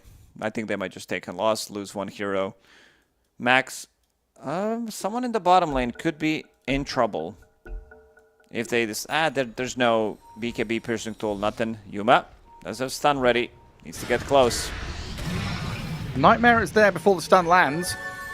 CML gets glimmered and gets a bit of distance, while Whisper's Puck is unable to find the Batrider, but another stun from Yuma. And some hefty crits. Finds the Bane, and he's dead for over a minute. This gives all the information to Execration, though, knowing they're all up at top. They can actually weasel themselves out of that base. Play through bottom, get a bit of that farm in the jungle. Put Palos that much closer to the Satanic, which is now just a matter of hundreds of gold away. This is going to be the item of choice for Dragonite as well. Satanic, disassemble his Mask of Madness. Dragonite is level 20, can keep the distance, extra 150 attack range. Is pretty big. And he also has tons of armor. Of course, from his abilities, from Serrated Shiv Tough that he picked up. Chen gives him 20 with Divine Favor, Buckler, Solar Crest. Pretty much everything gives him armor. Invincible against the gyro damage. And he's building into Butterfly. Or at least thinking about buying it slightly later. To pump out that damage. Great against Slara. Slara doesn't want to build into MKB. Gyrocopter. He can buy MKB. But if you're running out of slots, for example, he replenishes one of those items. He swaps Falcon Blade for a Swift Blink. And he shows it. It means that he's not going to be having his MKB for a really long time. Yeah, valid. I like all these late game item switches. We saw Pure doing that Radiance into Nullifier Butterfly. Here we'll have the Mask of Madness that gets split into the Satanic Butterfly. They're getting full utilization out of their items. Oh, smoke into smoke. Dire Vision though. Heroic, they know what's up. And Schofield is going to try and smoke break, tank it, blink out, and slip away. Whisper blinks away as well as Yuma was Lincoln's by his teammates. A full disengage out by Heroic and well evaded.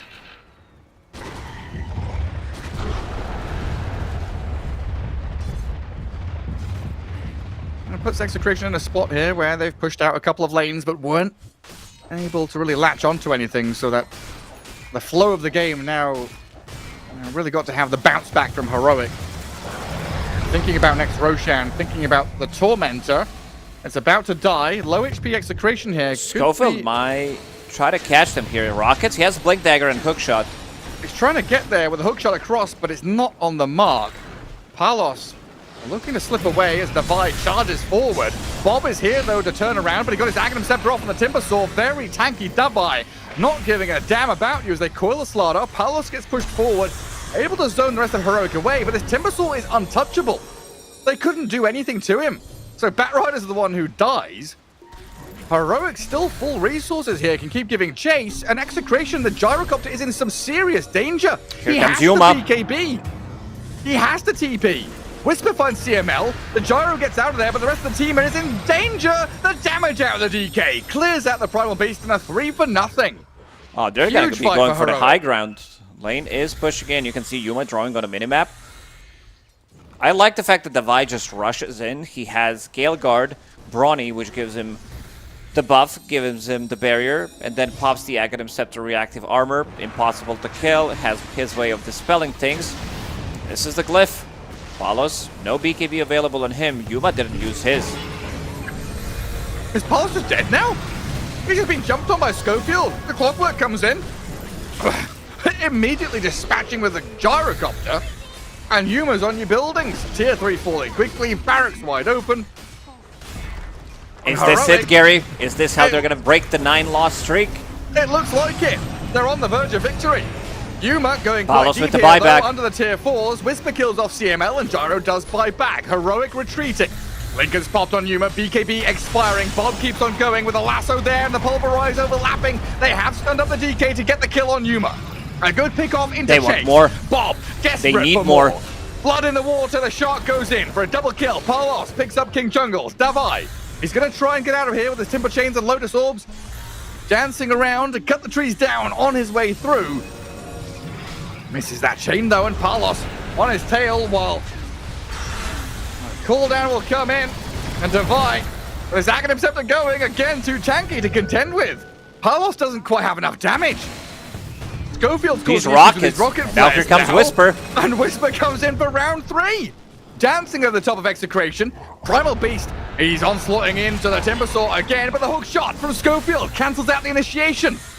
A flame break will push him back into the gyro, and he'll forfeit his own life. That could have been much worse for Heroic, as Execration do get held back from some of those bigger core kills, but Roshan is there, ready to be taken. 30 seconds. No Dragonite. Clockwork, he does have buyback. He can TP to an outpost if maybe they scout things out. He's gonna do it. Could potentially snatch the Aegis with the rocket flare. Has the blink dagger. Hook shot in 15. They're not committing. Palos, can he get it? He's been spotted. The Didn't- orbs, the rockets, the bash, the Timber Saw's in, but he snatches the Aegis. Dire kill it, Palos gets it. CML in trouble and dead on the right to Schofield and his cogs, or at least he's looking like it. Brainstaff's back to stay alive a little bit longer while Defy hunts, but doesn't get the kill. Pretty clean. Getting buyback out of Schofield, taking the edges for themselves, and only losing position 5, managing to get the Roshan's banner as well. Nicely done by Palos. Let's see how Heroic's going to approach this fight next, if they're going to be looking for a pick-off with this Dragon Knight, with his stun. Like, Dragon Knight is online right now. You can see him being pretty much 6-slotted. Still can upgrade Blink, still can buy a lot of other stuff, but for this stage of the game, he is very farmed. And that was Palos buying back as well, right? Yes, Needed so this he Aegis needed that. so bad.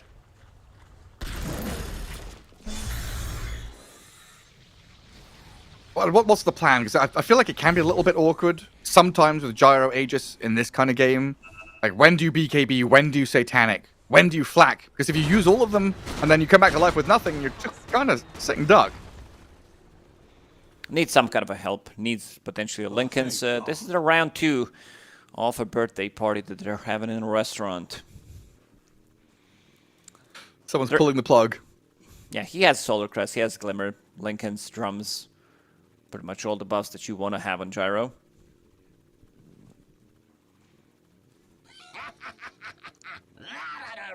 Just needs a bit more time for that buyback to come off cooldown. Well, Heroic with a 7k lead. They didn't finish that mid lane of barracks completely. Melee is still there. They've got to find themselves that bit of room to push out these lanes to reapproach the Radiant base. But it feels like this is anyone's game again. It is. And I'm looking at what Whisper has in his quick buy. Double Divine Weight here. He just finished off Aghanim Scepter. He didn't die in a long time. I don't think Whisper died for good, like, 20 minutes. Because he only has 3 deaths. He did die solo to Bob. And then one Nightmare gank that did happen in the mid lane. Well, yeah, on the graph you can see it, right? He died 3 times in the first 10 minutes, 8 or 9 minutes, and then he hasn't died the rest of the game. So you're absolutely right. It has been 25 minutes of deathless Whisper. Not careless Whisper, deathless Whisper. Maybe they were singing that song at birthday karaoke party. Yep. They love that. Even admins were joking with them the other day. Because they could see them, they could hear them on camera. Yeah, super high energy. Nice little sing-song. Well, hopefully the pauses don't break the rhythm for anyone. You've always got to keep tabs on where the lanes are, what your next move is meant to be. As Execration signal out Whisper's puck in that top jungle area under the Observer Ward. Let's see if Palos commits. Slaughter. If he's going to be buying Divine Rapier, he has Aegis, can disassemble Oh. his Daedalus. Pick up Sacred Relic. And it's going to be go time for them. He's steeping to the mid lane right now. Yeah, 3 minutes on Aegis. If you're going to buy a Rapier, that's the best time to go and use it. It looked like it was getting close to that puck dying top, but Illusion Rune hides behind the trees, TPs. No cap from Execration to get him. Honestly, this Clockwork Aghanim Scepter, game-breaking. Rocket flares, pushing waves, giving vision. All the information in the world for Schofield to give to his team. As he holds onto a gem and double greater healing lotuses. It's a lot that Schofield can do in this next fight. Jump in, cancel all the spells of Primal and Bane, heal up his team if they get jumped on by a Bat Rider. Maybe catch the Gyro. He could, but he's also going for the real item next. I see Lotus Orb, a big, like, thumbs up for thinking about how to save your carry. Davai kind of needs to use Lotus Orb on himself. He is all alone, trying to bait some of the spells. And also, Blade Mail onto Timbersaw. I like this a lot. This is basically his fourth item. Gyro runs mid while the rest of the team runs bottom. Finds Schofield. Gem on the floor. Clockwork dismantled. But it's a rush back to the lanes as Execration have to deal with top and bottom pushing in. Not sure if Schofield is the best candidate to hold the gem. He has some really weird deaths. He's playing in the weird parts of the map. Maybe it's better if they give it to Chen. King Juggles has been farming quite a lot on the other side of the map. Does have a lot of tankiness on his side. A lot of auras that he can provide for Dragonite. Drums, Solar, Guardian Greaves, and now going into Vlad's, which I really like. Was it Palos who got, like, flamed for buying Rapier on Gyro? It was Natsumi. It was Natsumi, okay. Yeah, during Wallachia. I believe it was against Liquid, where they just got jumped in their own triangle. Yeah, I was just wondering, because Palos was queuing up the Rapier, we were thinking he's going for it, and he was like, nah, Disperser. Can't get flamed for it if you don't buy it. Pretty smart thinking from Palos. What's it for? It gives him Dispel, it gives him like maneuverability in a teamfight. It's pretty much similar to what Swiftblink does. I think overall Swiftblink Divine Rapier is better in terms of the damage output, but you're playing against tanky heroes, and let's see, Palos still holding the Satanic. No. Didn't want to pop it. Dead. Blade Mail actually killing him. That's such a nice pickup from Davai. And now Yuma jumps in, finds the opening with a Nightmare save, not enough to keep him alive as the Gyro is the focal point, gets his BKB flat cannon off, pulverized there. They've stunned up the Dragon Knight, keeping Yuma held in place to get the damage from Palos Yuma's dying. Him. He's been left open, but Yuma gets off the Satanic. He stayed alive. Whisper is unstoppable, dancing over the graves of the dead Radiant heroes. Yuma finally falls to Palos, who's on a killing spree, picks up a double. The Gyro kept up and running by his buddies. The help out the bat, but Whisper goes in yet again. Oh, Diving onto the Gyro, hunting for Shanks and Tino now as well. Davai and Whisper, 2 cores still alive. Plenty left in the tank to go for more. This Blade Mail is doing work. You have uncontrollable damage coming out from your side gunner, which is always going to go out no matter what. Sure, you're life-stealing some of it with your Satanic, but you are dealing more damage to yourself. And I like the fact that he's picking up the Crippling Crossbow. It's a 12-second cooldown ability that removes 40% of Restoration. And eventually, there's going to be potentially like Shiva's Guard as well, so his Satanic is not going to be as effective anymore. Alright, let's see if Whisper commits. We did praise him that he didn't die in good 30 minutes from now. Died at like 10 minutes. Double Divine Rapier in his quick buy, and he buys 1. I mean, he's got a double damage rune bottled. He's got his Aghanim Scepter. Whisper's ready to go. Just gotta wait for Dragonite to respawn in 20 seconds time. Your lanes have already been prepped and pushed, and the scribbling on the map indicates that Heroic want to go and finish this game off. They can taste it. They can feel victory. And there's Shiva's. I saw Divai having Wind Waker in his quick buy. That's why I mentioned Shiva's. It's overall a better item choice, gives you more armor, sorry, and it gives you ability to reduce the damage. It sways the matchup, the carry-to-carry matchup, heavily, because you are reducing the health with the crossbow, with the Shiva's guard, so he doesn't have that second life, and it does seem like Heroic, they want to go in, and they want to maybe end it. Whisper, with double damage, still up and running for a good 10-15 seconds. Yeah, that's a dieback on Shanks. Dead with no buyback. 80 seconds for Heroic to go high ground. And Lasso is one of those big high ground defensive tools to drag a core away, so Yuma now can feel pretty comfortable to Dragon Form, go and hit tier 3.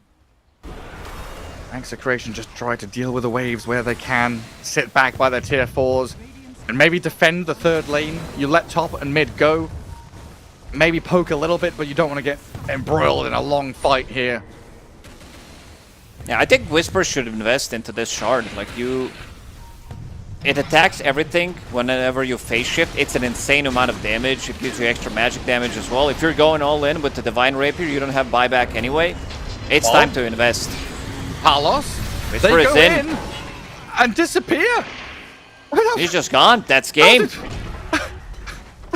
That was a gyrocopter with satanic BKB. He can't lifesteal. That's the problem. Like, I don't think he even clicked the satanic in the previous one. Didn't click his BKB. Leashed, silenced, stunned, dead. Palos gone for 80 seconds. Heroic just sweep through top and middle lane. I really didn't see a world in which Execration would defend that top lane, but they tried and failed. Maybe they'll have another shot defending bottom. Maybe Heroic think the gyro has buyback. Yeah, they're very careful how they're approaching the next fight.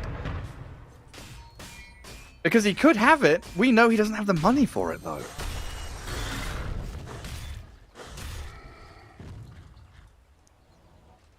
Whisper could potentially buy another Divine Rapier if he wants to. Sell his treads, sell bottle, and you would have almost enough to buy it.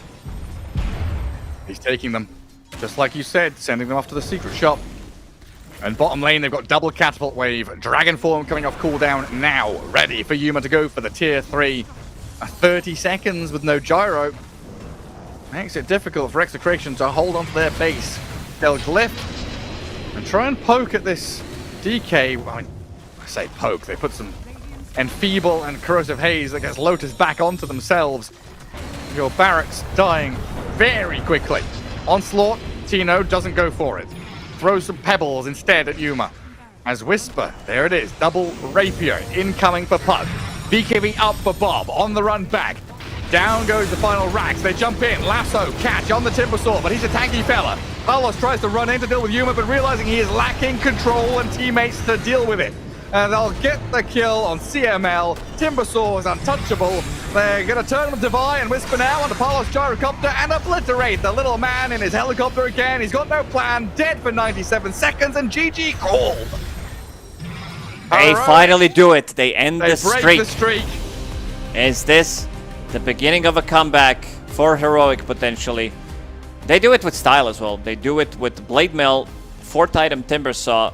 Really nicely done by Divine Llama, and also Whisper didn't die in a long time. Picks up Divine Rapier. Yuma carrying pretty heavily. Like pretty much everything signature that Heroic does in their games when they're winning did happen in this one. That smile. That damn beautiful smile out of Schofield. Winning with clockwork. Winning and breaking a streak. Heroic maybe back on the rails. Back on track as they take down Execration. 29-20. Well, that's going to feel good for Heroic. It has to. You know, upsetting for Execration. Now, I think they're at 2-4. In not an awful spot to be in, but Heroic coming out of that 0-5 situation now 1-5. At least there's light at the end of the tunnel somewhat. A good solid draft there. A Timber, Dragon Knight, and Puck all playing very well together to find these kills, open the map up for themselves, and take that victory. Well done by Heroic. Of course, we've got to snap into action, get some more best of ones on your screen, so we'll take a quick break and come back with some more Dota. See you in a second.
All right, Dota fans, it's time for some more. Would you believe it? We've got plenty of best of ones here lined up today. Just coming out of Heroic versus Execration, where Heroic finally breaking that loss streak. Next up, though, we've got Yandex against Tidebound in a best of one, Lacoste. Yeah, I think this one's going to be interesting because both of the teams started the tournament pretty weak. Yandex losing 2 games, Tidebound losing 3 series or 3 games, and then winning 3 games afterwards. And then you have Yandex, who are also on a 4-win streak. So both teams playing really well. It seems like they had a bit of a slower start, and they are figuring things out. We also saw Yandex bringing out Kez earlier today against the Yakult brothers, and also Tidebound. They played the Keeper of the Light in their last series 2 hours ago against Mouse, which they did manage to win as well. Yeah, because these best of ones are relentless, right? They You're are. playing like 2 or 3 a day. It's just non-stop gaming. You got to figure out your own identity while trying to figure out other people coming in. There's these newer rosters and newer players joining these teams, which you're not quite sure what they're going to show up with. Super exciting to see. And Yandex against Tidebound, no different here, as we'll see what we get in the draft. Yandex have already gone up against some of those funky things, like a Phantom Lancer in their previous game, up against the Yakult Bros. We'll see if Tidebound have got anything up their sleeve as well. We know that Shiro does have some of those funny position 1 carry heroes, like Clinks or Weaver. Yeah, this guy pretty much plays anything, but it's good for the game. Neo did pop off in the previous game that he did play. I checked what he was playing, which position Keeper of the Light did play, and they did run it in the mid lane against Mouse, which I think a lot of teams are trying to figure out what Mouse is doing because they are winning a lot, and trying to break Mouse because they are a very aggressive team, and you want to have the kind of heroes that come online super quickly. And Keeper of the Light is that best type of a hero. We are in tanky meta. He builds into Spirit Vessel relatively early on. Neo, he was playing Timbersaw as well. One of his most played heroes. 16, 1, and 16 was his score at the end of the game. Interesting. Because it was 7E, right? It was Chillaments that we saw playing Keeper of the Light earlier on, trying to bring that into the meta. Yeah, it didn't look too good in that game, at least. But here we are. Marcy left in the pool, immediately grabbed by Yandex, likely to be handed over to Watson as the carry, and Tidebound responding with the Bristle, with the bans on Jakiro, Gyro, Dragonite, Naga, Centaur, Timber, and Slardar. I know Tidebound loves to think about certain picks with, like, oh, how are we countering this first pick coming out from our position 5. I could see some maybe Ancient Apparition from Y. You need to have a setup. Maybe if they had a bit of a different offlaner, something with a stun, I could see it happening. Ancient Apparition during Wallachia had an insanely strong start. The hero was 5 out of 5 games at one point. That could be a cool one. Like, against all these Gyros and Marcys and Satanics and DKs, I think you're right. Ancient Apparition could be a hot hero. We're both still waiting for Necro, right? Both like, where is Necro? Why isn't he here? But maybe you just need to find the right lane matchup for him to be usable. Yeah, I think some other good heroes are... Okay, they did ban out Bane. I was about to mention these BKB piercing tools. Bane, Warlock, Shadow Demon. This is something that Marcy doesn't like to play into unless she has some kind of a setup. Like, Marcy wants to go in with a BKB, kill one target, maybe even start killing the second target, and then reset when the BKBs are down.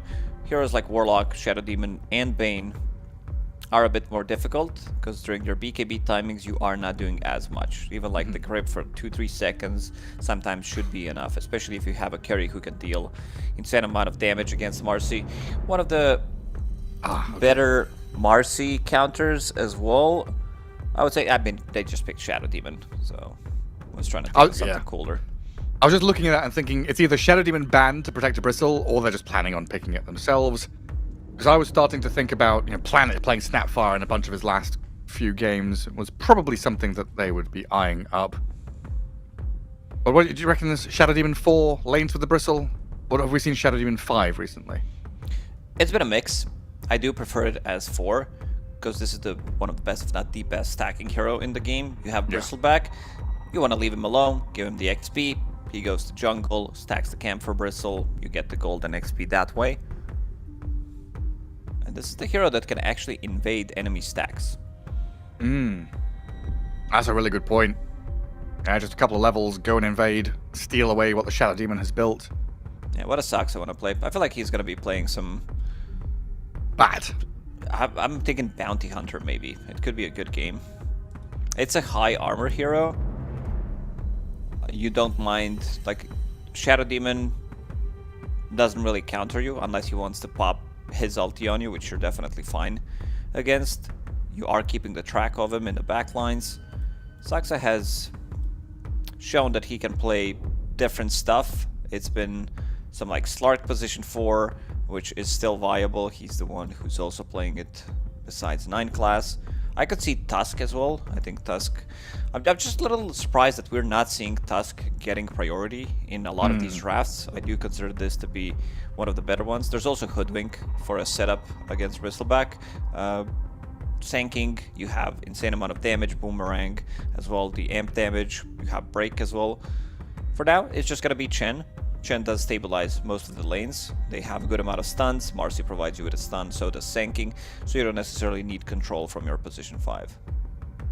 So what do you think the reason is with the Tusk? Is this like player specific, that Tusk feels really good in certain hands, or is it like people have scrimmed it and realized that Tusk can get like, I don't know, countered by too many roots or whatever? I don't have the answer for that one. Maybe I just value Tusk highly than some other players. You're Yamich in disguise. Yes, I mean, this hero has always been like one of the best 4s throughout the Dota history. In my book, you always have everything. Like your whole toolkit is kiting, save, BKB piercing tool, being able to kill tanky heroes like Tidehunter, Timbersaw as well. Yeah, gap close, catch, everything. You got the whole kit. Well, here, Tidebound, I've got to start revealing some things. This could be their off lane, or likely will be their off lane. So now I've got to start looking towards that safe lane, and maybe Wise hero to pair up with the carry of Shiro. And carry-to-carry matchup-wise, who does well against Marcy? Ursa's one of the few ones who can stand his ground and just fight against Marcy. I think some more elusive heroes, like heroes that cannot be bursted, like Gyrocopter, not that easily bursted. Medusa as well might be too early for those picks. I could see them maybe taking Gyro for themselves and then flexing it. Oh, it's banned? Okay, there's Ursa. One of the few ones who can actually just be there. You are building into Basher, so when she jumps in, you have Enrage as well. Good thinking. Not the biggest fan of Shadow Demon plus Pugna as a support duo. It's a bit of a save, but you also get dismantled by Sanking. Yeah, I mean, looking at this draft, right, you are now 100% reliant on your mid lane Storm, Ember, Primal Beast to go in and do stuff. You know, you've got Ursa and Bristleback who are tanky and can get into the fight, but you don't have anyone to catch. You know, Ursa could get kited very, very easily. Jira Jr. gets to choose. Like, okay, so it's gonna be mid-sanking. I was thinking maybe they are gonna be flexing that, but no, never mind. It seems like this is Saxa position 4 Marcy.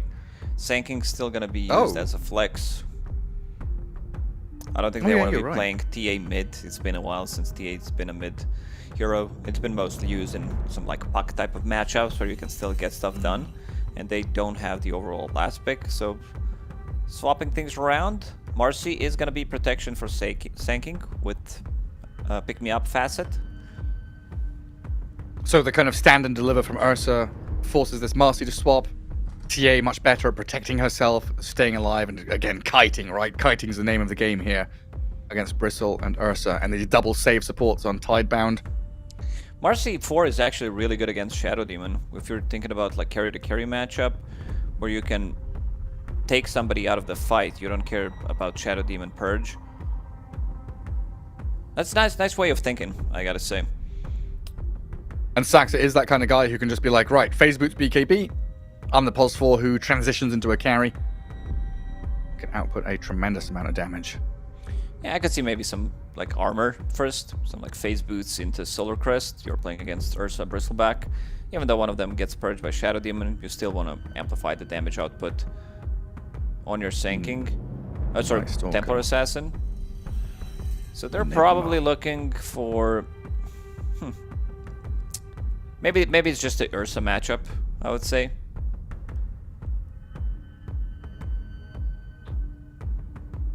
Yeah, it makes sense. If they want to run this Sanking in the mid lane, and then have offlaner who does well with Marcy. I could also see, like, let's see, just check if Noticed has been playing... Death Prophet. No, I was thinking more like Viper. Some ranged hero though, right? Yeah, because this what he needs in the lane is Marcy, like Marcy type of a hero, some Tusk, some Tinies, stuff like that. Heroes that can be good against Ursa. If he picks Death Prophet right now, I'm gonna look so good. Yeah, the hero is uncontested at Wallachia, probably For previous good couple of reason. tournaments as well. I don't think it was... I think it was picked at TI once or twice. Yeah, I can't even remember.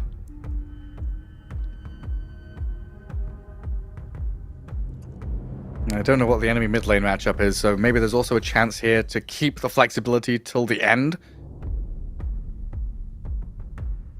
And Tidebound, and missing that mid lane. Oh, wait. Wait, what? It could be Marcy off lane. So Muerta is pos 4. If they... unless... There's been a position for Templar Assassin played by 9 class. I'm just trying to think if there's, like, who's going to be playing against Ursa in lane. It could be mid Muerta as well. Carry... Yeah, it could be mid Muerta, carry Templar Assassin. Muerta with the Helm of the Dominator build from the mid lane. They have a couple of flexes available. Not sure how they are flexing it between the players who... You can't just tell someone play Muerta or like play Marcy if they didn't play it. That's the thing, right? It's Watson, right? Watson is the Muerta player. So I'm kind of just leaning towards carry Muerta. Maybe I'm crazy. I don't know. Tidebound come out with the Ember Spirit at the end. We're expecting some kind of spirit hero, gap closey kind of guy. And yeah, Saxa Muerta, noticed Marcy. There was a lot of flexibility there. In the end, the mid-sanking stays. I'm just wondering what the idea behind offlane Marcy is when you're playing against Ursa. I think you want to be playing very aggressive, level 1, level 2, even level 3 against Ursa before Ursa gets to his like multiple points in his Fury swipes. He is very weak. Like we were talking about Muerta, level 2 timing is pretty strong. I could see them killing Ursa in this lane once they reach level 2, especially if they get it faster with the Blood Grenade, bounce back into the Silence, and then you can pull him into the Silence one more time with the Dispose. Good way of thinking. I think... It's hard for Ursa to stick on someone, right? With like the shot from Muerta pushing him back. Muerta against the decrep target's good mid-game. As long as you have mana unnoticed, I think he's gonna be fine. If there's a creep wave, you can always rebound off of the creep. Stay away from Ursa, because this is Pugna. Like they have no stuns in this lane. A little bit of anti-synergy as well between the Cripify. Not sure if I like it too much. They're also very limited in terms of stuns that they have, so they needed to fix their mid laner. What did they pick? Ember Spirit last overall for Echoes. Yeah. So that's a hero that they kind of need to pop off. He's going to be playing into mid matchup against Sanking. The reason why I'm thinking about Noticed being solo is you also want to be stacking. You have mid Sanking, which means that Muerta probably wants to go to the triangle and get some stacks going. I think games like this, we've had a couple today, in the past couple of days, why I kind of like, you know, sometimes having these best of one bloodbaths, but no one gets eliminated straight away from group stage. There is that second chance. Teams get to try some of this kind of quirky stuff. They don't have to be slaves to the meta. They can try and, you know, break out with this. Offlane Marcy, support Muerta, bring it back for Saxa, and try some cool stuff to deal with some of these meta picks like Ursa and Bristleback. Yeah, this might be slightly too much for me. We'll see if it plays out. This is pretty similar to what Yakult Bros did in the previous game. For me, all eyes on Marcy. Marcy Morta lane, how much they're going to be able to do in this one. Maladich. With the mana burn creep, of course. He can also send that to the mid lane if necessary against Ember Spirit, burn some of his mana.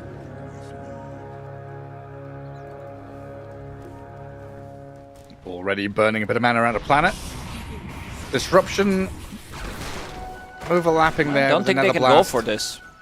It's awkward. Noticed and Sax are going to be the ones that walk forward, taking another blast in the process, but the dead shot missing means Y is fine and able to get a few more hits to lay in onto Noticed. One thing I'm worried about, like really worried about on Tidebound is who's making the play, like who's playing with Ember Spirit and how you're playing. Shadow Demon and Pugna are two very defensive supports that want to be like in the back lines. Problem is your offlaner also wants to farm. Like he wants to be getting his aura item. Potentially you're playing against Sanking. Maybe there's going to be... Yeah, Oh, so there it is. So Malady has zoned Y out of lane, leaving the Ursa in a 1v2. The Chen just tri-lane top, basically, keeping Pugna at bay, burning his mana, and forcing him all the way back, basically to tier 2. It's Shiro then drops like a third of his HP because of it. Yeah, level 1, level 2, definitely in favor of Yandex. Ursa, just keep him low enough every single time you get close. And once they get to level 2, I do expect Ursa to potentially die in this lane.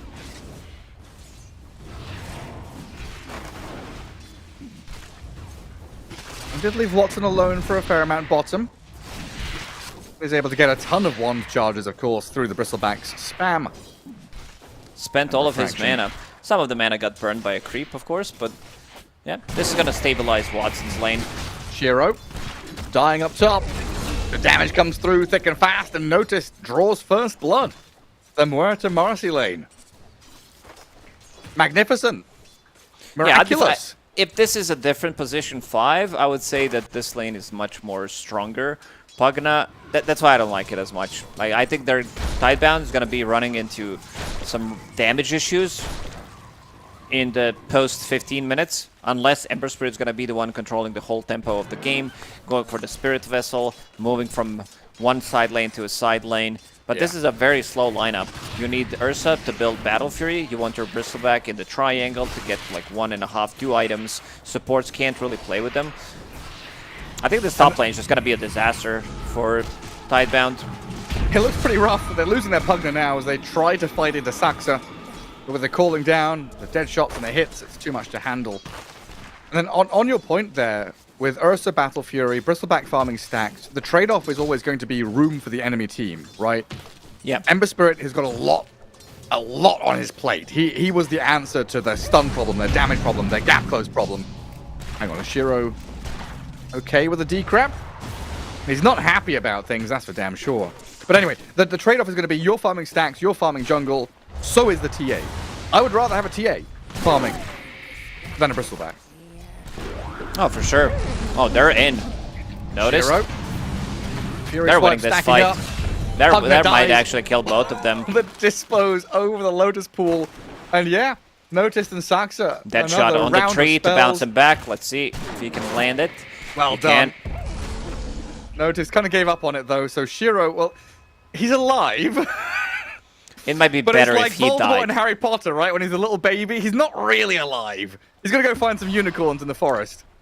He also doesn't have any regen. He just brought boots. His career is in use. Wise TP's on cooldown, so he can't even bring the healing salve. And that's also his own healing salve. He just might die. That's why I said it's better if he dies. This is going to be healing salve from your position 5, which is going to be only half the value.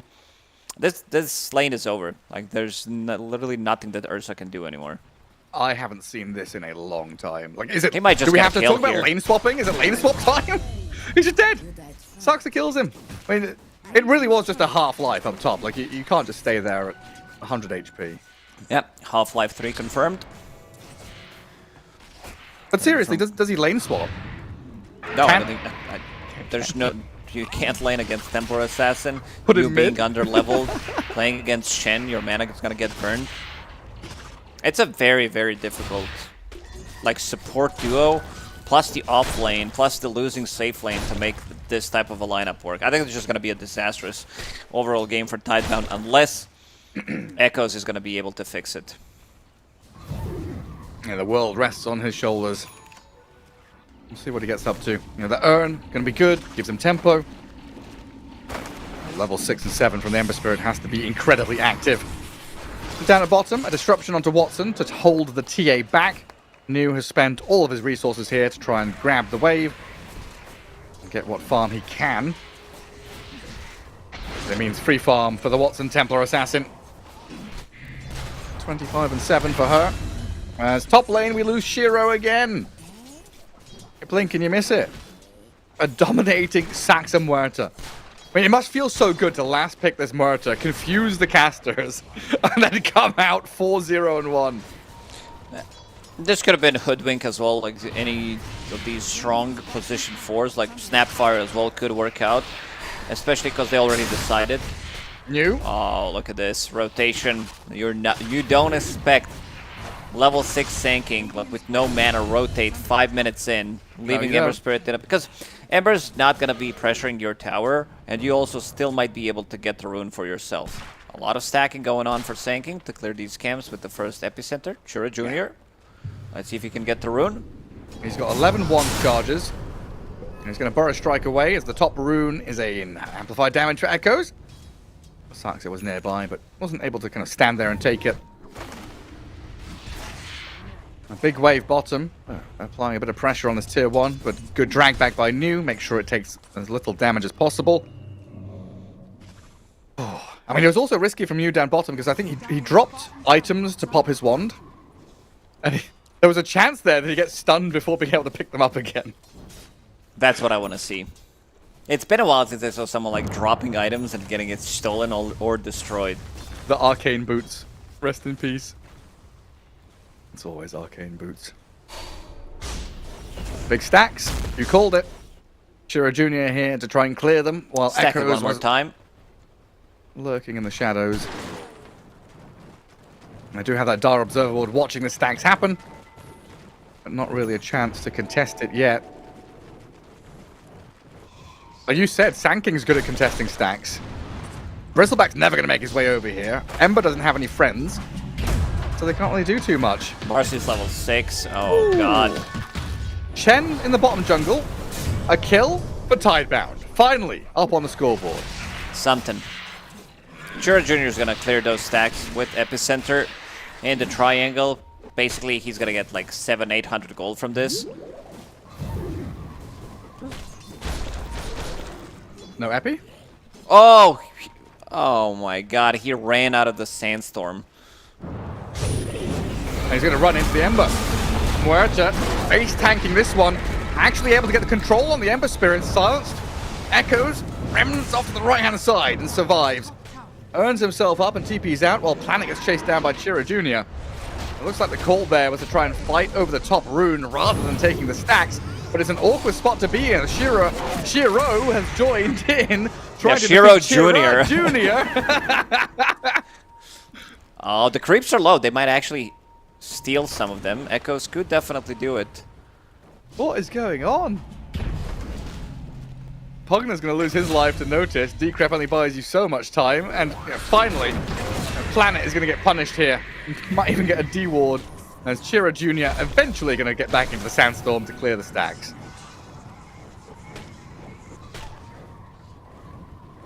It was a good attempt by Tidebound, though, right? It is. The reason why you build Sanking by power treads on Sanking is because of this reason. When you are farming in the triangle, in the sandstorm, the creeps can't see you, but when you use the power treads, swap them, then the creeps do see you, and then you can actually trigger them again, trigger the aggro. Clever. Well, top lane now completely free. Helm of the Dominator, Phase Boot, Marty. Top of the net worth at about 5k. That's before they've even taken that tower down.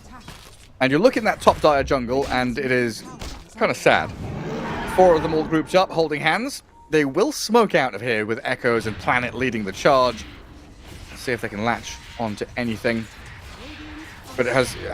they've just relinquished control of all of these lanes. Bristleback bails on bottom, he farms some camps, he TP's top. Ember Spirit gets on Marcy now. It could be a huge kill for them as they bubble her up. Trying to rebound over the creeps. The calling and the dead shot comes in though, and Notice tanky enough to withstand the majority of the damage until the secondary route arrives. Echo is able to take down the spring and a dive in behind the tier 1 tower. Forces that pierce the veil out of the Muerta. Will turn to get some hits onto New. But what's done is done. Not a bad kill. Good amount of gold. They also stopped the push coming out. He almost managed to get out. Maladich, was he level 6 at the time? I think he just got it with the Hand of God. It might have made the difference. Echo's getting that rune somehow. A Burrow Strike from Shira, not timed well enough. But yeah, Sanking also stole a bunch of stacks on the dire side of the map. Went and cleared the Ancients. Got some gold for himself. A 4k lead for the Radiant. Blink on the Sanking now here as well. Not as bad as it could have been. Testament to Tidebound sticking it out. Getting something out of these horrendous lanes. Now, Ursa obviously is still having a really bad time. But at least the Ember and the Bristleback are in fighting shape. Ember is. Bristleback, he needs his Blade Mail. He needs... Like, what is his second item even going to be? Does he want to build into, like, some auras?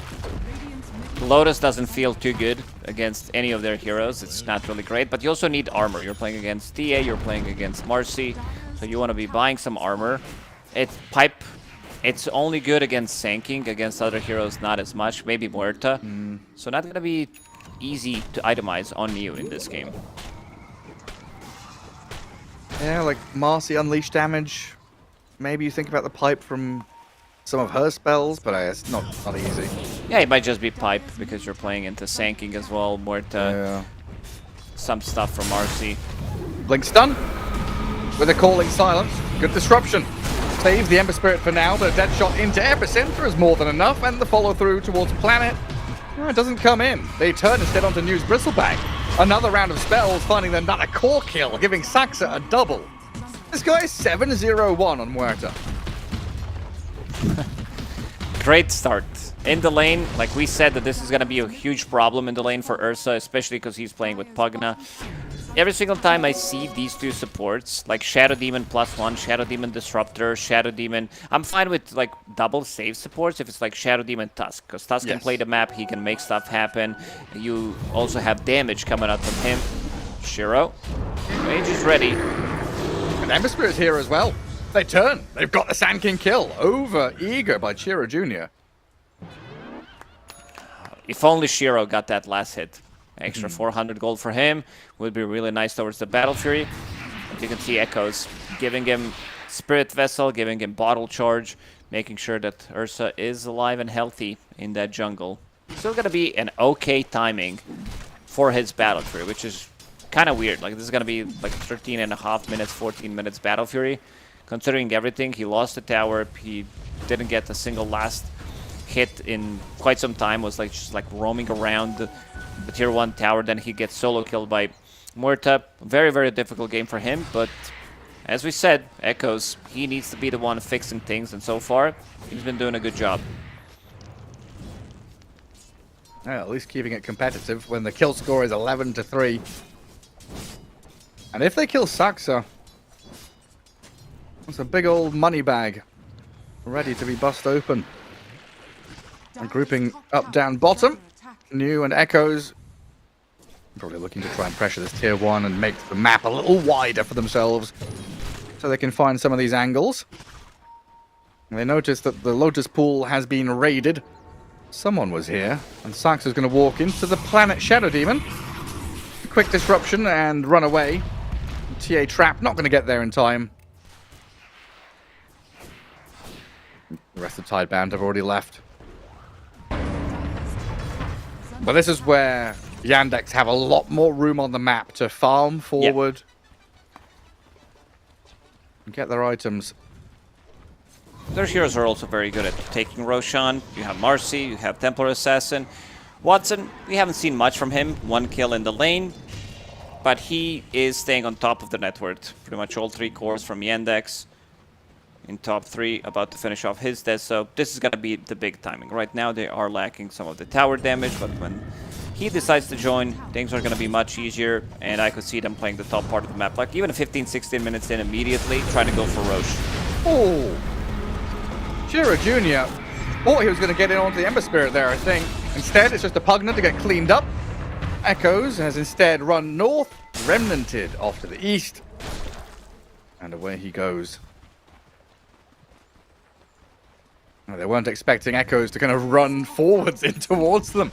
No. Shiro Jr. wasn't able to burrow strike properly.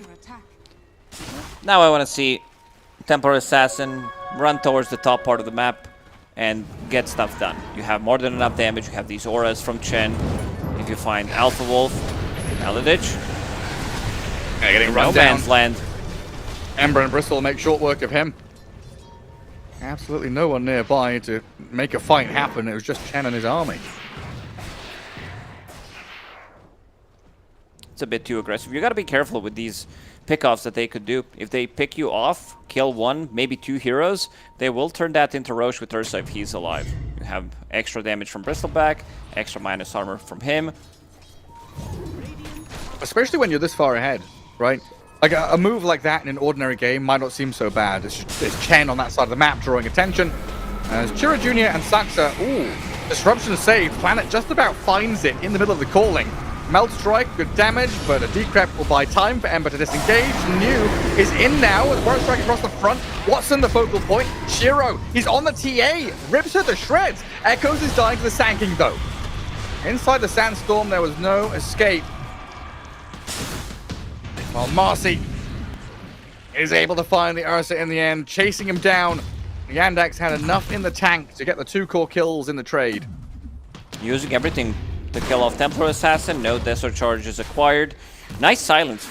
The way they start the fight, sucks up double silence, then Shadow Demon gets out of the silence, gets the disruption, saves Ember Spirit for a little bit, but they're still gonna be able to get the kill. This was the fight without Shiro Jr. even using Epicenter. He might get a snipe here.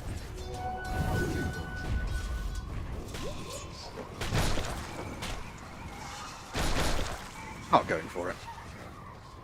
A risky move. If he goes underneath the tower, he would feed a lot of gold.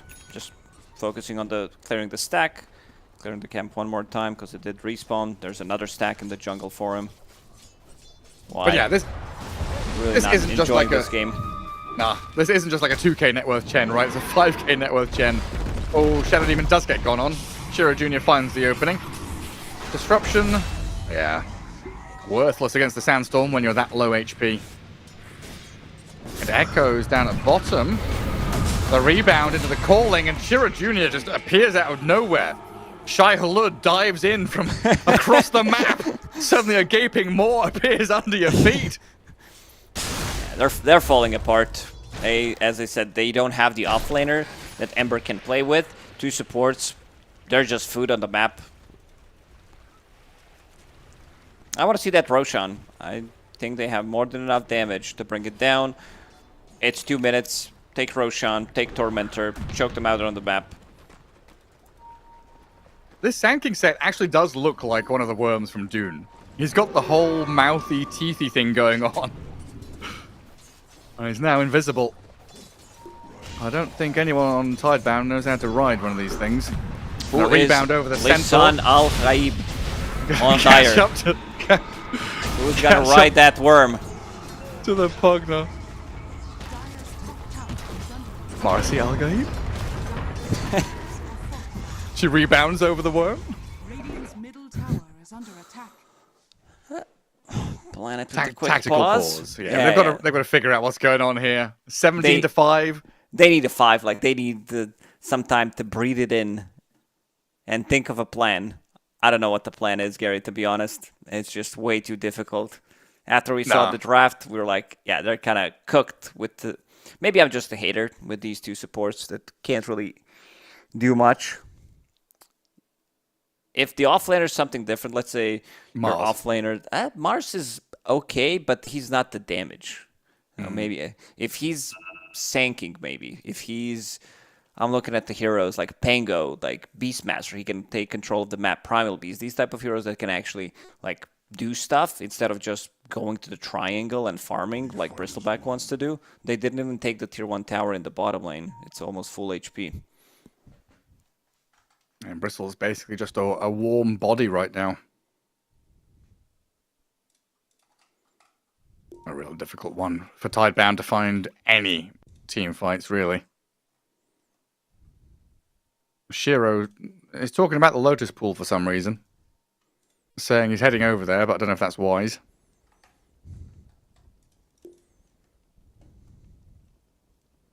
Templar Assassin, Sand King, and Marcy, 10,000 net worth apiece. The farm distribution very even across the 3 Radiant cores. And TA, with that Desolator, would love to go and get some stacks going, because we've seen TA a couple of times where she buys Deso, continues farming jungle, and then loses the game. Watson's finally in a spot where he can get something done. Especially in a losing game. Templar Assassin, not a hero that plays that well from behind compared to some other heroes, especially if the map is smaller, you're playing in some like really bad matchups against Viper. You never feel too comfortable blanking in the middle of a fight. Shadow Demon is also a good response where you're getting purged in the middle of a fight. They have Ember Spirit, Spirit Vessel, Flame Guard, making sure that the damage over time is going to be super effective against Refraction, holding you in place pre-BKB, pre-Hurricane Pike.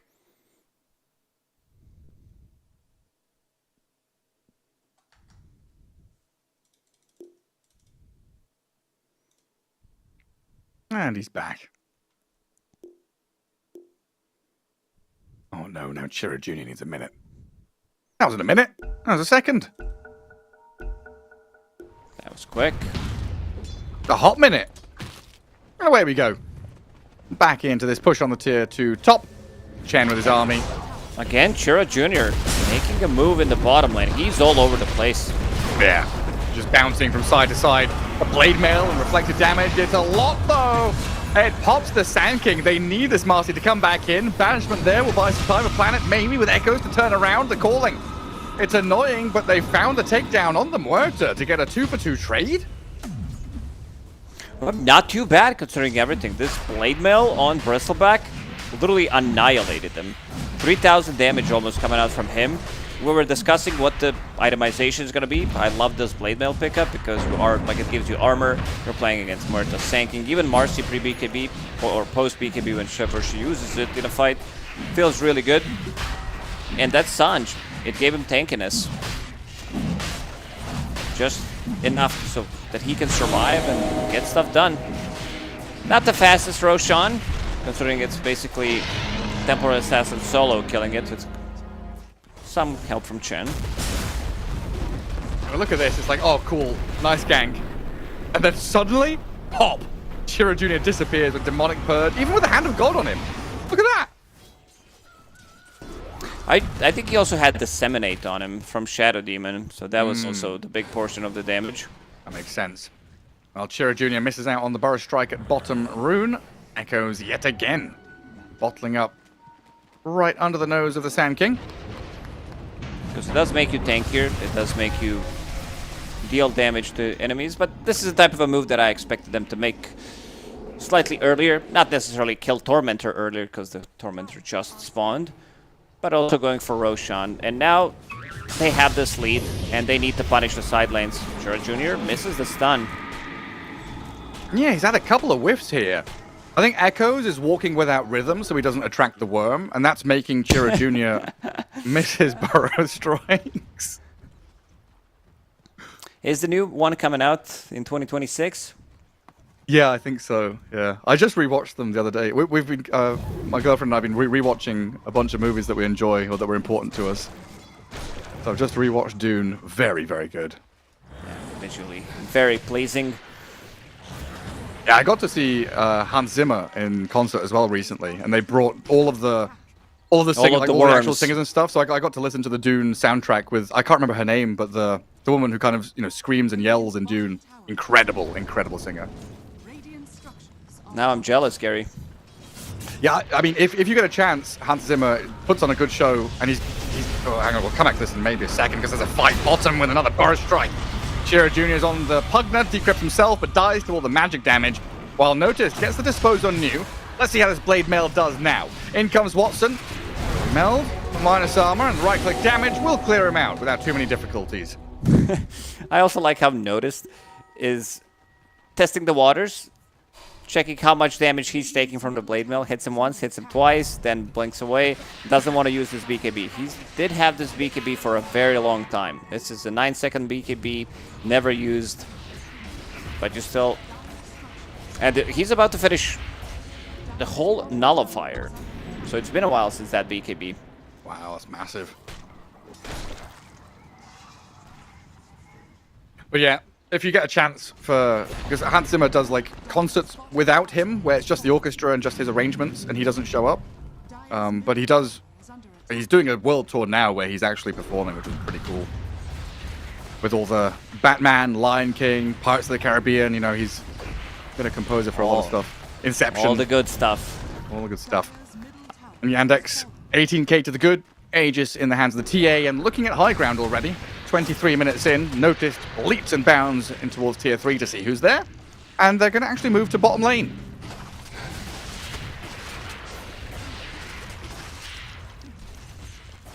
Nothing to stop them right now. And Ursa is not joining, he's farming. It's down to New and Y to try and defend as best they can. Life drain to keep him topped up, but he comes... Watson and Shiro Jr., they blow up the Pugner. Disruption buys time for the Bristleback, but I mean, there's a Blade Mail and a heal off. He's actually not dead yet. I thought he was done for. Might still be falling with the damage raining in out of Watson, and Notice jumping over the top to get the catch on him, while on the right-hand side, Morita dying to Shiro. Sacks are finally falling. Planet, though, burnt down by the epicenter. New buys back along with Y, and they've got the catch on to the Sand King. They've defended their base with a couple of buybacks. The chase is on to find anything this else. is a long TP. Let's see. Shiro. He was close. Double buyback. One from Neo is big. I also like how they're just not using BKB, especially Marcy, for a long period of time, knowing that they have no stuns. So he can choose when he wants to activate his BKB. If he's in trouble, if he's getting chained, maybe getting jumped by Ursa, who does have Basher now, so it's a bit of a different one. But you can see how quickly they're dying. Watson jumps in, immediately kills Y, and this silence is also causing a lot of issues. Oh yeah, Rasaxa. Incredibly annoying. You gotta be careful with the spill damage out of this Bristleback. You know, Watson and Notice gonna do, like you said, have to have this back and forth, dipping their toe in to see how the water's feeling. Top lane, back in live. They're going to catch onto Echoes. Feared, silenced, stunned, controlled. The damage is coming, but it's not fast enough. He gets the Remnant all the way back.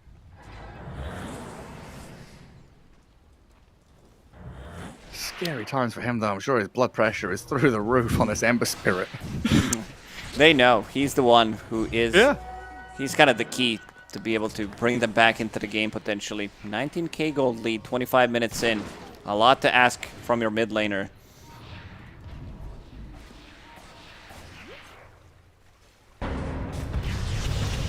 Shadow Demon. Outside of the calling. Deadshot's good, though, to push him into it. He's trying to cleanse off the nasty business. And it looks like he's okay. Disseminate, keeping him alive.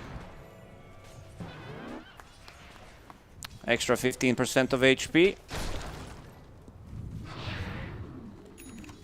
And cleansing all the business off with a shard. Radiant's bottom tower is under attack. Yeah, and especially when Ember, you know, he's not allowed to go for these, you know, Radiance, Maelstrom, any farming items. It can be a struggle to keep up in the net worth. Shiro. He thought he could slip away in TP, but now he has no TP. Stranded. And taken Good catch down. from Saksa. Blink Dagger, Road of Atos. Kind of hard for this Ursa. No BKB on him. He's been recovering. He's almost catching up with Sankey, which is pretty insane to think about considering his lane. But it might be time to go in and try to potentially end this one. If it's going to be a solo siege from Templar Assassin, it might take a while if they group up with the Chen and the creeps. How many creeps do we have here? And which creeps? Hello. Junior's in. He is! Right into the back lines. Both supports obliterated. Shadow Demon gone. Bristleback Blade Mail's up, but he's going to get rooted and kited here as Watson tries to contend with the Ember. The rest of the team just surround New, finding another 3 kills. And Ursa still dead for 15 more seconds. Looking at the death timers, this is multiple lanes. Yeah, I like how they just jumped. Jura Jr. finds the opportunity, finds 2 supports in the back lines. Doesn't care about slow sieging by any means. Instead, they grab a couple of kills, immediately turn that into 2 sides. And they're not stopping. 49 seconds without Neo. His buyback is on cooldown. It's time to go for Megas. Yeah, go 3 lanes, right. Straight up the top. Echoes is trying to chip away at them and maybe clear waves with the Slight and the Shiva's spam.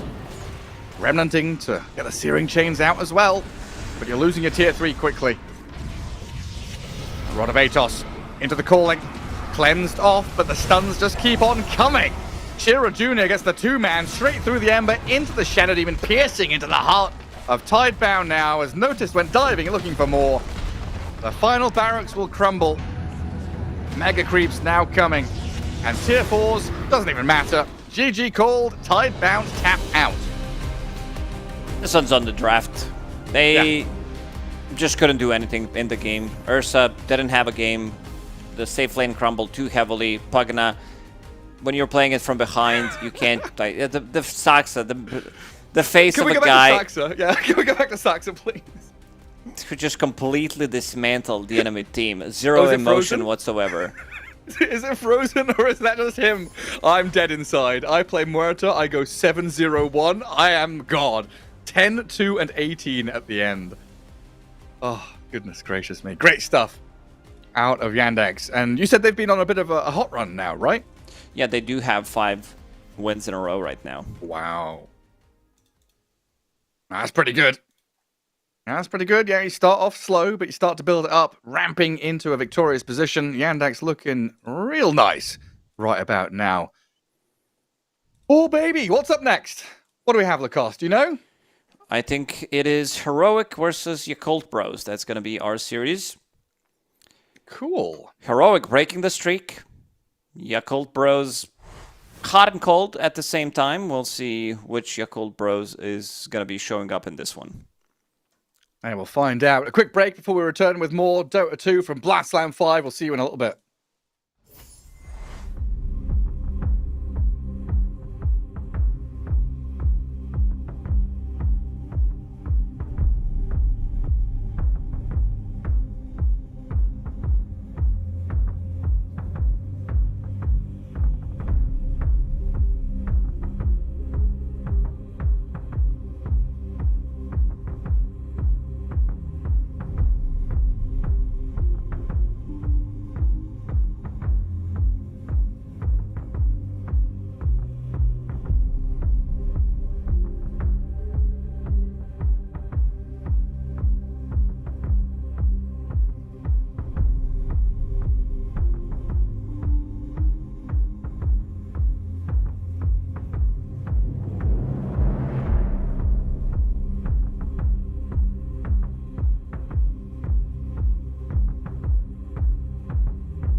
I hope you like Dota because, well, Lacoste, that's all we've got. You know, no charm, no intelligence, but we've got some Dota 2 for you.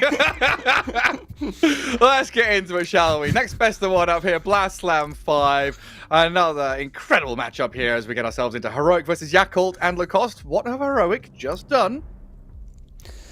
They have ended their loss streak, 9 loss streak that they just did have, with a relatively convincing victory, and that's what I like to see. I also want to see more from Yakult Brothers. I think the Chinese teams so far have shown some of the flaws in drafting as well, especially the previous game. I just didn't see too much of a synergy. Like, even that game when they had Phantom Lancer on Yakult Bros that they played earlier today. I mean, these type of games are in draft. It's always easy to say, you know, they lost because they had a bad draft, but these ones actually are on the draft. Like, this is your Disruptor opener on 9, and then Windranger on 13, and then you overall last pick your PL on 24. So there's like no synergy with the heroes. The heroes that you have kind of don't counter what enemies have as well. So I want to see that upgraded. I've been very impressed by Tian Ming. Like, Tian Ming for me has been, not just this tournament, but also throughout his career, he's been a very, very stable position 5, and we'll see what he's going to be playing. I do believe we have draft ready, so we can hop into it and check what potential heroes he could be going for. Oh, Divine Llama, yeah, he upgraded that. That looks scary. Mean looking face. He's ready. But yeah, like in that case with the Disruptor first pick, the PL last pick, I kind of get it, right? You know, meta is a bit stale. The meta has been defined for a long time by Falcons and these tanky melee heroes that are very annoying. So you're trying to find ways to kind of ban your way and pick your way out of that. And sometimes, I mean, pre-TI, we had this super long patch as well, and we had developments. We had, you know, new drafts and new ideas come out and break through. There are ways to break the meta. It just takes a lot of magic, a lot of patience and practice. I think this is a replay of Divine Llama. It does seem like he already made that. Never mind, it was something different after he did that move. He adjusted his microphone, but yeah. Let's keep him on camera to see the two-pick meta that has been developing. Heavily focused.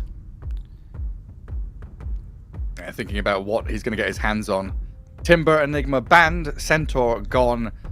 Curious to see what angle they go for him, but for now, it's Heroic taking Shadow Demon first. A lot of smiles over there from the Yakult Bros as they try and figure out what direction they want to head. Jakiro's left in the pool, so that's a straightforward one to take. I love the animation for Jakiro. Yeah. When DK is out there, though? Yeah, he is like Dragon, and then you see Ogre, and you're like, oh, is this the combination between two of us? A dragon, a twin-headed dragon? Nicely done, whoever was in charge of that. But yeah, speaking of dragons, Dragonite is still available. They could open up if you get the hands on Jakiro plus Dragonite. It is an insane combo. I think they need to remove it on Heroic because Dragonite is a hero that doesn't care too much about Shadow Demon ulti unless he's like completely isolated.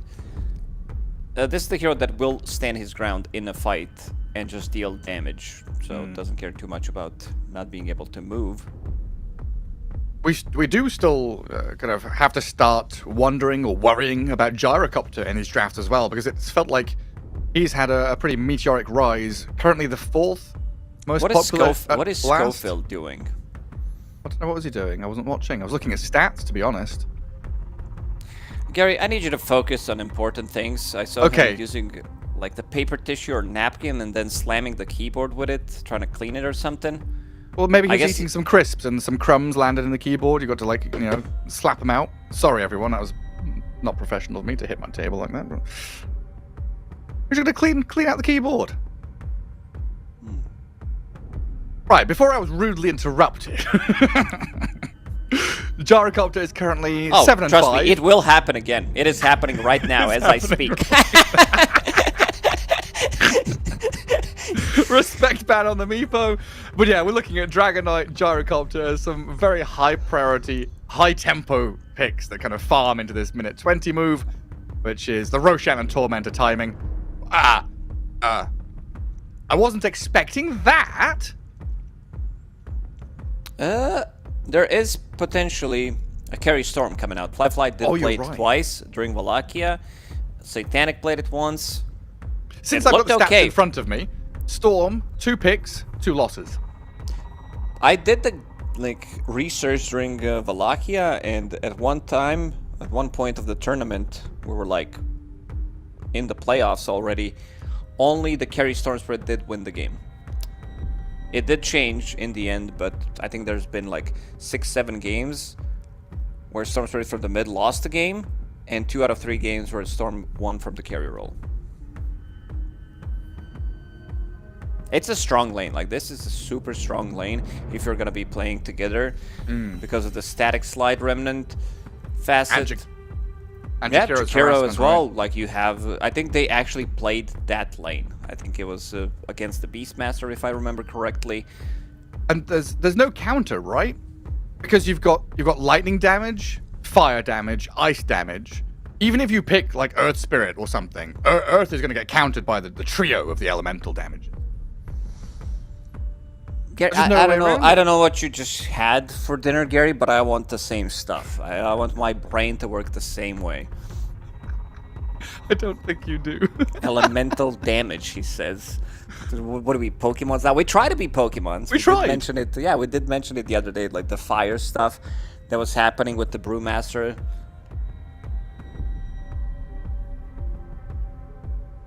Sky damage.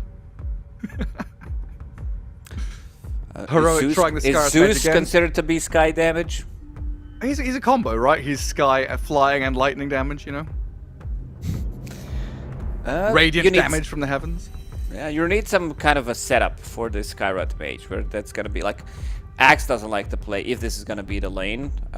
Mars is okay-ish, not the greatest against Storm Spirit. Sure, you can catch him. You can catch him with the disruption into Spear. Primal Beast is okay. It's not an okay lane to play into. I don't think many of the heroes that I'm mentioning love to play into Jakiro. There's ways around it, of course.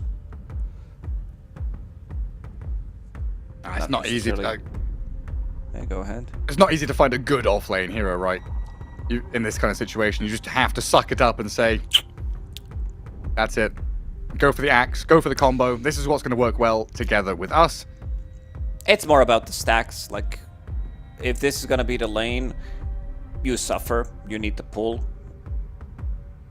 You need to stack with Shadow Demon or Sky. Both of these heroes can actually be played by either 4 or 5s.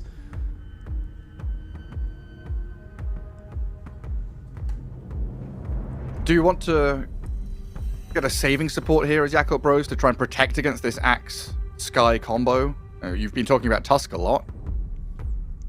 I like Mars for them, which is a bit of a protection. I also wouldn't mind seeing something like Tusk. Boboka didn't really play it. He's been prioritizing different heroes. This is also a good pick. I like Night Stalker a lot against both of the supports. That's why I mentioned Mars. You just blink on top of them. If you catch them inside of the arena, they are gonna die. So instead of having a literal, linear save with a snowball or a disruption or whatever, you've got a save. You've got aggression, right? You jump into the enemy and make them fear for their lives while they're trying to take yours. Axe Blink calls. Techie's Night Stalker blink into the back and find the squishies in the back lines. Heroic going to come out with a Leshrac now, though, adding a bit more damage. Not sure what lane he's playing into, and Leshrac is usually just a solid laner against every matchup, so a good spot to pick him in. Pretty much, Leshrac on 18 does feel good in most of the situations. Let's see how they're going to be reading the draft, whether Storm is going to be going to carry role or if he's going to be played from the mid. I'm looking at Emo's hero pool. Is there a hero that can potentially counter this Leshrac? How does Sniper do? I was thinking about Sniper potentially if they want to have another mid laner, and they do think they are banning out Queen of Pain. Queen of Pain is a good ban. They think that Storm is going to be played as carry, which I really like. I want to see it in action, just because you also have Night Stalker with the vision, unobstructed vision with the 2 supports. It gives you jump. It gives you jump most importantly onto Skyrat Mage. Yeah, and the supports offer this layered disable and layered damage as well, right? Like you go in with one, like it's this algorithmic move. One Night Stalker or Storm go in, and the rest kind of just follows naturally. You've got long range reinitiation or secondary waves. An AM ban necessary as usual when you've picked a Storm, and especially you've got a Storm techies. carry. I think it is going to the carry role ever since I saw the pick, because I saw this lane. It's very, very powerful. Yeah. What does Yuma want to play? Good question. Something that can stand his ground. Something that is good against Night Stalker.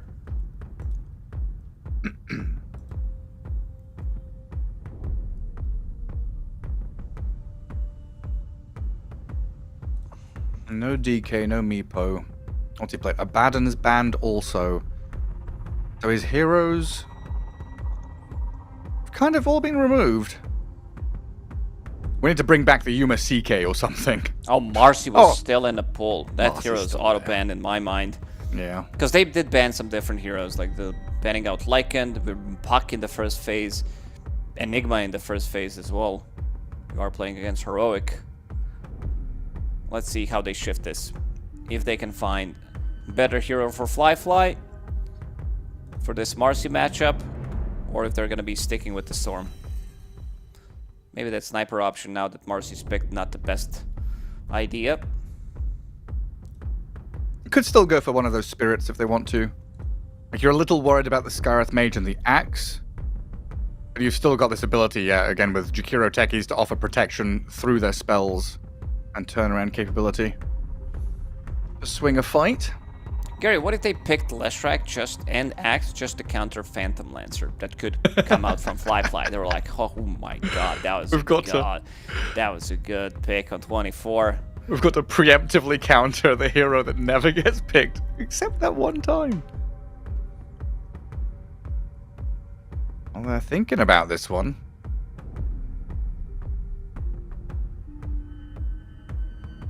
What do they need? They've got team fight, they've got catch. They could use some physical damage, I think. Physical damage, yeah. I want to see Axe build pipe in this game. Basically Helm into pipe. You're playing into Night Stalker, Storm, Jakiro techies. Everything is magical. I mean, do we see like an Invoker or something? Like, I don't know, I'm thinking like Shadow Fiend, Invoker, these kind of heroes.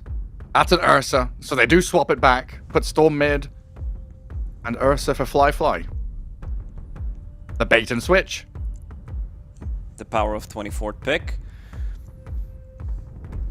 That's so cool. With second pick Storm, you're kind of dangling the carry Storm in front of us all. Yeah, I think Paravision was the one who actually first picked Storm Spirit overall. And they're like, what are you gonna do? Like, they just baited the pick, and then they used, I think, Sniper or Huskar in the mid lane against Puck that was left at the pool, which they got baited into picking after seeing Storm, of course. Didn't think the flex is gonna be happening. So after seeing it a couple of times, people do start thinking about, is this Storm Spirit gonna go to carry role? But yeah, seems like teams are prioritizing Ursa in this carry-to-carry matchup against Marcy, where you're not gonna be dying as easily. But there is also Shadow Demon. Like, the supports make it very difficult for you to play the game, and so is Axe with the call, which is very good. Like, you can't, even if you get the Aghanim Scepter, you still can't dispel that. Skyrat Mage Silence is gonna be good. Yeah. Shadow Demon ulti in the middle of a fight, removing your overpower. Axe Blade Mail. Yeah, I'm not sure if in this one he's gonna be even getting the Blade Mail. We saw teams kind of going for other item build because it seems superior in most cases, unless there's a good game where you can actually blink call people. Like Phase Bracers blink? Yeah, it's just Helm into, I would say, pipe in this game. Helm pipe, and then start thinking about maybe getting the blink. Gotcha.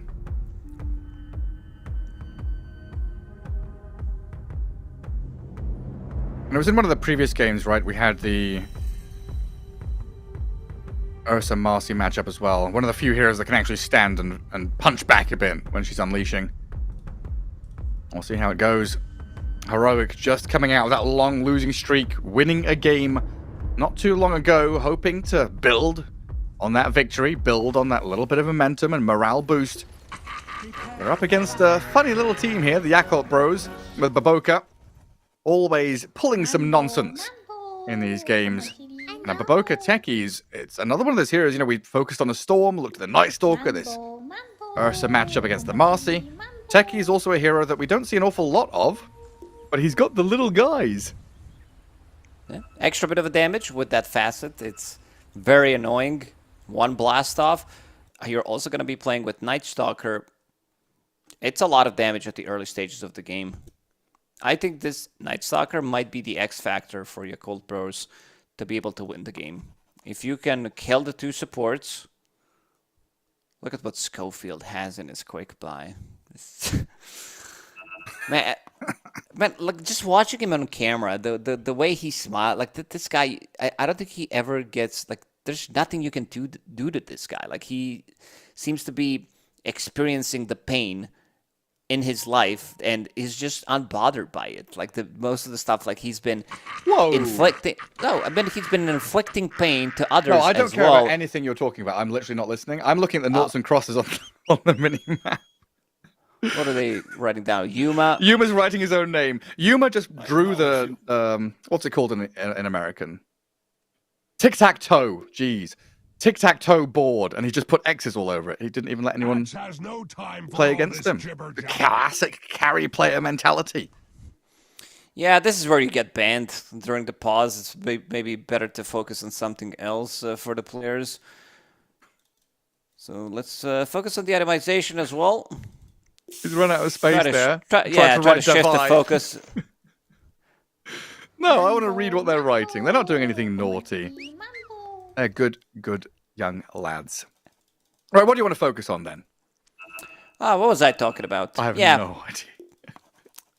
Item build from Skywrath Mage. 5 Mantle of Intelligences. 1 for each player. Not sure if it's for his own team or for the enemy team. He's ready to ping them. I think somebody should buy Mantle of Intelligence. Did it ever happen to you where people bought it and then put it into your inventory, and then when you drop it on the ground, they put it in again? It's happened in the Roche pit. That's happened to me for sure. Where I thought had, you were gonna see. Yeah, I'm that guy. I'm the one that's actually doing it. Oh, I'm not that guy. Come on. Not anymore, huh? I'm in my mid-30s now. You know, that's 19-year-old behavior. That's early 20s behavior. It's never too old. If you're playing this video game, it is. It's always a good time. No toxicity, please. He did buy 3 of them. 3 mantles on Schofield. So it's going to be a lot of damage playing with the Shield of the Scion. Yeah, he's Extra bit warm, of protected, barrier. and clever. What is this wraparound with no smoke? Heroic have gone all the way into enemy ancients. 30 seconds. This is the advanced smoke. You don't need to use it. Let's see. They're in a good spot. They use this pause to potentially sneak into the enemy triangle without getting noticed. Yeah, some Ember technology. I mean, Night Stalker, he's going to walk right into this one. King Jungle's smoke breaks. They know someone was low ground. Shadow Demon gets a nice deep ward there in behind the mid-tier 1. No catch on anybody, though. No first blood or anything. So it looks like the bounty rune is going to go 2 for 2. Double wards on that mid lane, in fact. That's a lot of focus in towards Emo. So what are we looking for? I don't know, courier snipes mid? Or what's happening here? Yeah, I'm wondering what this... They're just killing ward behind the tower. Maybe Boboka? Emo knows. Yeah, they've seen it. Hello! No ganking me. Come on, question mark them. Emo, you know you want to. That was a funny little attempt from Heroic. It doesn't pay off, and that means we do get a free first wave in that bottom lane for Tianming and Fly.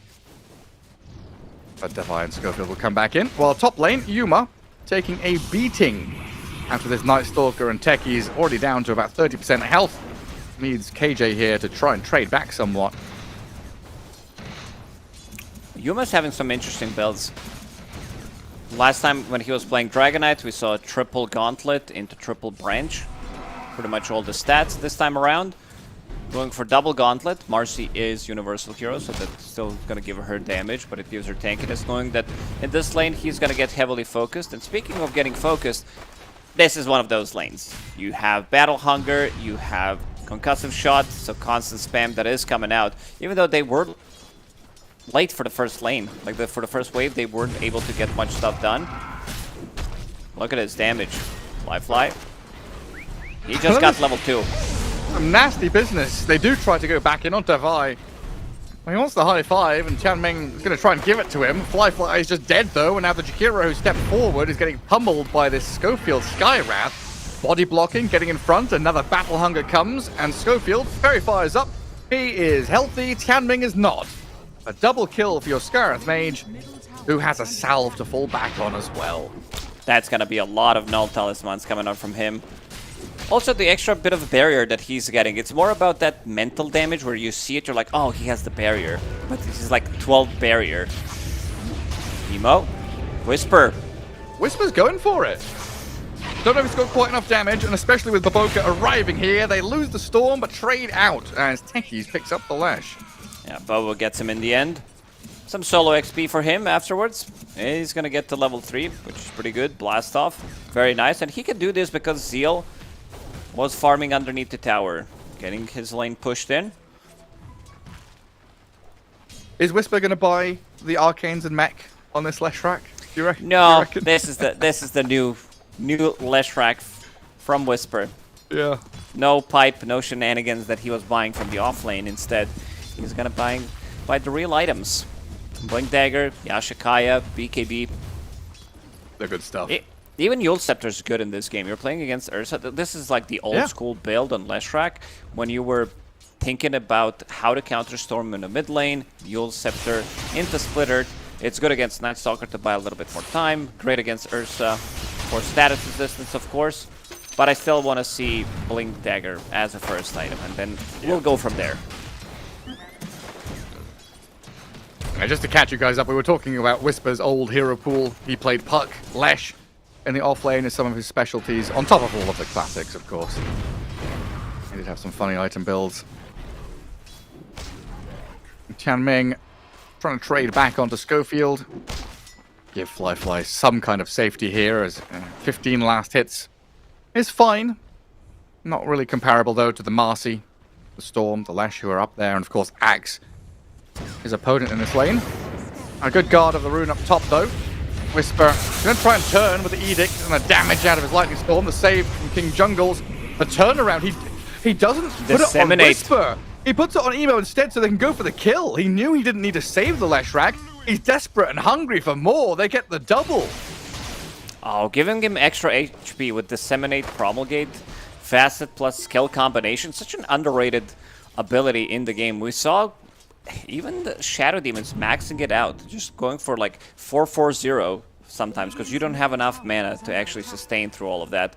And this was such a nice move. Let's see how much damage was it. Yeah, pretty much the full damage, 650, coming out from Edict. Yeah, incredible stuff. That old Yule's build used to be really good for newbies as well. So you had Yule's and then press Edict, and the animation timing of Edict was enough to just use your stun straight after when they land from Yule's. They will get the move in with another disruption, and Whisper charging across the lane, but a TP from Tianming is going to put a bit of fear into Heroic. Yeah, but here he's under the TP'd in with one. Battle Hunger on him, kind of dying here. You're If right. they can land the spell, it's a level 2 Battle Hunger. Also, look at the wards, this like deep Observer ward that King Jungles did place between the tower. They also planted one in front, so they want to see Emo before he gets level 6, and they tried to punish him. He is going to get level 6. They do see him here. Whisper needs to run back. And this is now freedom for Heroic down bottom. Davai has pulled Radiant Wave into small camp, so his Catapult Wave gets a lot of damage onto that bottom tier 1. While Whisper, it looks like he's going to lose his own Catapult mid. Baboka and KJ coming across for the 6-minute rune. Shadow Demon doesn't want to go straight head-to-head into Baboka and Storm together. Unfortunately for them, it is a bottom shield rune for Whisper. these type of moves are benefiting Heroic.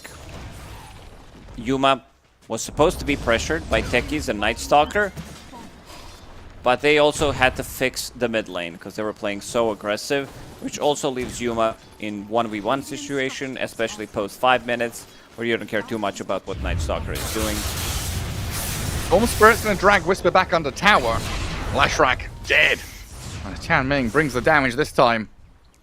You can feel the confidence out of Heroic. They're going to move up on top onto Zeal here with the 2 supports to blow up the Night Stalker, and Baboka in trouble too. He's pretty speedy. Reactive Taser, blast off, jump back in, but he knows he's dead.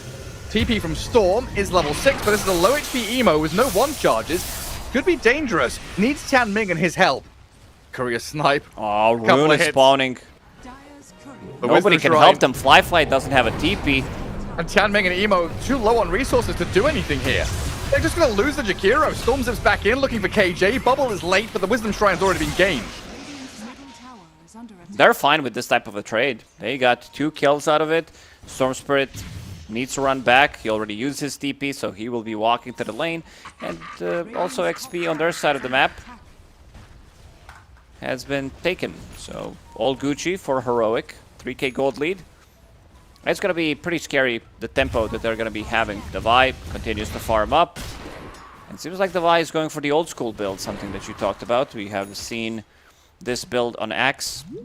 Just going for, you know, be more tanky. I think Pipe would give them slightly more momentum, but if he feels that he needs to start the fight, you are playing with Skyred Mage, so that's a big benefit, where you can actually blow up anyone on the map.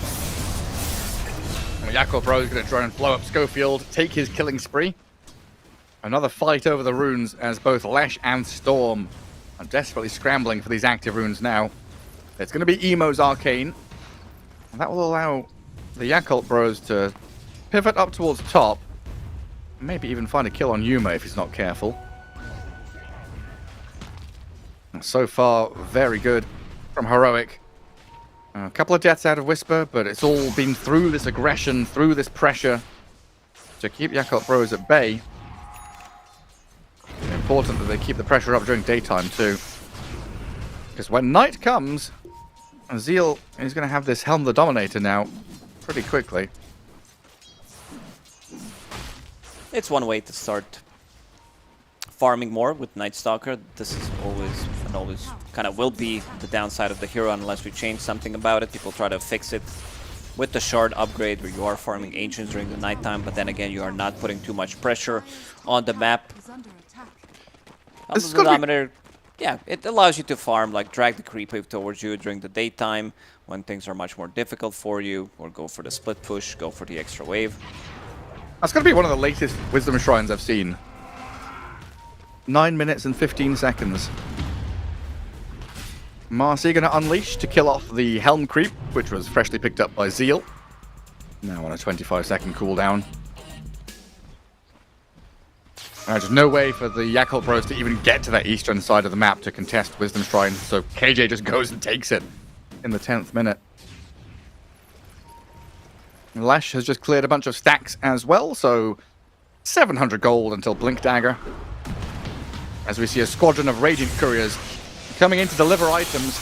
And that'll lead to Emo jumping onto Whisper. Dual breath over the top with a blood grenade and a blast off for the save from KJ. The bubble is there in the nick of time. Protects him from the blast off now. Devi, with the help of the Mystic Flare, will take the hero down the dunk. We've seen some really good combos during the previous tournament with how to increase Leshrek's damage while he can still, like, not die. We saw Centaur card, which is my favorite, so you just pick him up. He has Edict, he has Pulse Nova. Shadow Demon's also the one with the disruption that can do it.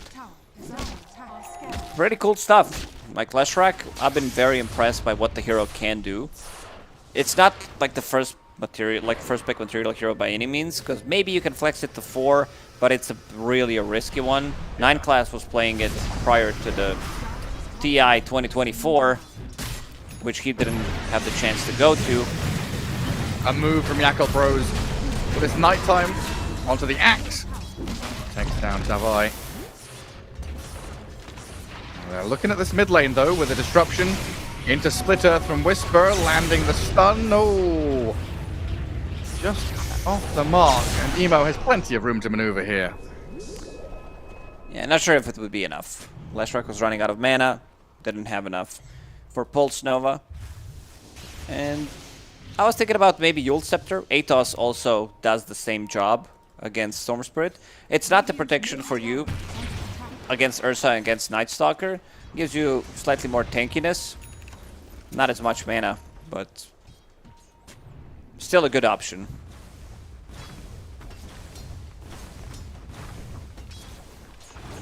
I still want to make a move on Emo here. They've got the silence on him, but yeah, difficult to dive. Is it often that Marcy goes Soul Ring from carry? Yeah, you need some kind of mana sustain, because you do have Fleeting Fury. With the rebound off your creep, you do get the extra bit of Unleash. That's why he started with double Gauntlet. Gauntlets, gotcha. And it's your mana sustain throughout the whole game. Good stats, it gives you damage, you being Universal Divide. Dead again.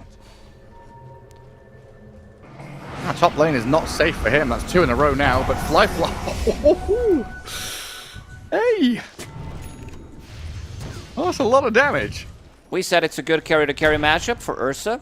Not so much against Shadow Demon. No. You get Demonic Purged, no overpower for you, and you can just stand the ground.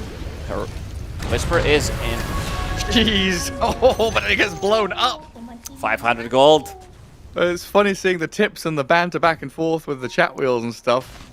Divide 1300 dies, damage. baits in the Ursa.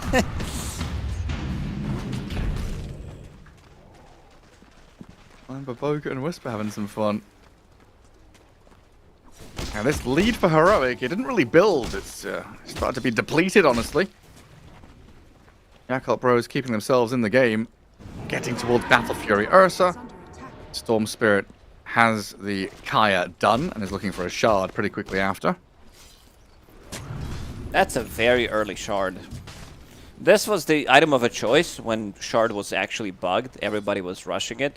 It took us good time to realize why it's so good. Like, why is it actually getting picked up immediately at 15 minutes? Not so much anymore.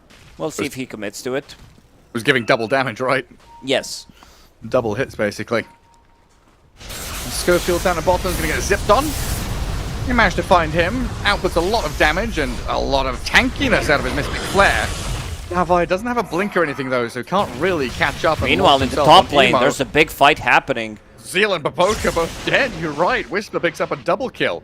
As Emo is going to ball lightning and TP out of that bottom lane. Tower is under attack. Double kill for Whisper.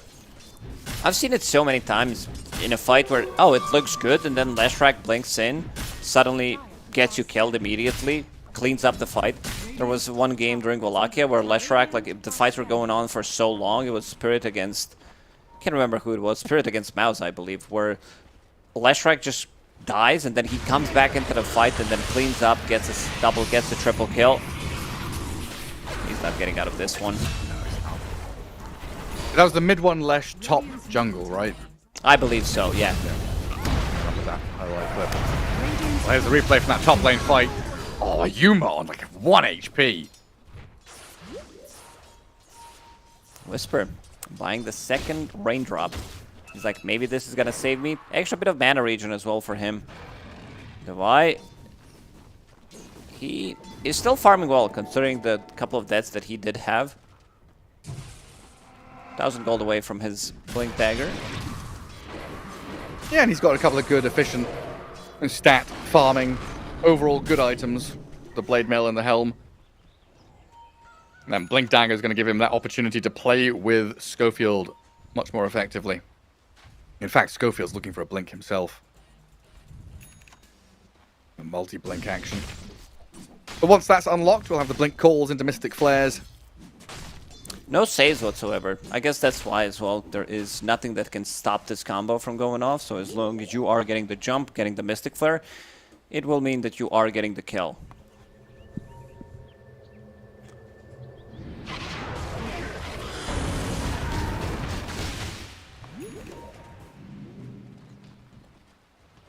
Fly's had his acceleration item for a little bit. He needs to get into these real items. Blinks, BKB, Basher. This could be really big. Emo with amplified damage and the shard that he just picked up. Dire's middle If they take the tower fight, is Zeal under has ulti available. Look at this wraparound from Heroic, though. They smoke through towards the Wisdom Shrine. They see Fly between towers. Silence to start it off with the magic damage out of Whisper. It's tons of damage. Returns from whence it came. You have no answer to that before you have BKB. Radiant's bottom tower is under He's not even BKB is close to miles Blink. away. And even then, you don't want to use BKB just like... do we have to think about Manta style or something? Am I crazy? No, I don't think you can change things much. You need your Blink, you need your BKB in this one. It could maybe be a BKB because Night Stalker, if he... Oh, Night Stalker's also not going for Blink. And Whisper's- another pick off. Every single Whisper's time you going get in. caught off by any kind of spell, Whisper can blink in and just follow it up. And he also didn't go for Road of Atos. He thought it was a bit too late. Instead opted to go for Kaya. Yasha Kaya. This is the build on Leshrac. And what are you saying about the Night Stalker? If he doesn't go for Blink, yeah, that means that you can still get some initiation from Storm Spirit, but he also doesn't have protection of his own. So if he jumps in, he's still gonna get silenced. I was just thinking, is there a way of Fly not going for the Blink Dagger? But I guess you want to have someone that can play off with the Storm Spirit, Night Stalker providing vision, and then you can jump the support. So you want to be killing Skyrat Mage immediately so that he can get silenced on either Ursa or on the Storm Spirit. So that's gonna be the target pretty much to take out for every single fight. Yakult Bros, they need to find Sky. And looking at Sky's items, it's just gonna be a Blink Dagger. So he might be able to blink out of the trouble and cause them to put themselves in a position where they don't want to be. middle tower. I mean, it's super scary when Axe, Lesh, and Sky have these blinks. Suddenly, out of nowhere, 3 controlling damage dealers are going to slay you.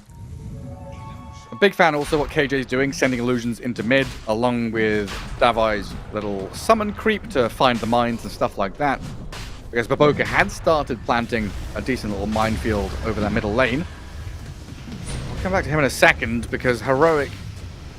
They're attempting Roshan right now. And by attempting, I mean they are just taking it. There is no contesting here. Tianming steps close to the pit and is going to realize why the rest of his team is not coming. So, techies, Ether Lens into Ethereal Blade. It's the build. If you want to be dealing damage, it is insane how much you can do with it. In a fight, like if you live long enough, if you get to use your bombs and E-Blade, every single fight you're going to be dealing the most damage on your team. The triple bomb, it requires some skill, but the first bomb when it hits you lowers your magic resistance. It's also level 1 bombs for now. By bombs I mean mines. 15%, then you get hit by a second one, then you're sitting at around 0, the third one gets you into negative, and this is where the like extra damage is coming in. Oh, one silence just gone immediately. God. They were so ready for this. Leave them alone! There was a Straight game. into the back. There was one game where one team had during previous tournament. They had Leshrac, they had Hoodwink, and I think they had Skyrat Mage. So you have Ancient Seal, Boomerang, and Leshrac. In this one, there's only, let's quote, only 2 of them. Yeah, your magic, increased magic damage is 35%. Davai, getting the kill on Fly. Supports with Axe or supports with Leshrac can pretty much get the kill on any hero on the map. Silence is now maxed out, 2 Blink Sorry. Daggers. Was that Davai alone? Or was it a 1v1 solo kill? Yeah, pretty much. Cool. So you say that this techies build is the build on techies. Is it... I kind of get... I've seen this on like mid techies and stuff like that, right? Tops them with the E-Blade. Cool It is stuff. a greedy build. Like, Is it the build for a +4 in a pro game? Like, would you not... No. Okay. It is the build for pubs. It is the build for mid techies. Maybe if you can pull it off, but it is a super greedy build. Maybe if you're snowballing, you can get away with it, but you want to be buying Glimmer Cape, Force Smoke Staff, break. Lotuses, Blink whatever out. you can. Davai, Berserker's Call, and tries to reset with the rest of his team coming in. They see the Storm, Mystic Flare Silence on the top right of your screen to find a kill on Emo, and Yuma's going to jump in to pummel Zeal. KJ in the Macroplier, though, that's good from Tianming. Will allow Fly to munch on the Shadow Demon, but Jakiro is left to his own devices to fall flat, while Schofield chase is right. They've got Davai and Yuma chasing left. Fly's the bigger ticket kill. They'll take him down a notch, and a 4-for-1. Heroic. Starting to look hot again. Yeah, this is the Heroic that we're used to see. Like, very clean movements across the map. Roshan, they kill Tormentor in the bottom because of the Night Stalker, and then they proceed to dominate the map. I also like the itemization from Shadow Demon. Let's compare this to position 4 techies. So, Oh, yeah. Shadow Demon, 1800 HP, does have 10 strength talent. Solar Crest to increase the damage on one of his cores. Okay, Tianming just killed the Whisper. Did Whisper walk through a bunch of mines, or? That was Tianming and Storm Spirit, I believe. Yeah, some damage from techies, maybe one mine. Oh, they even had the blast off, huh? Yeah. High ground vision. I'll spot the D ward there for Tianming as well. A zip in over Davai, who blink calls the Jakiro, but the Storm's on the Skywrath. Schofield for Tianming. Support for support, but look at Yuma chasing forward. Thinking about the rebound. Maybe with the blink follow through from Axe, but they don't have the information. They don't have any vision down into that bottom jungle. Yep. Let's go back to that techies item build. Lens, the worst item in the game that you can buy on a support in 99% of situations. There it is, Tianming, techies, blast off, long zip. and some. Yeah, that was really behind enemy lines. Whisper has 1 or 2 of these moves in every single game. When he's playing Puck, he goes over aggressive. Now he's blinking in aggressively with Flash. Definitely needs a BKB. Like, you need a way out if you're going for this type of a play. Yuma actually gets Same caught by spot. the Ice Path. I thought he would have had the techies there, but he didn't have the team behind him. Fly. Again, soloed. Soloed by Davai. Radiant's middle tower is under attack. I guess this is why you get Blade Mail. You are the Ursa counter. Yeah, 1000 look at that damage from Blade Mail. Yeah, that's pretty wild. Especially if you can't, like, if he's just overpowered, he's farming a camp, you jump on him, he has to overpower hit you. Oh, say goodnight. Hibernation time for Mr. Bear. Baboka. Yeah. Yeah, the lens didn't save him there. He got the creep wave. He did. Extra cast range. Davai is going to walk up to Tianming, see what's going on over there, but that's not a hero he can or wants to try and solo kill. Would love to find the Ursa again. But now Heroic have emerged out of this mid-game period with an 11k lead, taking control of enemy triangle, high ground vision to play through, and kind of in this waiting period for next Roshan. 2 minutes to go. Nothing to really rush for here as Heroic. Radiant are scanning. Yeah, definitely not needed. Yuma about to finish off his Daedalus. That's going to be an item that can pretty much blow up anyone in one call. One Shadow Demon ulti, one stun from Leshrac.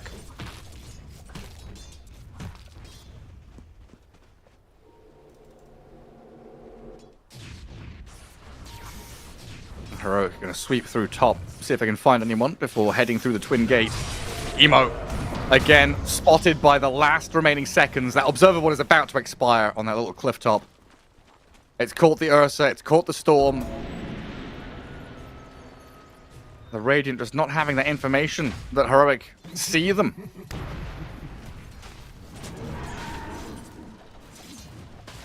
And now Heroic can swap positions. Take control of that bottom jungle. Let's pivot away from top because they want to control Roshan.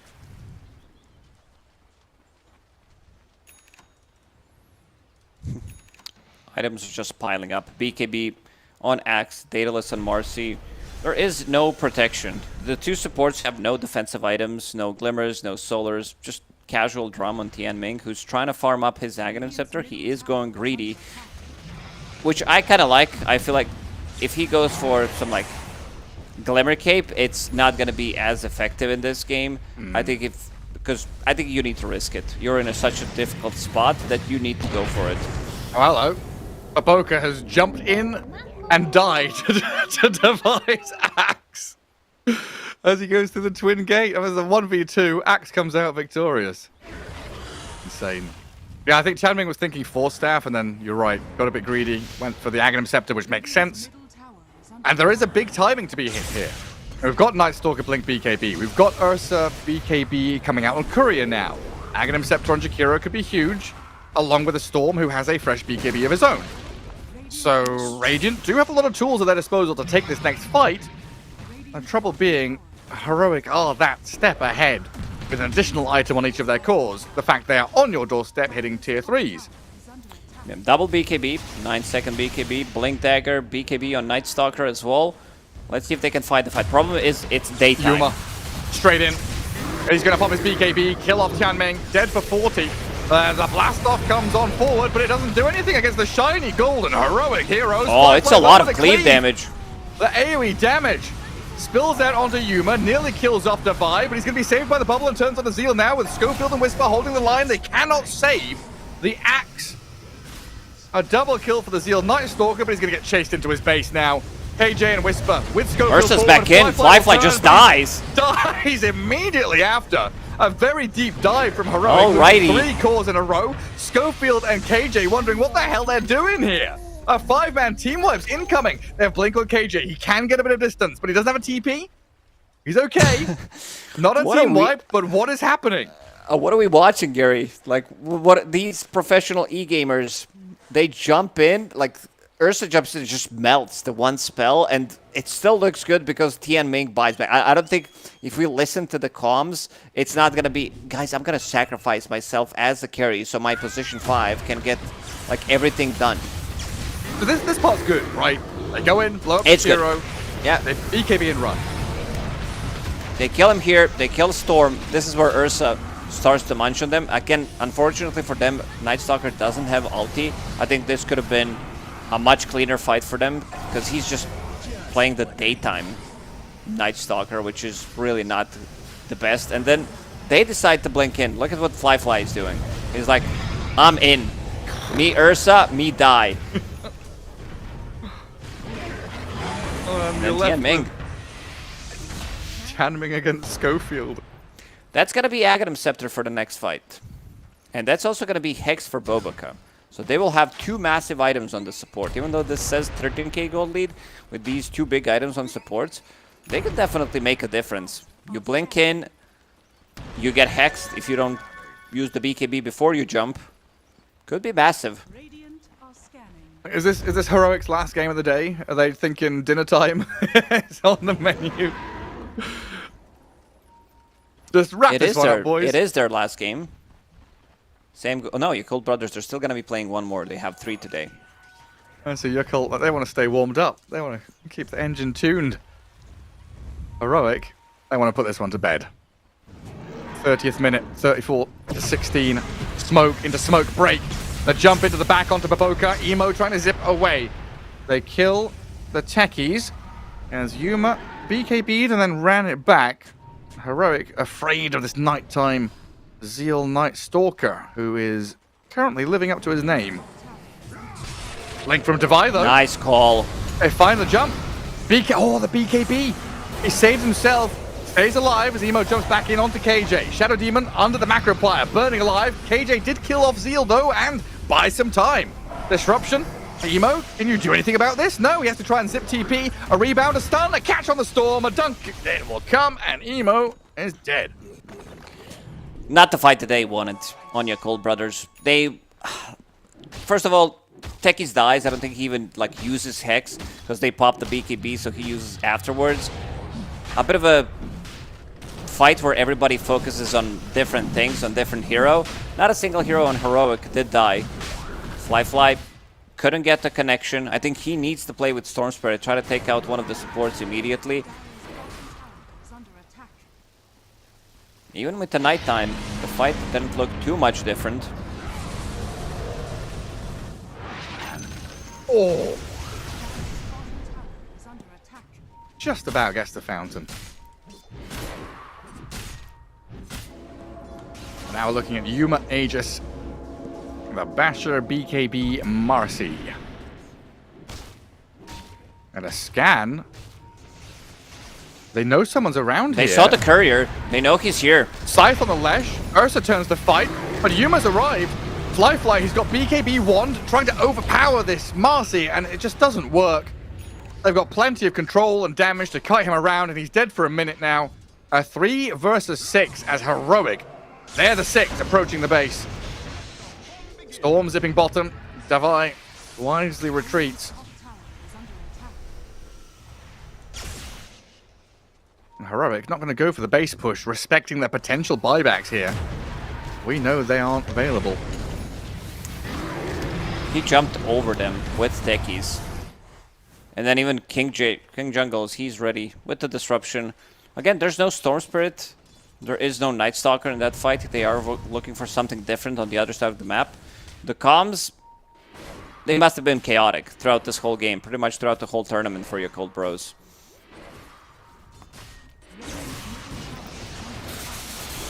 This is a good jump on Devi, at least. Storm and Night Stalker pairing up with the BKB Nice, TP. Radiant's top tower is under attack. Gale Say Guard as goodbye well. to that kill. Manages to get out.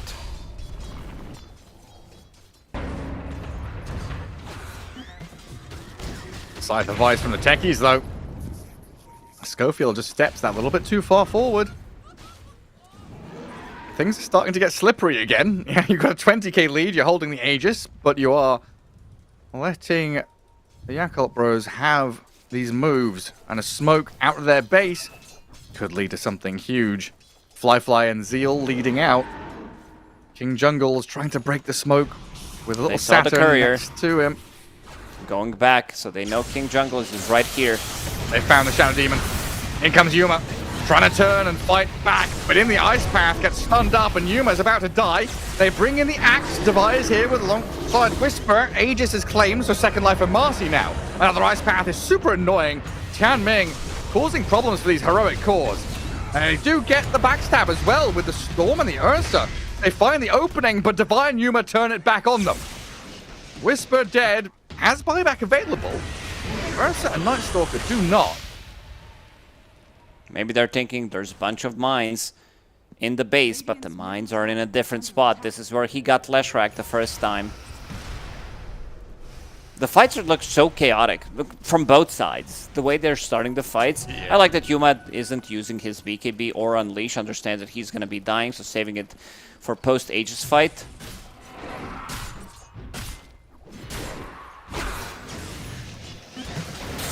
Cat on Axe. They slice the voice, proving valuable. Davai, though, with a BKB and a dunk on the techies, takes him down a notch while Emo chases forward with a rebound in over the top of the Storm, missing the stun. But still, Yuma will come in with the Abyssal Blade, finish the job. Emo gone for 70. Dire are It's still a tentative move towards the base, though, like you've been saying, with the mines around. Heroic not having Axe, not having their full roster ready. Not afraid of the approach. They can still take this fight. No Storm Spirit for 50. Yuma is in. Might need to go back, because Night Stalker is also respawning. I just can't seem to finish the job. It's like it's within reach. They can Like, almost... it's right there. It's one fight away from pretty much finishing it. For the past 6 or 7 minutes, it's been one fight away.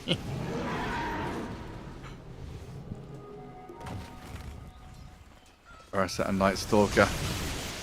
I mean, Deja Vu about to strike as they play the left-hand side. Whisper. Oh, walks straight into them. Tries to get off the BKB and run away. The disruption saves him. Demonic Purge onto Flyfly now. Whisper still dead, though. Can't be saved by his teammates. And nighttime comes. A Dark Ascension from Night Stalker, looking at the backlines of Heroic, potentially. Wanting to jump in with the Storm and Ursa ready, and Heroic scattering now. Trying to fall back. Just this cycling of one hero constantly being dead really hurts them. Yeah, they can't take the fight, especially with Whisper gone. This is such a clutch move. They have vision on the high ground, placed by Baboka, and they are camping the stairs. So if you go up those stairs, maybe thinking You're not gonna die. Centaur did have a stun. Oh, nice two-man call. They find Emo and Tianming while Schofield was baiting them over in the Ancients area. Multiple fights happening across the map. We haven't really seen 5v5. There's always something going on a different side of the map. Someone is dead. Emo's not having a good time. Like, look where he is in terms of net worth. Oh, Basically has 2 items. Not sure if we're cutting Shard as the item. not really. And again, with no saving support, really, it's difficult for him to have any recourse against getting blink called or stunned up by something before he can get off that BKB. Yakult Bros do get the Tormentor, though. Tianming with a shard. Getting something out of nothing. Dark are scanning. Flyfly is also closing in on the Abyssal Blade for himself. Super valuable tool against some of these BKBs. It's always like, look at where Devi is. He just TPs to the outpost. Radiant Opposite side of the map. Courier Kills the snipe. courier. Devi's carrying this game. He's been heavily involved, getting some solo kills, killing Ursa so that he can get the items multiple times, 2 or 3 times in a mid game.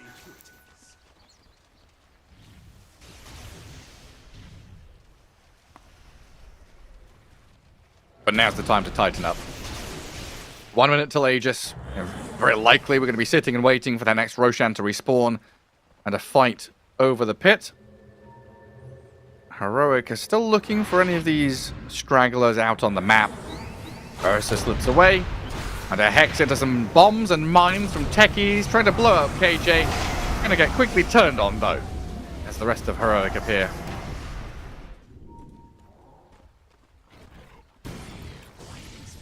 How do you kill KJ? That's my question. He has OD Staff, Disruption, Ghost Scepter, and is about to finish off Lincoln's. That's one way to deal with the Nullifier. Because he knows that he wants to get jumped by Storm Spirit. He can't pull him with the Lincolns unless they are going to be using multiple heroes to get the jump.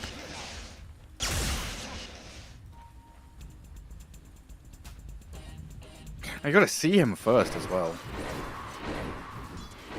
I think that's been one of the struggles. The vision game just hasn't been there for the Yakult Bros. It has been non-stop dewarding and taking control of these areas. KJ has this gem for a long old time. So he just sits in the trees. And it's in his name, isn't it? It is. Casual Roshan's banner inside the pit. Oh. Is it still casual now that he's picked it up? What does it say on the item? It doesn't say casual, so no. Okay. It also doesn't have any flavor text. Yeah, I think an item like this should have something. Yeah. No alt clicking. Lotuses don't have any funny text either. Movement speed bonuses. Fleet footwear, increasing movement. Yeah, boots of speed. A mystical orb containing the essence of life. The ultimate orb. It's like reading a storybook.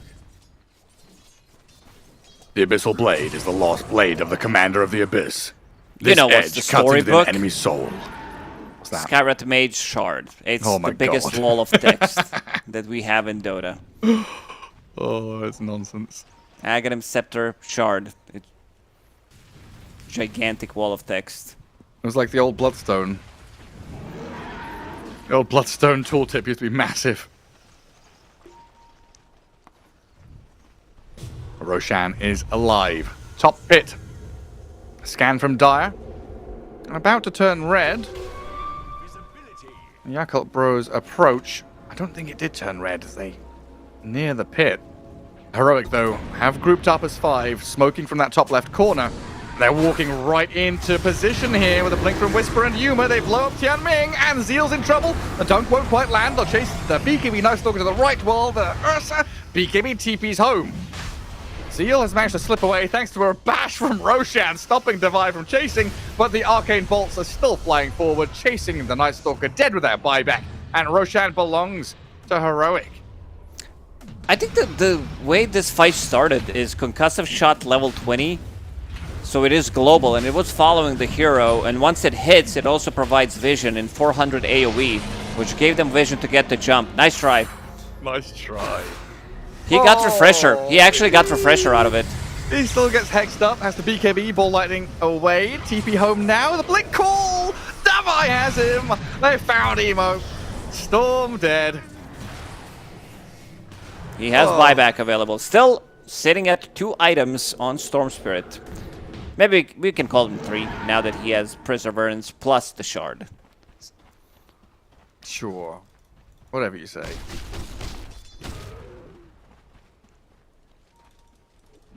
Code of Blood on Axe, sitting at 30, extra 15 armor. Very good against Ursa, very good against Night Stalker as well. Gary, it might be time. It might be time for them to try to end this game. It feels like it's been over for a while. Oh, now? It's just a couple of misplays. Yeah, I think this is it. Yuma blinks in. What was wrong with the other 17 times? Misplay. Misplay after misplay. A little bit of unluck as well. Well, this is the one. Glyph already used up. Storm doesn't want to buy back. I'll respawn in 20 seconds. And Yuma gets to work on the tier 3 mid. But again, respecting this Radiant base. Somebody has set us up the bomb. It's the techies. And Heroic, hoping that all of this base belongs to them, but they've got a bit of work to do first. The problem is they don't have that much damage onto the buildings. Marcy is doing some, but the rest they're really not doing much. So it needs to be Marcy. Oh. Nice Force Staff into Hex. Ooh. He just purchased this Force Staff. I was thinking what he's gonna do with it. Is he gonna go for this type of a play? They go on the fly Ursa. Divide in deep, but he's getting controlled up here. Dragged back in. The Fury Swipe stacks and Fly is going to take him down. Divide did kill Baboka, but dies immediately after. Yeah, wave the white flag. Baboka techies. Aggressive Force Staff.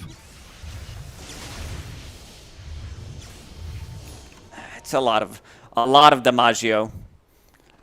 What was They do it? have buyback on Axe, 1800. Tier 3 plus melee barracks. They got something. This time we can't chalk it up to a misplay. That was good from It was good from Baboka. Baboka.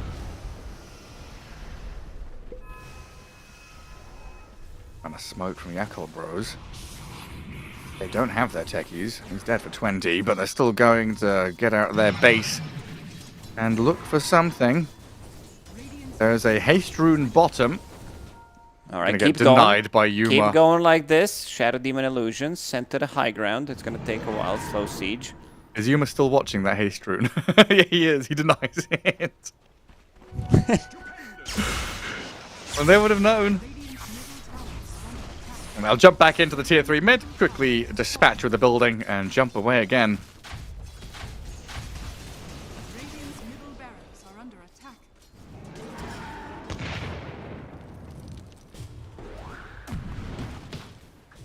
Radiant's Where is top Baboka? barracks are under attack. Baboka.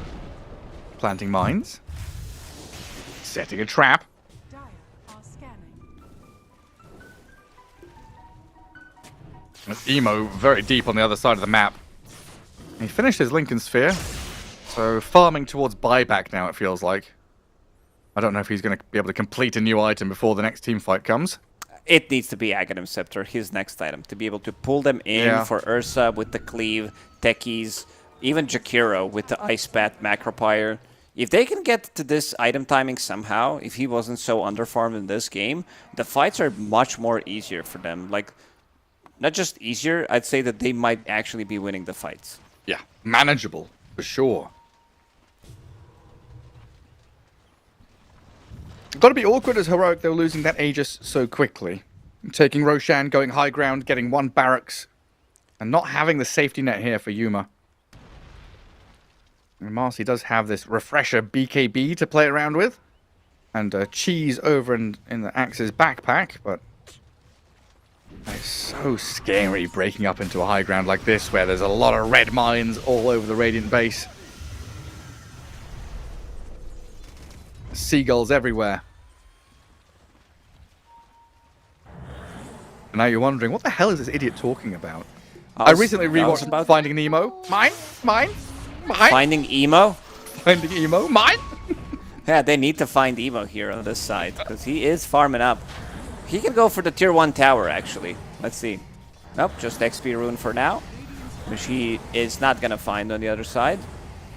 50 minutes in as a tier 1 standing. It blows my mind. And Yuma sends the wolf.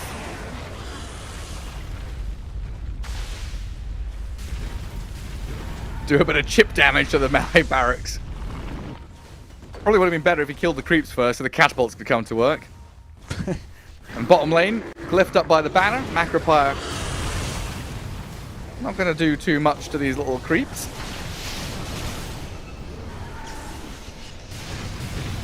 More lightning. Jeez. Emo, careful. Defi's going to blink call to try and find someone, but there is nobody. What if you could swap the facet mid-game? How much would that cost? Tome of Relearn. It costs you your dignity and your Steam account. How much would Leshrac buy to change the facet right now? So that he can actually siege. 13,337 gold. Yeah. Yeah, it's a late number. No, seriously, but a lot of, like, I think 10 to 15k, maybe minimum. I just imagine it's like an 80-minute game. It's not out of the world to think you've got like 20k in your account, right? Sure, but you also like your buyback is extremely expensive. Yeah. I would say like 5,000 to 7,000. I think that's way too low. Just give you the option if you want to buy it. Ursa, Enrage and BKB. He cannot TP though because Yuma has come in and Fly. Well, he's completely isolated, stranded, all on his lonesome. He's reasonably tanky, but he dies nonetheless. Win condition. Force the buyback. Let's see. Maybe this is it. This is their time to shine. Victory is within sight again. Jakiro gets found there. Has buyback himself, but Emo Devi, getting Whisper. soloed by Whisper. They found Emo.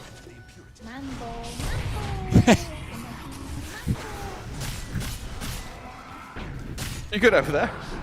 Yeah, I'm good. I'm just like how you're using it. A lot of mines. Those creeps, Helm of the Dominator creeps, are doing the work. Buyback from Emo. You've got to spend a lot here to defend your base. Devi is going to make you pay. Triple buy. Force you to buy back. Lincoln's popped. Axe bails. Top lane and mid lane lose a couple of buildings. But still no crushing blow yet. Roshan about to respawn. Well, we'll see the timer for the fast 3 spawn. minutes. My apologies. All they have to do is kill one of these cores that just use buyback. Let's see if Heroic wants to play it safe. I mean, I can't really blame them. They had 9 losses in a row. Just got a dub in the previous game. I don't think they want to risk too much. Schofield with Shadowblade. Shadowblade, Gem, and Hex available on him. So he can try to pick them off. Glass Cannon Skywrath. I've been wondering, why do we call creeps creeps? Like, are they creepy? Are they creeps? Never thought of that. Because we always Gary? make fun of League of Legends people for calling them minions, right? Because that's a dumb name.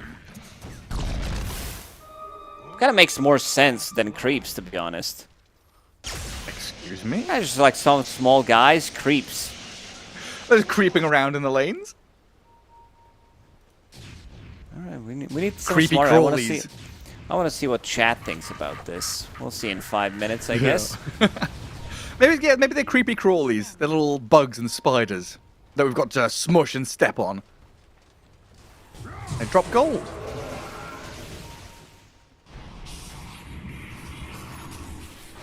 Devi's gonna start pushing out this top lane through King Jungle's illusions. You can see 3 members of Yakult Bros sitting in Fountain. Night Stalker. Gary, Hand of Midas Oh. has just been purchased. Sick. To get to level 25? To get to tier 5 neutral items? 25 is really big on Night Stalker, if you can get to it. Just minus 40 seconds, which means that you can almost always have Dark Ascension. How bigger can Yuma get? He can still get that Tome of Relearn if he wants to. Just needs 5,000 to 7,000 gold, or 17,000 gold. Can still buy Aghanim's Scepter, Blink Dagger, Moon Shard. Interesting. So on the Explain Like I'm 5 subreddit, why are game-controlled AI units called creeps in MOBA games? And someone with 3 upvotes, it's a very small thread, said it originally was used in StarCraft because the Zerg had creep on the floor, right? The little purple shit that goes out. It creeps towards you. And you make all the units and slime around with all the Zerg creepy crawly units. And maybe that's the reason why. I don't know if that's official. And someone else If it has 3 upvotes, I believe it. I believe it. Good enough for me. Someone else gave an answer saying they give you XP, so you're able to creep your way towards the next level, slowly creeping towards level 2 through killing these. Upvote that one as well. Yep. Mambo, I'm not going to look into it any further. I'm not reading anymore. That makes complete sense. I'm watching the Let's seagulls. go back into the game. I'm watching the seagulls in the Radiant base. Even techies purchased Hand of Midas. They are prepping for the super late game. 52 minutes in.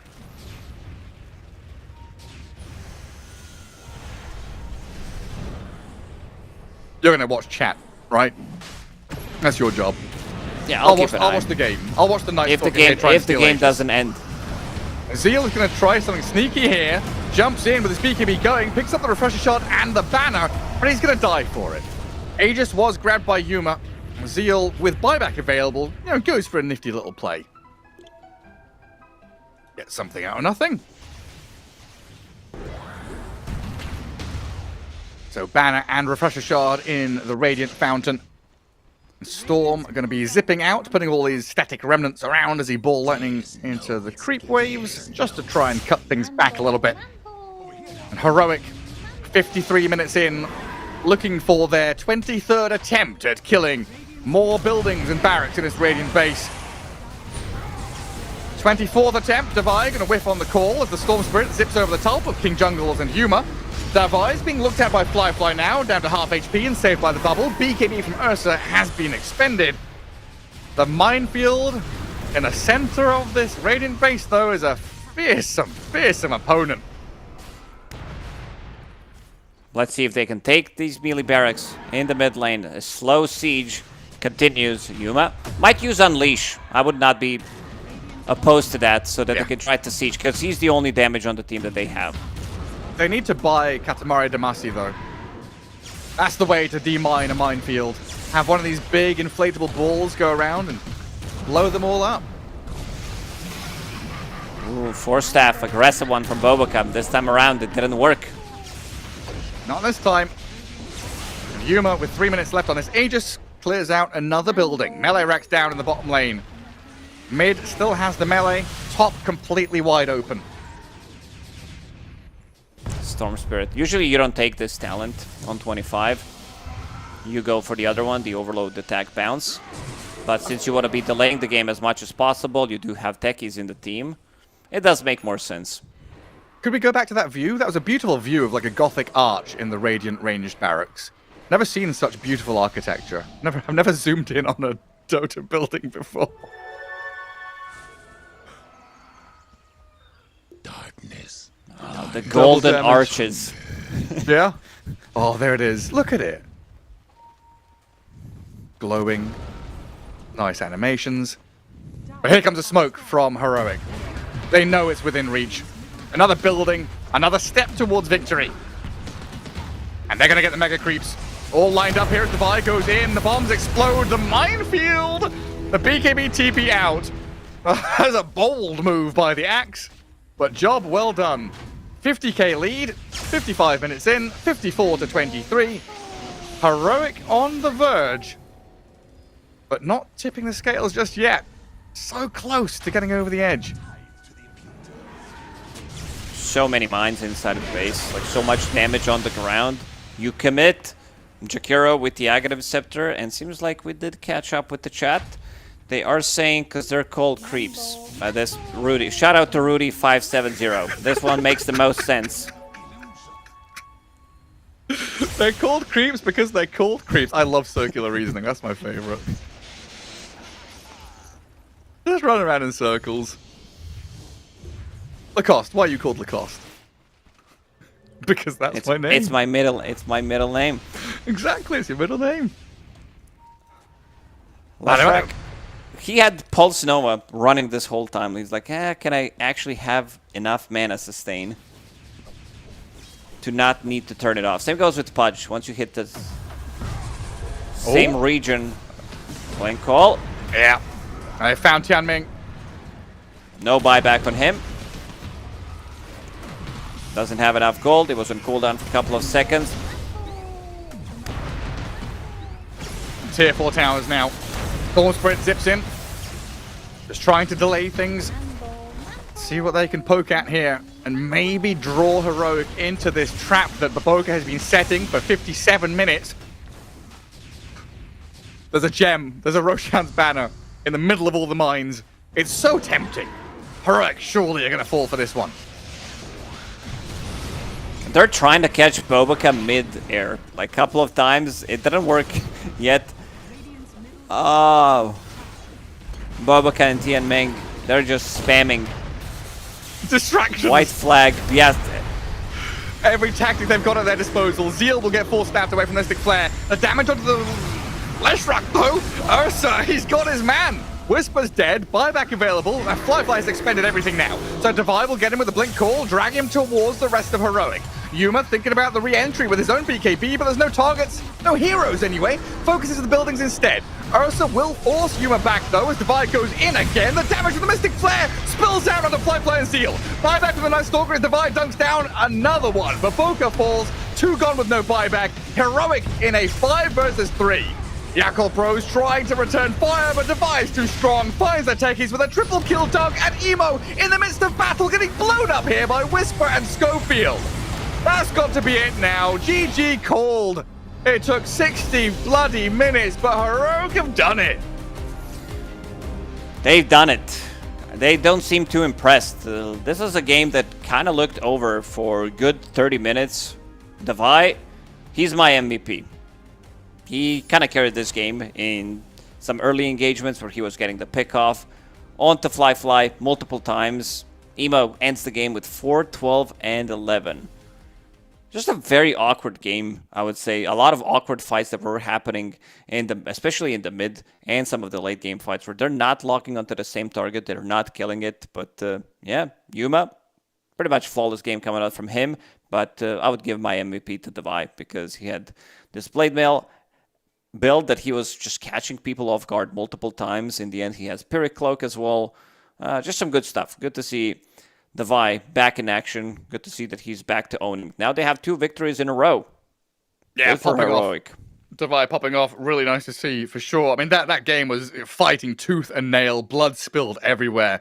Yakult Bros just trying until the very, very bitter of bitterest ends to try and hold on to that game and see what they could do. But that'll wrap up this best of 1. Heroic with 2 wins in a row. Let's see if they can continue that form. Next up, another best of 1. We'll find out what it is after a break. We'll see you in a few minutes.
Welcome back to Blast Slam 5, the penultimate game of the night. Falcons going up against Na'Vi here in a best of one in the group stage. An absolute bloodbath so far, Lacoste. Falcons, though, 5-game win streak after losing their first one to the Yakult Bros. Yeah, they are stepping it up, and I still can't believe what I'm seeing. I'm looking at their drafts, and they are giving Dragonite to Falcons. This is the OG Dragonite team, even when Dragonite wasn't as popular. They were playing it from the mid lane with the carry pretty much build, Armlet, Mask of Madness, Blink Dagger.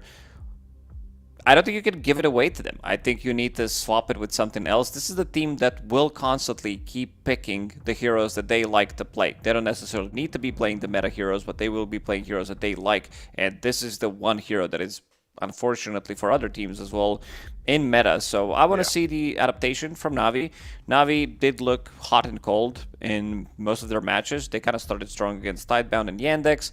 Then they lost their games. Game against Yakult Brothers as well. Bit of a longer game than it needed to be. It might be some Yakult Brothers magic where you are actually just can't end the game against them. Resilient team. But yeah, we'll see what's going to happen in this one. I do believe we have the draft ready.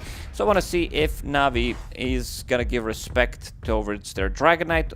And considering that they do have the first pick overall, maybe they want to take Dragonite for themselves.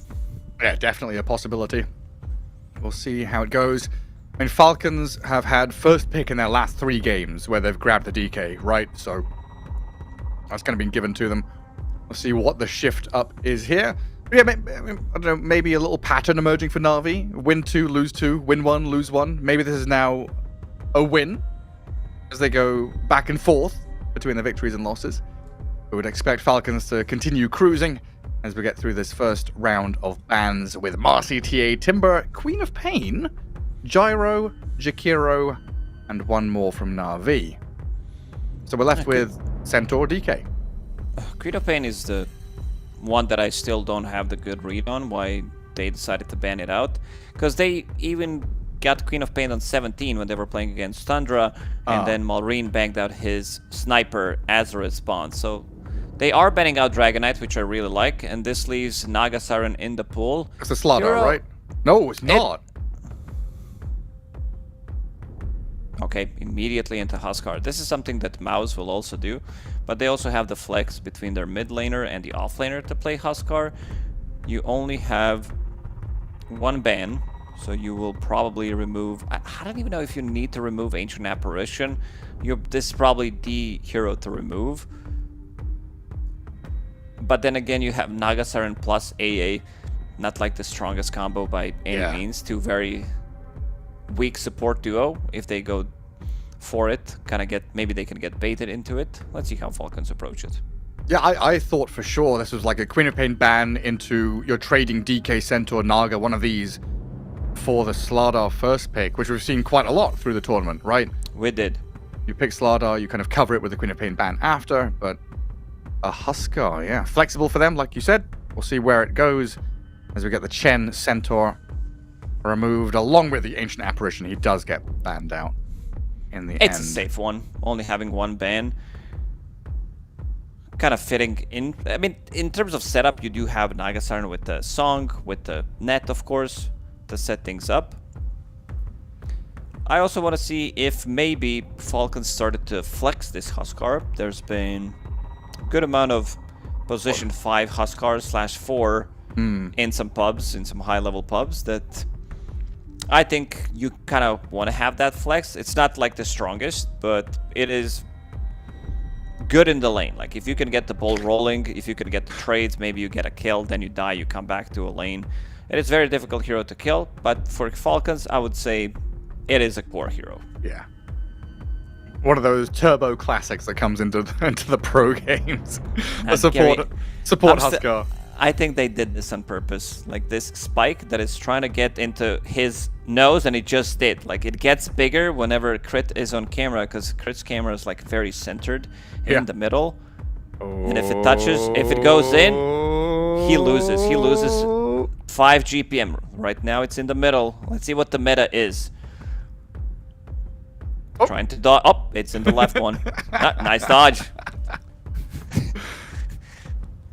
Evasive as always. Right, Mr. Bounty Hunter. going to come into play here for Falcons. This feels like already Falcons are saying, it is night time, it is dinner time. Let us finish this game fast. Snowball, right? Huskar snowball out of lane. Bounty Hunter snowball with a track. Build things up quickly and get the ball rolling as fast as possible. Because that's something that Na'Vi have kind of struggled with. Na'Vi have enjoyed these longer games where they're able to draw things out, get to a point where they can decide specific moments that they feel strong in. Right? Against Maus, that's the only game they've lost in under 30 minutes. All of their other games have been 40 to 50 to 60 minutes long.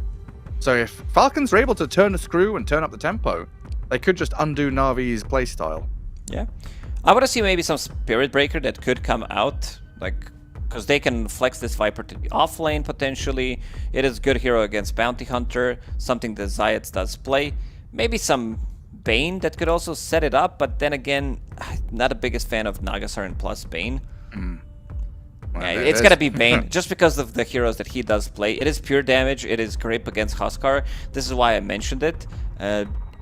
Maybe they're falling into this trap where I'm just a little worried with the heroes that they do have, is how you're making plays on the map. Are you worried they're kind of sort of single targeting counters to Huskar, like one-dimensional? Yeah, it is. Exactly. It is not team fighty. Yeah. It is more focused on the lanes.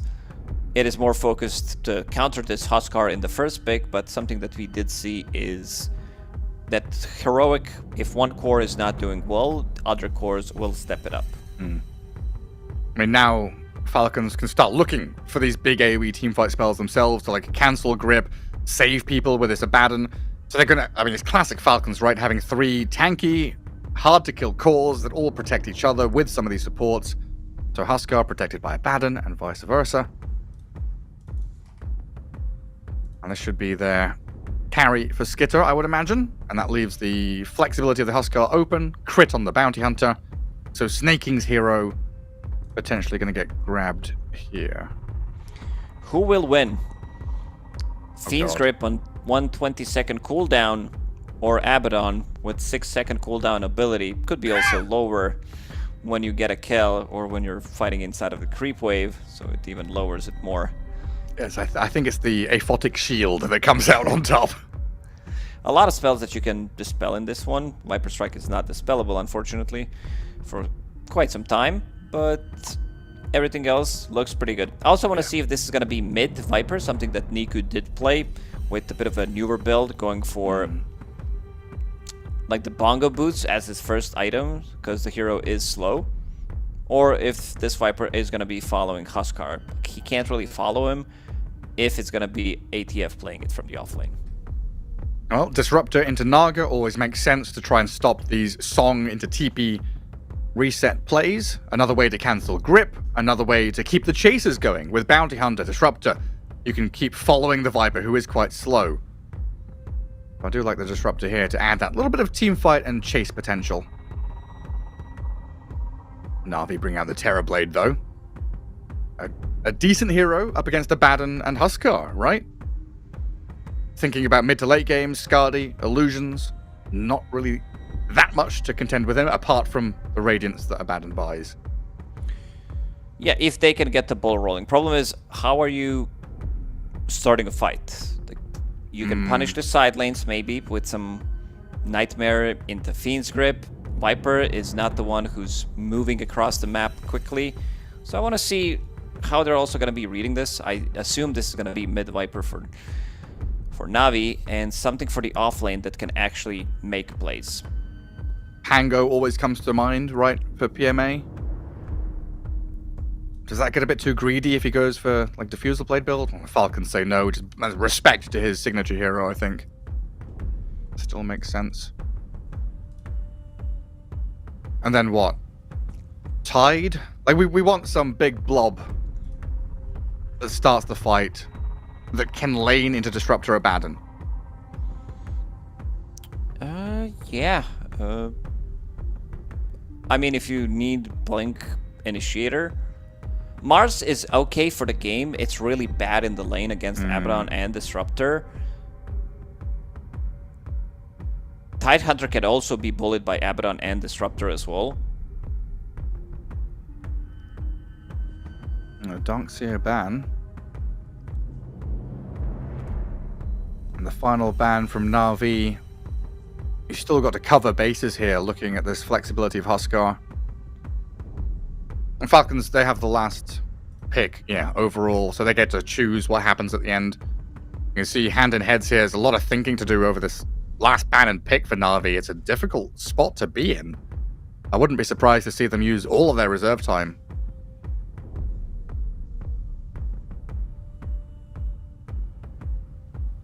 So what would it be? It'd be Huskar Bounty against TB Naga. Yeah. But it could also be, if you want to pick, a different mid, if you want to try and grab a Storm Spirit or something, that it's Huskar versus Storm, you can't do that. Removes options. It could be Mulry. Like, it's a good sniper game, now that I'm looking at it. He played it 2 times. It looks really good. They have no gap-closing heroes. What about Zeus? Show us some Zeus against TB. Wait, didn't they play it from different role? You said it was Crit, played I think. it. Yeah, Crit played it. They lost that game. It's the old school counter to Terrorblade. And they go with Mars. They're just going to say, we're going to lose the lane, but it's the type of a hero that we need for the game. Well, there was the Zeus. Mars is kicking him off. Get out of here. So they cannot pick Zeus. No. He's in the pit.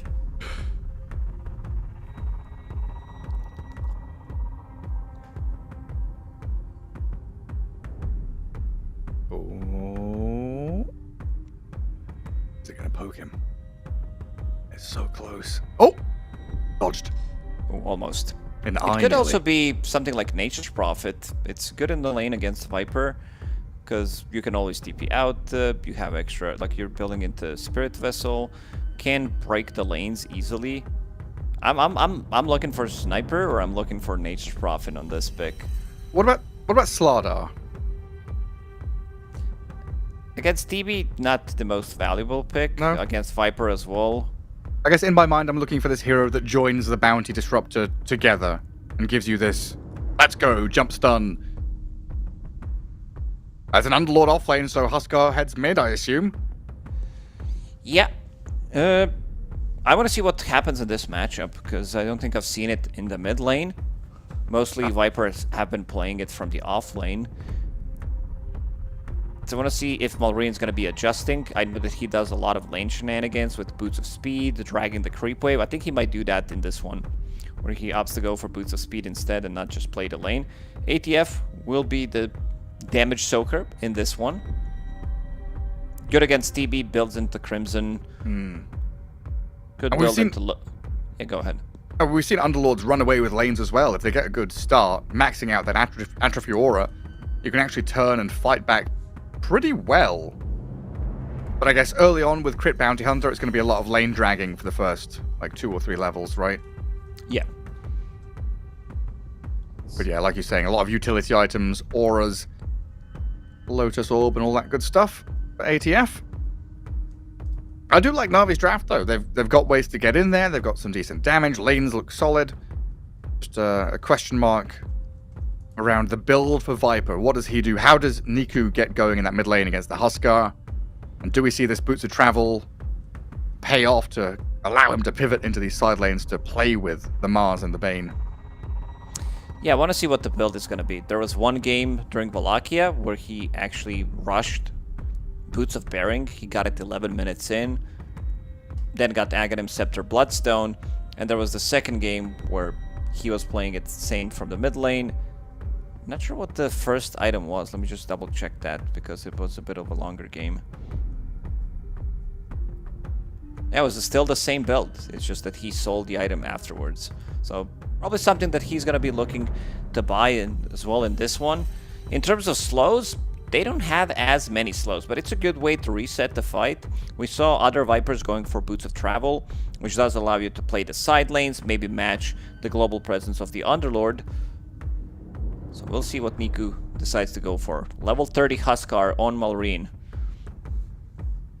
And he's an ex-Viper player as well, so I'm sure Malrein knows exactly what's going to be going on in this kind of matchup as we head into this best of one between Na'Vi And the Falcons. Falcons on a 5-game win streak here at Blast 5, storming through the group stage after a single loss against Yakult Bros to kick things off. And you said Na'Vi kind of hot and cold, back and forth, winning, losing, winning, losing. See how they're able to stand up against the Falcons here. So we've seen them struggle with the Got the Juice Abaddon in a couple of their games. That has obviously shifted now to a Terrorblade in his hands. Potential to swing back at Falcons, who have looked hot. No big combo in this game with Nagasiren. Maybe you can set things up for the arena. It's mostly probably going to be used for just resetting the fight against Static Storm. Once Huskar jumps in, try to buy time when Abaddon uses his borrowed time so that he doesn't get the heal, and then play from there.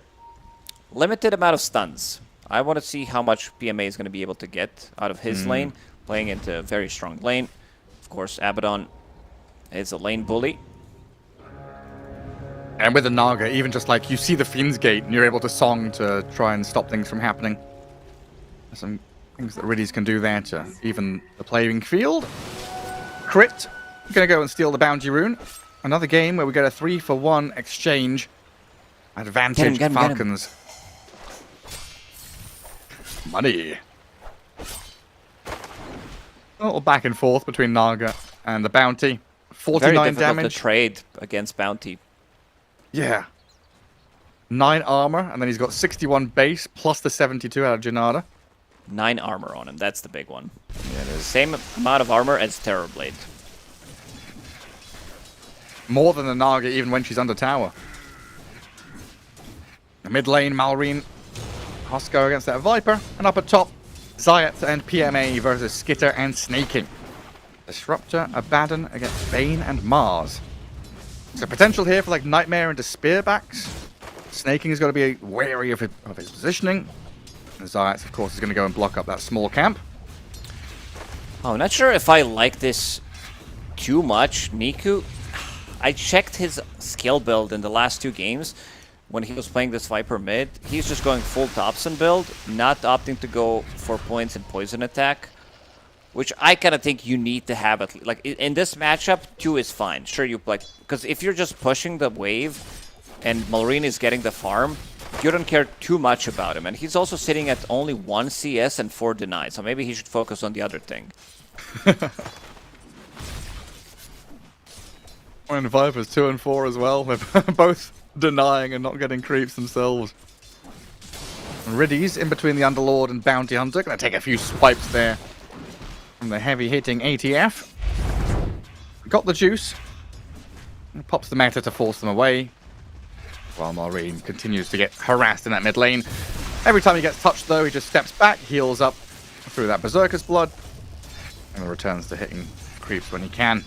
I would love to see a poison attack and just run him underneath the tower, 2-3 hits. The reason why this matchup is also good, not just because of the break, but the Predator, Viper's innate ability.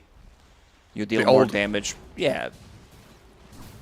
The more damage you deal, the less HP they have, the more HP they're missing. And used to be his Nether Toxin, right? The old ability. Yep.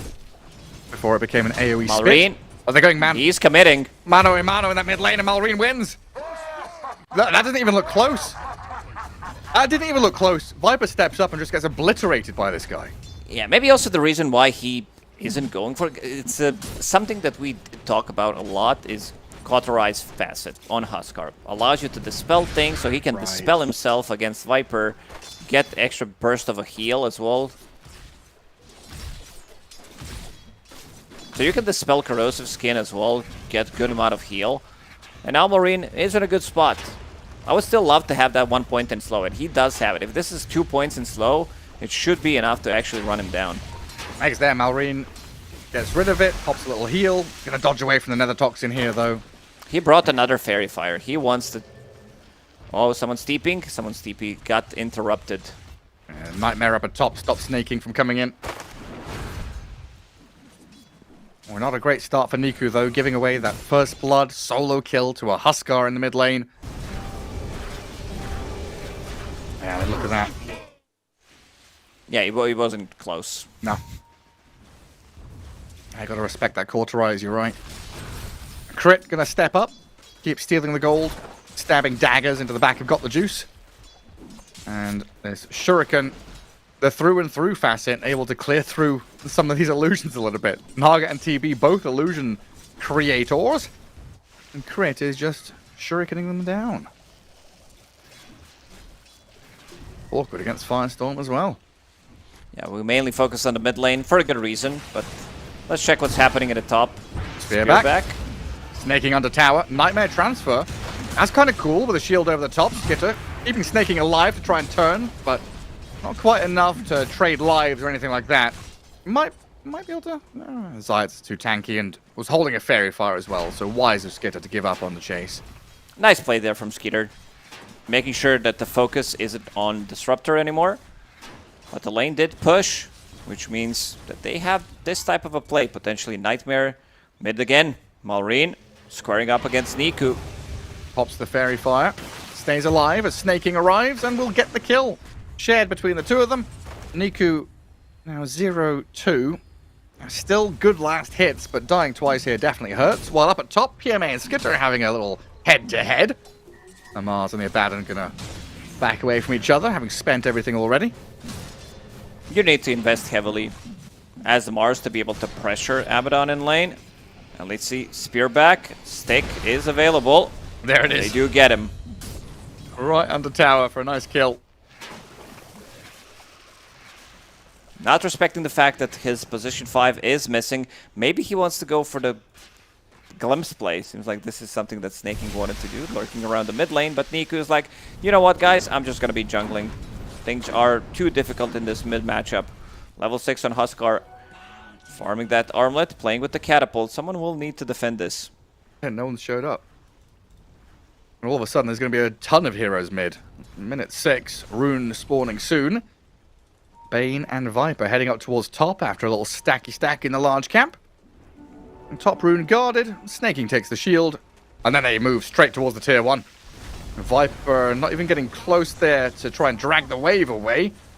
And with a glyph on the creeps, there's going to be some tremendous damage on that tower. They've even had to send the Naga here to try and defend and drag waves around. But the catapult just keeps on going. Niku doesn't even get the last hit. Level 6 now. Maybe they can make something happen with this break on Huskar. Could be pretty good. We also didn't talk too much about Damar. He's having the time of his life in the bottom lane. Completely free farming. Very difficult to pressure him. This is Naga Siren against Underlord. You're never going to be getting the kill. TB, very low damage. Even if you use meta, it's kind of hard. Almost impossible, I would say. And you can't really go and trade. Yeah, and you can't trade. And he's also getting the extra damage from Atrophy Aura. Very difficult to contest this. Yeah, with the treads. Then buying Soul Ring to keep spamming Firestorm. He's just going to sit in his bottom lane and farm to his heart's content. So you have to find value elsewhere, which is why it was so important. Na'Vi were finding kills up at top with the Nightmares and Spears back into tower. But I imagine that's going to be altered now, as Snaking will drag back with a small camp pull. And Abaddon closing in on level 6. Of course, we've seen Skitter and not even bother to level borrowed time until absolutely necessary. But Abaddon is a very difficult hero to kill once he does get that ultimate up and ready. Snaking, making a twin gate rotation, but he is sitting underneath Riddy's ward. So they know it's coming. There's a gap emerging now between the cores on opposing sides. Huskar 4k net worth, Viper 3, TB not even cracking 3 yet. Well, the Underlord and Abaddon are way up there. Mars down in the dumps. Not having the greatest of times, but a kill on a support could remedy things here, as Got the Juice will pick up the kill on Snaking. Like you mentioned, under that ward, which is immediately pinged. Armlet done. 8 minutes in. Crit is trying to set things up onto Niku. They do have Sentry, so he sees him. He's trying to bait. Follow me, Crit. Come over here. Bottom tower is under attack. Falcon's not falling for it. Oh, Instead. he's gonna pull him onto the high ground with the Nightmare. What a play from Zayat. But now the TP home. The damage. Ooh, it's not enough. He's back in Fountain. Now a life break forward. Malrine goes for it. Seeing the opportunity, he kills off the Bane. Naga comes across. Malrine is 1v3ing and winning. Viper down. The Huskar comes out to play. As soon as that Viper Strike is used, he comes in, and also in the top lane, they kill Mars. Like, Malrine is gonna get rid triple kill. Amar is just enjoying himself in the bottom lane. He's like, yeah, good job, brothers. And this game just opens up completely. They try to counter this. First pick Huskar with Viper. It didn't really work out. He's 0-3-0 on Viper right now. The complete opposite is true, right? 4-0-1 on the Huskar. Your counter has been countered. Yeah, this cauterize has got to be something that Niku looks at and says, huh, well, yikes. This is exactly a type of a facet that we should not have on a hero. That is, like, it's the only thing. Like, we're talking about some of the counters. Like, you put down Spirit Vessel on him. Like, you start putting Poison Attack. Then he removes it. And then he gets healed by. Like, it's actually the perfect facet for a hero that covers some of his weaknesses. Yeah, I felt the same way about Alchemist for a long time when they added Dispel to Chemical Rage and Dispel. Alchemist stinks. Need to dispel him. Dispel to the Berserker's Potion, and he was always buying BKB and Manta. And it's like, okay, how do you deal with him? Spirit Vessel? No, doesn't work. How do you stop his healing? You can't. He's just going to dispel it all off. But at least with Alchemist, you have to buy shit to get it. This is just built into Huskar. Doesn't even cost mana. This hero doesn't use mana. No.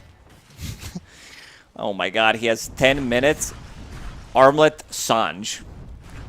Hey, he's got 6k net worth. Yeah, casual. What's he at? 560 GPM. Yeah, that's not bad. Meanwhile, this room has been handed to Skitter to farm very swiftly towards that Radiant.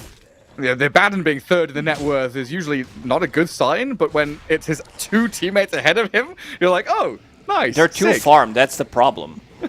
Everybody else, like Amar, having a complete free farm. This is my problem, like with the draft that we did point out when they were picking the heroes. Glimpse. Static Storm. Viper's caught. Nice branch free with the branch, but it just doesn't matter. A sick little mechanical play to get him out of the kinetic field, but your tower dies, your Viper dies, Niku 0-4-0, and Riddy's, I don't know if you're talking about yourself, because Falcons, they're not in deep, they're happy. It's a 12-minute Roshan. Yeah, you don't have the playmaker on the team. This is the problem with these type of the drafts that we've seen earlier today. Which serious it was, because we are casting BO1s, which means that we are hopping between the series. Yeah, it's Tidebound against Yandex, where they had Shadow Demon, Bristleback, and Pugna. Yeah. Their playmaker also wasn't really the combination between the heroes. Can they get a kill here on ATF? 21, Lotus used, still dies. It has given time for the Roshan to be taken. Malrine gets the Aegis as they move on to crit. Na'Vi looking for another kill. Underlord down and Bounty Hunter about to be sliced here, so something good going their way. Hasted Huskar. Malrine is running towards them, like, is he going to go 1v5 them? I don't think he's quite that strong.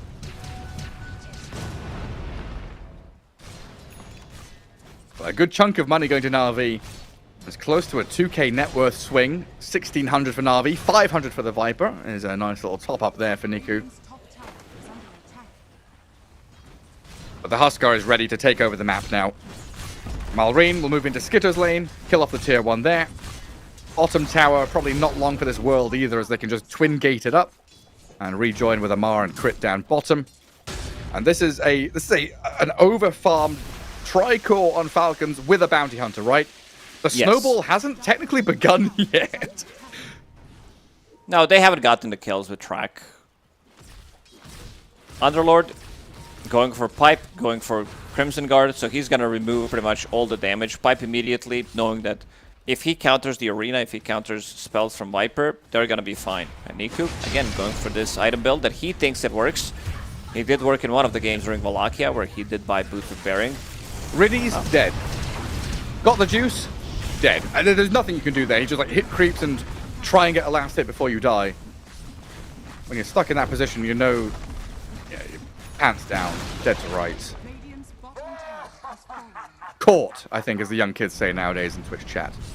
All caps, Oh. caught. That's what they say, huh? Yeah, it's a little yellow smiley face with the white gloves, putting his hands up.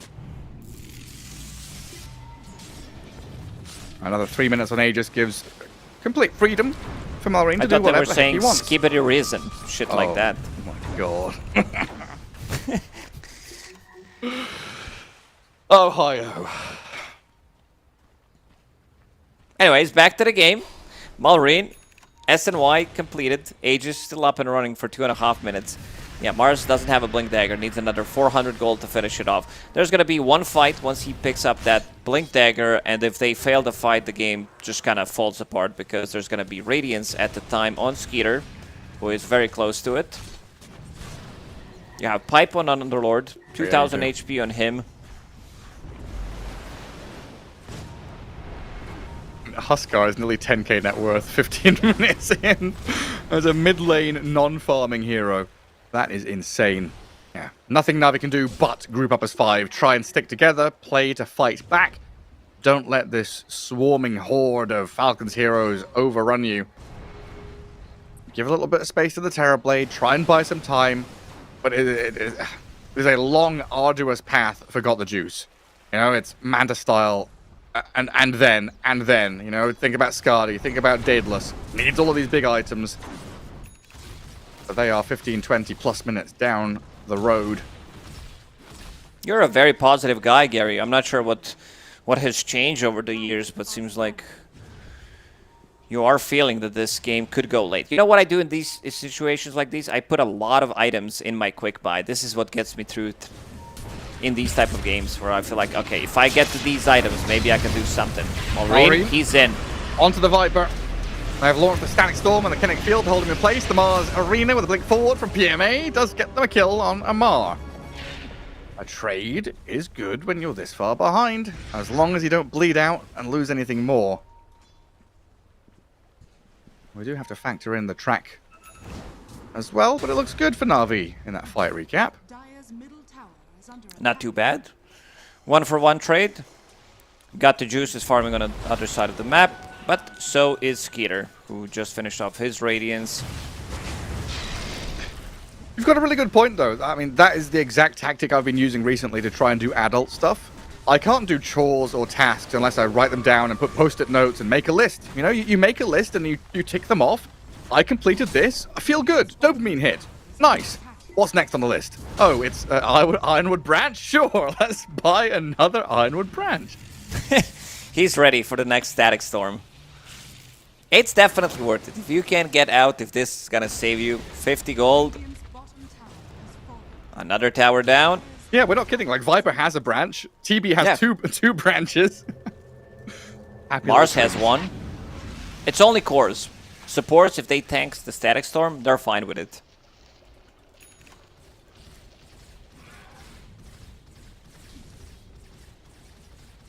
Oh my god, Crimson Guard is like 1500 gold away for Amar. So if you're relying on the Mars magic damage, say hello to Pipe. TB and Viper with physical and magic, hello to Pipe and Crimson.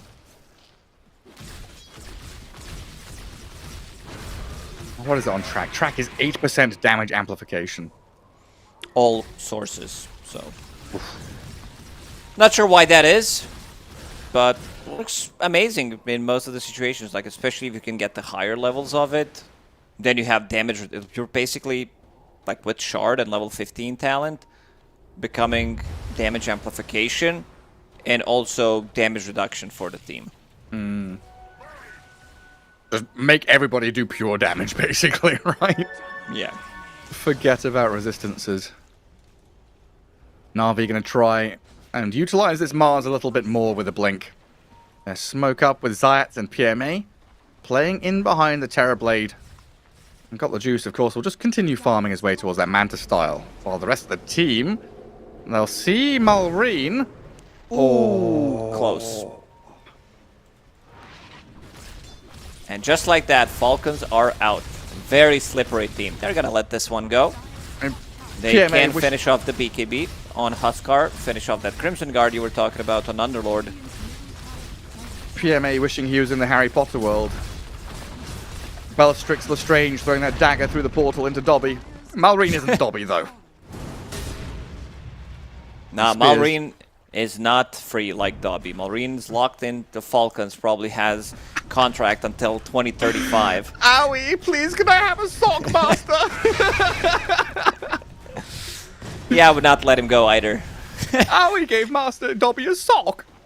Dobby is free. No, no, Malrine, you're not. No, you're playing Razor and Viper and Huskar for the rest of your life.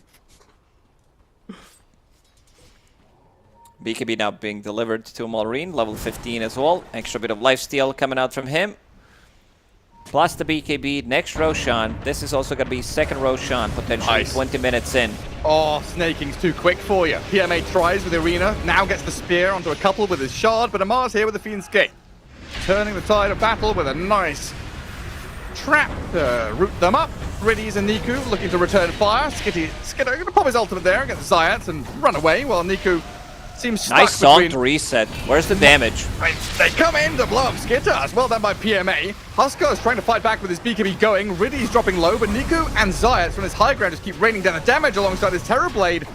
And Falcons ran out of gas there a little bit. Lose the Abaddon, but Oh, a the glimpse back in. shurikens, they're Drags adding Niku up. forward. The traps, the shurikens, the spear back in from PMA to catch the Underlord, but Malrine goes in deeper, finds the Terror Blade. The Huskar was untouched for the majority of the fight, and he will clean up. Basically sacrificing Skeeter, and this is a full team wipe. We said that the song's most likely going to be used to... Not because of the big wombo combo that they have, it's just to reset the fight. That money. Bait, borrowed time, and yeah, look at that money and look at that damage as well. 8,000 damage coming out from Huskar in the previous fight. Also, Huskar, before he had Disarm, which was kind of OP, but now he has Silence, which also sways some of the matchup his way. Like he's playing into Storm Spirit, all these elusive heroes, Pucks. You saw Terror Blade. He used Manta Style before, gets Silence, can't get the Sun Drop. It's not like it matters in this one because he would die anyway.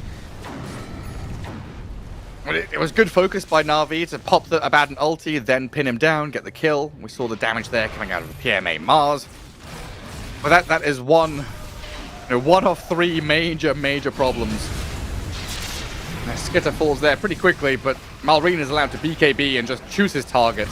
Chase Riddies, turn around, glimpse back Even Niku. during the break, using Cauterize, removing all of these debuffs, healing for like good 500 HP, coming back into the fight. No BKB because he used it earlier, and then the fight is just over. You can see got the juice spinning out. Oh. Somebody help me attack, but the damage is very limited. And you're right with that Silence. TB got halfway through the animation for Sunder. I don't know if it'll make a big difference, but Silence still causing Terrorblade problems for sure. And with all that, an 18k lead for Falcons, 22 minutes in with Roshan respawning in 40 seconds. I could see Malrine heading to the pit pretty shortly. It's gonna be Satanic next. This is Armlet, BKB, SNY, and Satanic. Like, SNY is also really good. It gives you status resistance. They have good amount of stuns. Like against Fiend's Grip, you're getting pinned onto the walls of the arena. And slow resistant. That's the big part. You're playing against TB, who's also maxing out Reflection. You're playing against Viper. So you want to have that extra bit of move speed, extra maneuverability in a fight. Where's that Fiend's Gate going? Onto the Viper, but not able to catch him. Niku I love that TPs. Amar. Well, he was thinking about getting mech, but then he also purchased Power Tread, so he's like, I need to heal up my teammates. How am I gonna do it? Holy Locket. This might be the first Holy Locket that I've seen on Underlord. Oh, yeah. If he gets it off, it could actually make the difference. 2 auras plus the Holy Locket Bottom tower is under attack. on On your a hero like Huskar. Huskar, yeah. Yeah, it really makes the difference. And even Abaddon. I'll let him get that borrowed time off or something. Into Roche we go. Aegis and Banner ready to be claimed by the Falcons. While Zayat and PMA wander out into that top jungle, top lane. Try and find something. Yeah, it's an Abaddon up there, not really a kill you can go for. The scribbles. Amar says, forget about bottom lane. Let me take over. You guys go top, go mid. Take some tier 2s. Zayats and PMA smoke from top in towards mid and start to catch onto Malrine. He's got Aegis and BKB. Arena's here, but PMA's Mars just gets turned on and focused, burning to the spears of Malrine and dead. Chase with a glimpse to drag back the Song of the Siren here, and a nice little dodge will make sure that Na'Vi only lose the Naga Siren. The Pit of Malice from range out of Amar catches Riddies. But yeah, TB Manta dodged, right?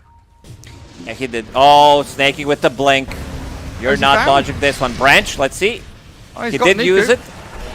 Nightmare into grip to try and save the Viper, but that's never going to work, even by your own tier 3s and tier 4s. The dive from Falcons, look at the shot. The Holy core on Locket, Na'Vi. keeping him alive. The Holy Locket out of Amar. I'd also be fine if in this one, because you have Huskar in the team, for Abaddon to put like 2 points in Mist Coil, just for extra bit of a heal. It No. really means a lot.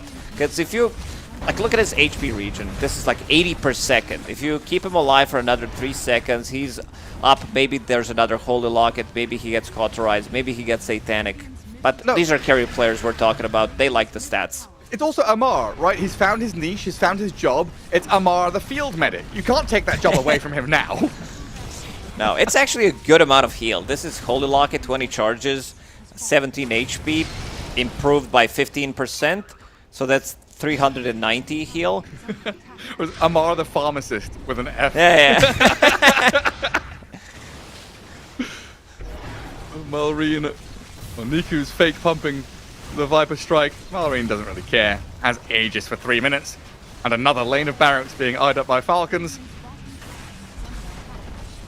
It's difficult to progress here as they get a life break forward, a static storm down. The Kinetic Field holds them in place as well, so Viper and Bane getting obliterated. Zayats can buy back, but again, for what? You're losing these buildings anyway. Terrorblade out on the other side of the map farming, trying to get to Skadi, but we felt that one coming a long way away. Yeah, we did. It's just the start. He's also playing this into unfavorable matchup, gets a kill, then gets a triple kill in the mid lane. Highlight from Na'Vi was the branch play out of Static Storm. Pretty much, they got completely dismantled. They're not ready for this. I also don't think you can have a lineup like this when you're playing against Falcons. Early game oriented team as well. Can't get the ball rolling. You're going to lose in 20 minutes. And then you have Naga Siren, Viper, Bane. Your offlaner is Mars, which on paper sounds good. With the mention some of the flaws that Mars can run into if things are not going correctly for him. He's playing into tough matchup. Even though they got like 2 kills, he didn't get any of the last hits. You buy a Blink Dagger, you're kind of naked Blink Dagger, you really don't have the damage inside the arena with this lineup. And then Amar shows up with 2 auras, Holy Locket as well. It's just way too much sustain, and it is way too much things that you need to go through. Abaddon, he doesn't die easily. Huskar's having Aegis. Amar having 2 auras. It's just very difficult for them, especially with the lineup with no damage. In the words of our Lord and Savior Quinn, first pick Huskar is heckin' terrifying, man. How It is in the right hands. like what? Just first pick it, slam the game, annihilate the lane, don't give a damn, dominate from start to finish. Malrine spot on stuff there as Falcons take a 26-minute victory over Na'Vi, leaving us with one best of one remaining today here on the B stream. We'll be heading into Yakult Bros versus Execration shortly, a 10-minute break, and we'll come back with that last game of the night.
Welcome back to Blast Slam 5. We're here in the group stage, the best of ones. Last game of the night. It's been a long ride, a long day, Lacoste, but we've got one more exciting match for you as the Yakult Bros take on Execration.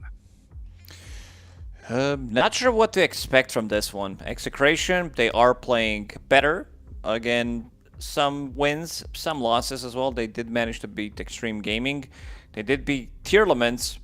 Maybe they are the Chinese Slayers if they can beat one more team here. But for Yakult Brothers, this team is wild. Like, having Emo on the team, having Fly on the team, and Bobaka, this is a deadly combination. This is like a barrel that can explode at any single time. And speaking of that barrel that can explode, they did manage to put up a longer fight when they were playing against Heroic earlier with Techies, with Stormspray delaying the game. Not sure if I like their picks too much. I want to be seeing something more stable. When they were playing against Yandex, they also did have Phantom Lancer on 24. They did have Disruptor as an opener on 9, plus the Wind Ranger. It's just not something that you see nowadays. Yeah, and I think worth pointing out there your little point about Execration beating the other Chinese teams. They have only beaten the Chinese teams. Tearlament and Xtreme Gaming, they've lost to everybody else. Tundra. They did lose to Tidebound, to be fair, so they haven't beaten all of the Chinese teams. They have fallen short at least once. We'll see how this goes, though. It's Execration, and currently sitting 2 and 4. Yakult, same story, down in the bottom 4 of the group stage. But, you know, we know they're not all out just yet. There is no elimination yet. This best of 1 bloodbath leads into the last chance qualifier, so you will have best of 3s to potentially wriggle your way out of the danger zone. But here's the draft. I just hope these are not their best strategies that they're showing right now. A little worried if they go into that last chance qualifier, what's going to happen. Because right now I'm seeing a lot of random picks. I'm seeing a lot of picks that are kind of just, what do you want to play? I like the vibe that I'm seeing from them on camera. Still good vibes, even when they're losing. Even before the game, you can see a lot of them laughing, just having a good time. I think this team can play better. It's just that they are maybe in a too memey mood. Yeah, I mean, I'm looking at the unpicked heroes list right now. It looks like there's they're gonna get 2 of them. Yeah, I know. That's what I'm feeling. That's what I'm feeling. You were calling for Rubik earlier on today. Maybe we could see, you know, a Necrophos that we've both been wanting. But there's still stuff out there like, you know, Luna, that tempo carry that can bring things to the table. The Magnus. Let's see a bit of Mag. The old Elder Titan, Faceless Void, IO Tiny. Bring back some old classics. There are plenty of heroes that are, I think, pickable. Yeah, anything is pickable with this team. There's a lot of heroes that are left at the pool that are considered strong. Centaur, the most contested hero of the tournament. I just want to double check if the hero is still at 100%. It was earlier today when we started the day. Then there's Dragon Knight there as well, and Centaur now gets banned, so we'll continue that streak if he is up at 100.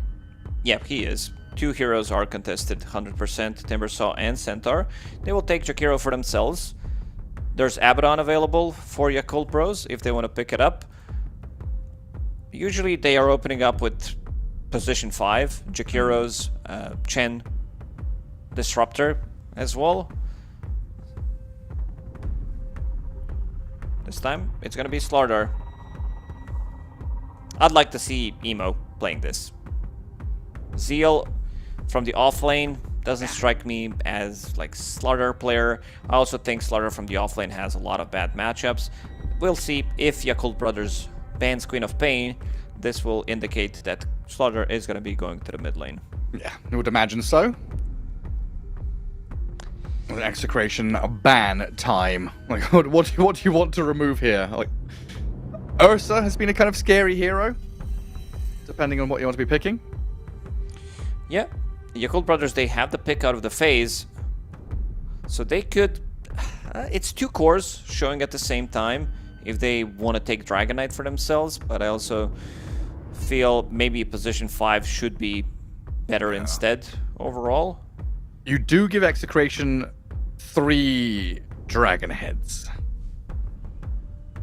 Jakiro plus DK, absolutely viable here for them to grab. Mr. Pangolier. Well, That's going to give them flexibility, I guess, across a couple of roles. And then a ringmaster to follow. I forgot to remind you. That's my fault. Did you ever? Did you test the box? No. I totally forgot. If you can ping you again.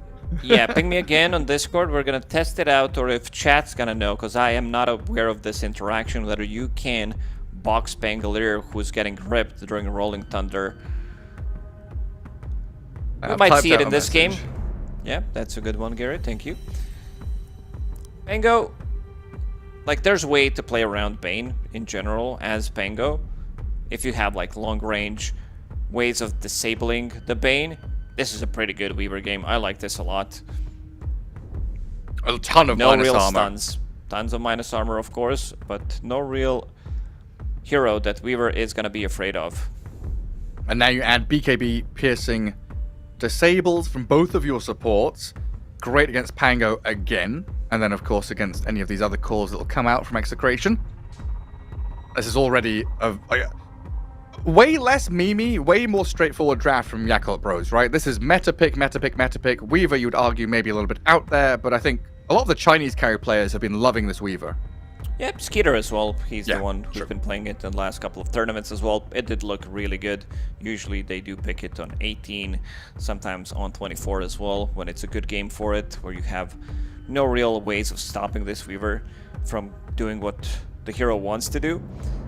So it might be time for them to show where this Pango is going and how they're going to be able to adjust against the Weaver. I'm looking at the heroes that they've been playing so far on Execration in terms of heroes that can give them some kind of a silence, some kind of a stun. It's not that, but this is the hero that I wanted to see getting banned whenever you play against Slardar. Yeah. It is a difficult matchup with the Shadow Strike, like you blink in, that extra slow, even though you have like they facet, it still adds up. It doesn't allow you to reinitiate with the blink dagger. That might be actually the biggest part. And you could also buy that shard, right? We saw mid one on like day one buying an early shard. He prioritized it. He got it between like 17 and 20 minutes, making sure that he is very difficult to, like, just the silence, the extra bit of a damage, and it also gives you extra bit of a control. Might be very good in the backlines because you can jump in, control Bane, silence him, silence Weaver.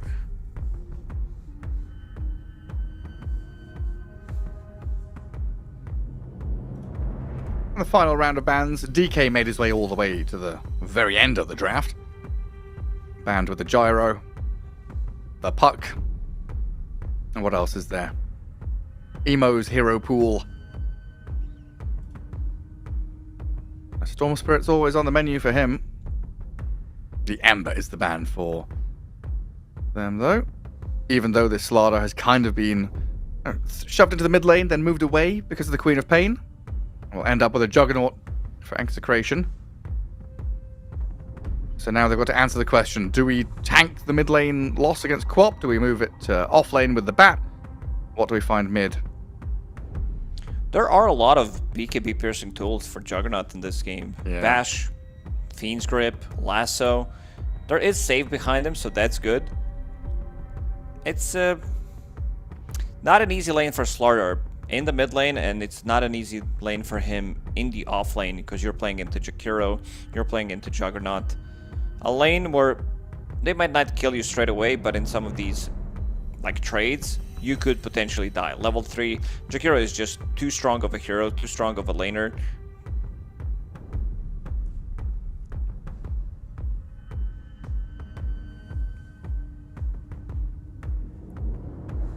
What do you even need here? Their teamfight is non-existent. They have good Roche taking potential, Tormi as well, between Weaver and Slardar. Single target, minus armor. Yeah, very single target. This is gonna give them teamfight. So is that a mid Enigma? No, they're still gonna send the Slardar mid, okay. Because you said we had mid Enigma from what? Whisper? Someone?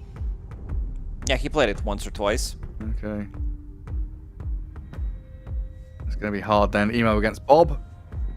Zeal Enigma with the Baboka Batrider versus Jug. And Jakiro.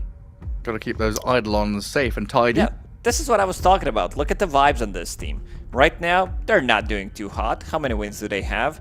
Only 2 out of 6 games played. but the vibes are high. That's how you got to keep it. Keep that morale up. There's no point beating yourself up over these games. You know, you're playing against the best. You are part of the elite, right? You're part of the best in the world. You're playing against other people who are the best. Maybe you're just in a little slump. You're skilled. You're just going to find your way towards victory somehow. Seems like a bit of confusion.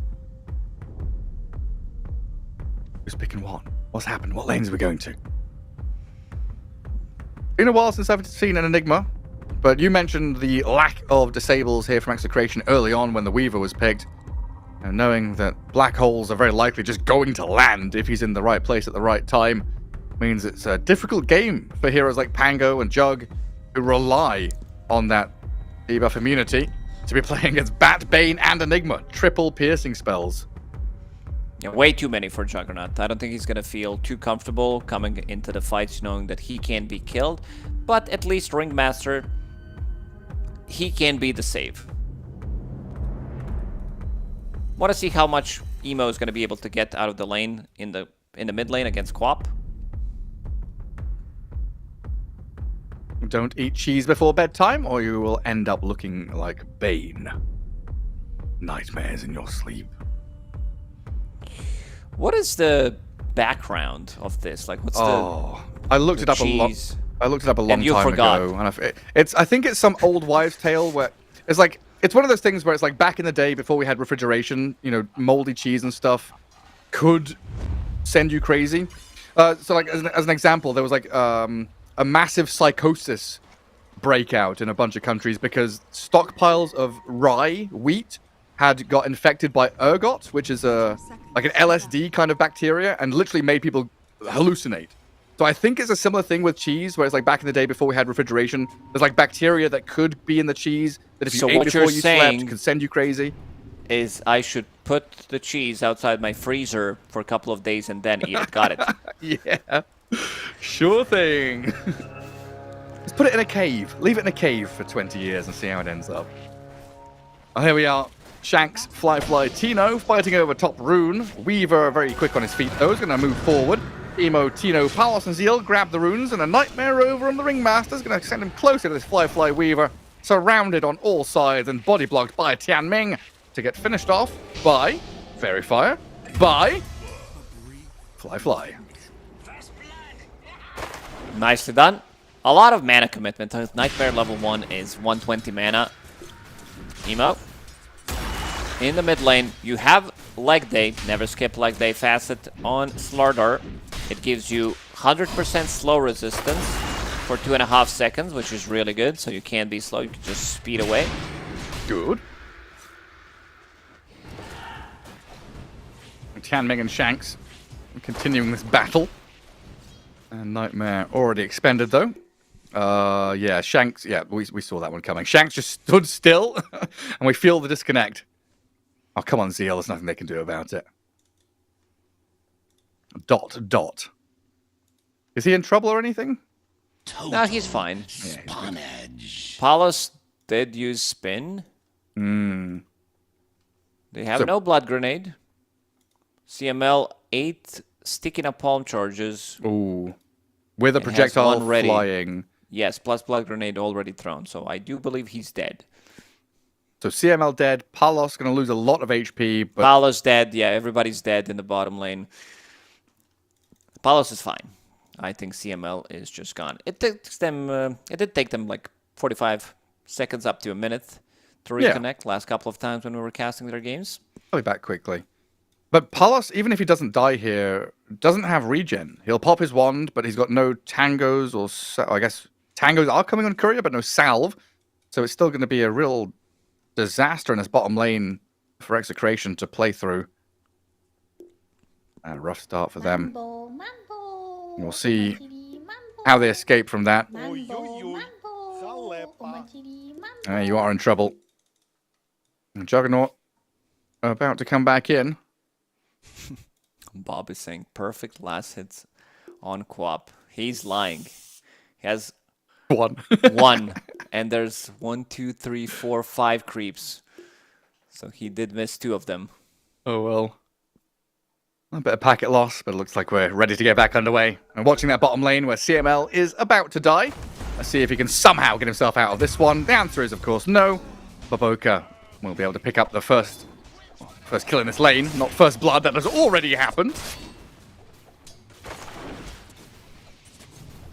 Difficult to progress, though, with this Palos Juggernaut. Just going to have to sit back and wait for his Jakiro to come back into lane. Awkward, but not awful. Losing Jakiro there. Will still be okay to farm through on Palos. While mid lane, Bob 4-1 against the Slardar 7-0. We've seen some of these melee matchups against Queen of Pain. The first couple of waves, you're getting last hits, you're spending all your mana, but then it becomes oppressive as heck with a level 2 dagger. Level 2, level 3 dagger, it gets very difficult. We might even see a rotation from, like, both of the heroes are very good at rotating to the mid lane to try to maybe get a kill on Emo. I'm just looking at Fly. This should be, like, he got the first blood, and this should be a lane where he's having a good time. He's laning with Bane. Set up for success, not too much control. Carry-to-carry matchup is good for him. Fly, in theory, should be able to carry this game. That's good. That's what he's meant to do. That's what he's paid for. I hope. Not sure if Yakult Bros are an actual organization. Who knows? I guess they did have to change a bunch of their stuff to Yakuto, right? All of the official in-game stuff, they're not the Yakult Bros, they're Yakuto. Difficult always to lane into Enigma when he's able to spam denies, harass with Eidolons. Zeal's going to spread them out to make sure he doesn't get tagged up too much with the dual breath and the liquid fire. The spin comes he's in. He's keeping to the tower. Ooh, that's a risky one, but with the Belt of Giant Strength, magic wand before, he does live. And how much health is 6 strength? 130. So that was it. That was the difference. The belt was the difference between him living and dying there. Jakiro is such a nasty hero to lane into. Even if he dies, comes back with all his resources, then continues trading very effectively, as Baboka is finding out. Trying to tuck himself behind the tree line. Level 2, Flame Break ready, tries to turn back onto CML. It's a strong lane. Like, anything with Jakiro seems like it's a strong lane, no matter what. And now with the Healing Ward, Jakiro doesn't use that much mana, because Liquid Fire, for some reason, it doesn't cost mana. That's why people are maxing it out. Dual Breath is costly, 135, but if you're full HP, you can still get the trades. It's on relatively short cooldown, 10 seconds.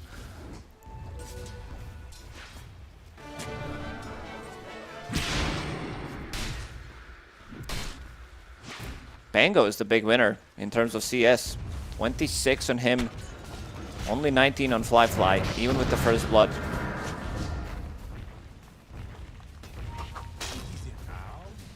Yeah, I mean, top 3 last hitters, all Execration. Green up at the top of the board.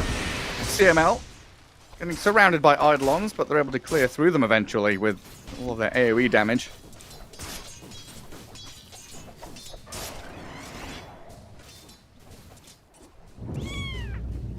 And now Healing Ward to top up the Jakiro so he can go back to trading.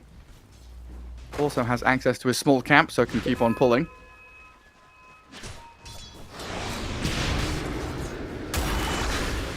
Emo turns back onto Bob. And level 3 dagger is here. He's still able to stick up with the double bracers. Stay in a Emo, position. no bottle in this matchup. He opted to go for double bracer. For extra bit of regen, extra stats.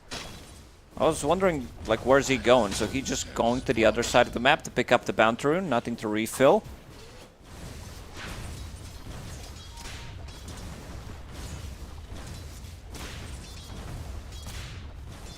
I thought the Slardar was going to go try and gank bottom lane. Instead, comes back to meet the Queen of Pain. A Nightmare up at top. Shield Crash already used. But yeah, as Pango has 17 wand charges. not really able to shove Tino out of the lane. Instead, Tianming trying to contend with the large camp as Fly gets gone on a little bit there. Pango is asserting his dominance over the Yakult Bros in this top spot. A little surprised that Fly doesn't have a single deny to his name. He's actually the only one from the cores. Batrider sitting at 1 and 0. But he doesn't get to touch creeps much. He's mostly jungling. Boboka. Just doing Boboka things in the triangle. Zeal, does he have a TP ready? He doesn't this time around. Then bring another one. Emo does though. Comes in with a crush. Turns it back onto the Juggernaut and might be able to get himself a double here with CML falling to Zeal's Eidolons. But even though the Enigma dies, good trade out there. I like how Boboka didn't even flinch. He was just continuing to farm up the jungle. It's like, yeah, my boy Emo is going to take care of that. Dire's middle tower is under attack. He'll be fine. So he's not stacking for his cause, is he? Boboka's going to... No, he's stacking for himself. Next Firefly, he is about to clear it. Dire's Fair enough. are fortified. It does give a lot of room to Bob in that mid lane to press forward. Get a bit of chip damage on tier 1. CML, he's going to be fine. They did not want to overcommit. Zeal, ooh, if that dagger did hit. The second one will. There's no spin though on Palos, but there is Bob. There Bobby. is. Doesn't need a Sonic Wave this, does he? No, just scream at them. Emo had to go back and get the Wisdom Shrine, as Tino had done the same thing on the left-hand side. And it's getting scrappy here in this last game of the day. Not much in it in terms of net worth or kills, but a lot of back and forth and reactions from these teams to bring numbers to the fights. Dire's Overall, though, it feels like Execration are getting the upper hand in this laning stage.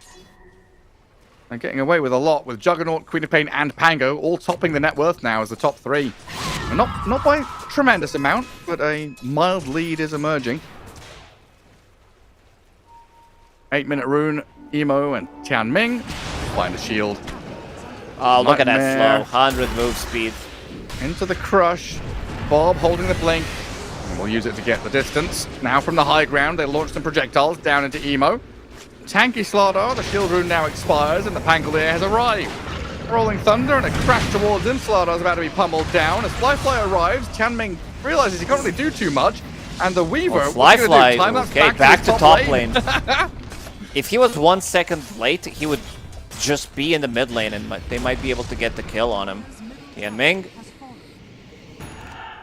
with the sleep, so that he doesn't get the last hit on tower, but some really nice moves coming out from Execration. Moving across the map, bringing in numbers. First use of Rolling Thunder secures them the kill and tower. Radiant's bottom tower is under attack. Boboka straight up jungling, like no fucks given. He's just there in the jungle, level 5. Let's see how that's gonna affect his offlaner. Zeal, not putting too much pressure, doesn't have 2 deaths to his name. Tino, however, having a time of his life in this top lane. Did manage to pressure Weaver by quite a lot. Will be having a good timing on his Diffusal Blade. Smoke from Tianming and Emo. I'm going to try and crack this bottom lane open. Enigma is about to be 6 after this creep. That's important too. The scan is there though from Execration. They felt this coming and they are reacting. Moving Shanks down here. Palos is going to sprint straight towards the Enigma to get the Omnislash on him. Bounces to the Eidolons though, and Zeal creates a gap between him and the rest of Execration with a black hole there. His team arriving, but not fast enough. The Enigma's already dead. Now Tianming and Fly move on to Shanks. They should be able to get the kill on the Ringmaster, but Bob is here with a huge Sonic Wave. Palos straight forward. A couple of kills in a row while Fly, he's got the Shikuchian run. Maybe can pick up CML in the end while the Rolling Thunder looking for Emo in the backlines of the fight. Palos gets turned on and whacked by the Slardar. Oh, Tino, he got stuck. He's pinging it out. Sorry, bro. I was just stuck inside the walls of the Lotus Pool. Couldn't get out. Not sure if he had Swashbuckle ready slightly before. It could save Palos there, but unfortunately it didn't. Also, something to notice is like Enigma's Facet, the splitting image. Whenever he receives damage, he spawns an Eidolon. And it also saved him, almost saved him against Juggernaut. That Omni Slash did bounce Yeah, on the yeah. Eidolon once or twice. Yeah, at the last moment, like one more slash would have finished the Enigma. Eidolon popped up, he bounced back to it. Definitely bought him time to get the black hole out and get something there for the Yakult bros. Now back to lanes where the towers still stand. Tino and CML onto the top tier 1 with a counterpult. Knowing that Fly isn't really available here to protect it whatsoever. Should be a simple takedown. And mid lane's already gone. So this is Execration moving into that northern jungle where Fly has been residing for a while. Time-lapse used, Shikuchi TP, in comes the damage, and his killing spree's taken. Oh, Fly. Oof. Tino also gets it, so that's his Diffusal Blade power treads 11 minutes into the game. Pretty massive. Looking at the hero pool, looking at the mana pool on Dire, Slarder's going to be the one struggling with. He doesn't have bottles, nothing that he can replenish his mana with. One swashbuckle, a lot of that mana's gone. Dire's top tower is under attack. Oh, this was meant to be a game where Fly carries it, right? He broke into the top couple of the net worth. But being dead really hurts his chances. We'll be looking towards these Blink Dagger timings, though. Emo, 600 gold away from his. And nowadays, Enigma going a lot for these aura items, so the drums, bongo boots. We'll see what it goes after that for Zeal. But I'm sure Blink Dagger will be something he considers later down the line.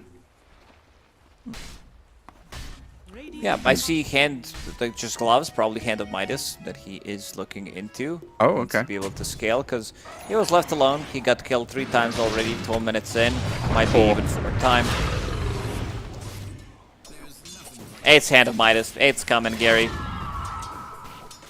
These professional e-gamers, 3 or 4 more deaths. 4 more deaths. It's just, you have to make a comeback into the game somehow. So like, it's Enigma's talents, like stats, pretty good, so can't really blame him. Recovery minus it is. Does Tianming die to this? No. 140 health left. Hand of Midas now completed on Enigma. Blink as well on to Emo. And Time to Baboka. make a move. The problem is, Baboka is about to finish off his Blink. Baboka has been heavily jungling, so having the same timing as his mid Slardar, pretty impressive. It has led to these Enigma deaths, though, right? The One fact way he's to left look alone. at it, yeah. Baboka probably not feeling as bad compared to Enigma. Yeah. It's always like that, you know, lose one thing, gain another. Dota opens. You close a window, you open a door. Execration. Moving down bottom of this tier 1, now that Enigma has evacuated, but it's not going to be given for free. 14-minute Wisdom Shrine contested here. The trouble is Yakult bros are just moments too slow. They do get a done. big jump in from Emo, follow through, not coming, but they've baited out a Rolling Thunder, countered out by the Fiend's Grip. Tino, he just gets dragged into the middle of that fight. Completely caught out, and now Baboka's going to catch on to the Ringmaster. Blink Lasso. Shanks is dead, and the Yakult bros pick up a double kill on Fly. Straight after he picked up the Deso. Not respecting these BKB piercing tools. You're fighting into Enigma, Lasso from Batrider, and Fiend's Grip. You got to be more careful. I also wouldn't mind seeing Lotus Orb on Pango this game. Maybe as the 3rd item. You still want to be getting your Blink Dagger. But it's always nasty playing a squishy against the Queen of Pain. It is. No Dragon Lance or anything. 1300 HP. Can easily get bursted. And when he respawns, he's going to misclick time lapse. Come Come back. Yeah. come back in front of Bob and die again. No. Pretty sure it happened in professional games.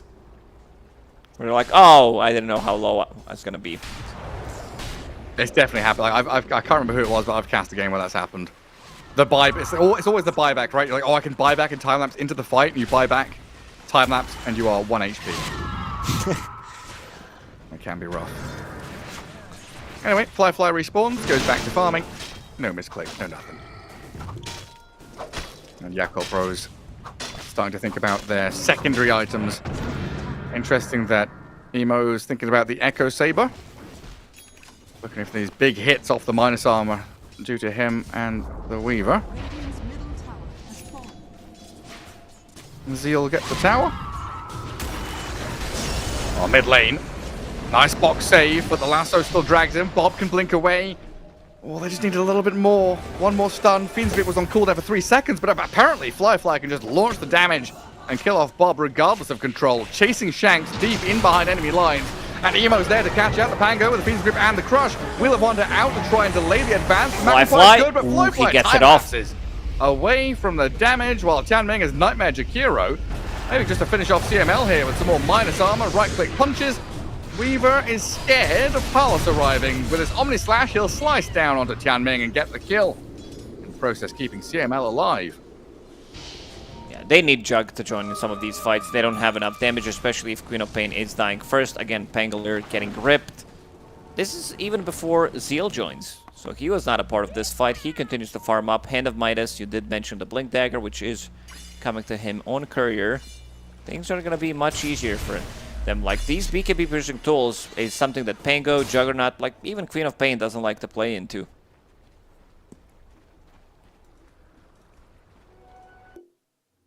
No. I mean, apart from the Ringmaster box, there's no real answer to it, is there?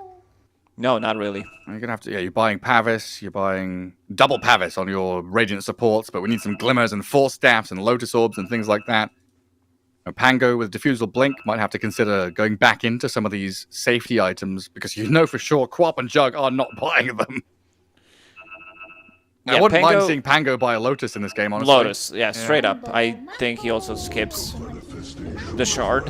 It's really... Shard is great. It's just that there's so much physical damage in this game. You're not... Of course, it's good for, you know, turning in the direction where you want to go, but Lotus is just going to give you everything. It's going to give you the extra armor that you need from that plate mail. Great against grip, great against lasso as well, removing the corrosive haze later on. We also haven't seen Weaver lock onto a target that does have corrosive haze. It's level 2 corrosive haze, so that's minus 15 armor. Deso minus 6, minus 21, plus anything from the swarm. Think about this build on Weaver where you're not going for Mjolnir, is that you need to buy early Shard, and you also put yourself in a position where you're going with the Shikuchi through the targets, through the creep wave, so that you can actually farm it. It immediately kills the creep wave, which is nice, but... Necessary. Like, yeah, you just can't stand there and keep hitting the creeps. A couple of Sisters Shrouds there, neutral items. I was wondering who the Sister is. Apparently, the Sister's Shroud is a pole that draped the sarcophagus of the first Sister. Any idea who the first Sister is? Templar Assassin the first Sister? It sounds like something she would be involved in. Maybe Crystal Maiden is the first sister. Oh, yeah? Or Lena? Lena or Maiden, yeah. That's the eternal question. Who came first to the Dota world? Lena? The chicken or the egg, but it's Lena. Pretty much, yeah. Lena Inverse, the Slayer. What he slacks. You know stuff about lore. Do they love or do they hate each other? No, I was just going to say, it's Slacks at this event. When we get to Chengdu, I've got a lot of questions for him. Write it down, Gary. We have this document that Gary's writing everything that we want to do, test it out, and then he forgets to send it to me. It's called my palm. I write it on my hand, and then I sweat, and it wipes off, so I forget. Palms are sweaty. Mom's spaghetti. Yeah, knees weak. Oh, please. Microphone. That'll be fine. Still pretty even. Nothing in it in terms of kills or net worth. It does feel like the items and the pressure, this draft in particular from Yakult Bros is just getting more and more out of the map. And I'll have way more options the longer this game draws out. Mambo. You're thinking about scaling, like Radiant can scale, but I don't know, the spells that the Dire have are just so nasty. Good, like very good spells, yeah. I kind of expect both teams to fight near the Roshan in the next minute or so, because both of them have a good lineup to take Roshan after they win a fight. Just killing 1 or 2 heroes is going to be more than enough. Or putting some of the spells on cooldown. You see Sonic Wave being used on a Beaver. He uses time lapse, and then they're like, okay, we can go inside the Roche Pit and try to take it from there because of the extra minus armor that you have. On the other side, the sustain from the healing ward. Can Emo find an opening? Well, where's the vision? Dire.CET across the river, Radiant.CET up this hill. So both teams have a pretty good idea of where each other are. Zeal doesn't know that he's being eyed up by this observer ward though, so he jumps away right on time thanks to his own vision, while this Rolling Thunder should connect on Tianming. Bob's Spin of Pain will come in with a Sonic Wave, but now a signal here. The flag bearer goes forward, the Weaver just springs into action, the box will save the Pango for now. He gets the blink out, but they still see him. Onto Slardar, as the Jakiro will get finished off here by Emo. And the Pangolier. Oh, the miss chance. Oh. He doesn't even have the Sister Shroud. I think it's Roshan time. Like what I said, they use Sonic Wave, they use Big Rolling Thunder as well. Even though they lost only position 5, they're gonna turn that into Roshan. They have more than enough damage. They would definitely be very happy if Fly has gotten that kill.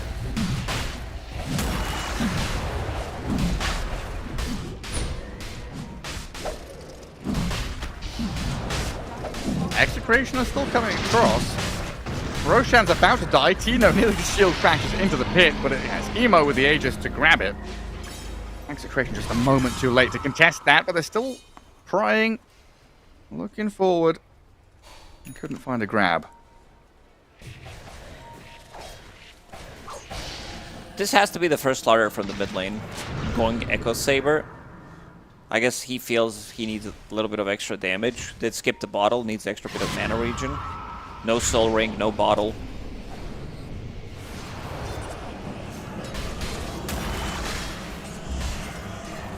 Rip. Yeah.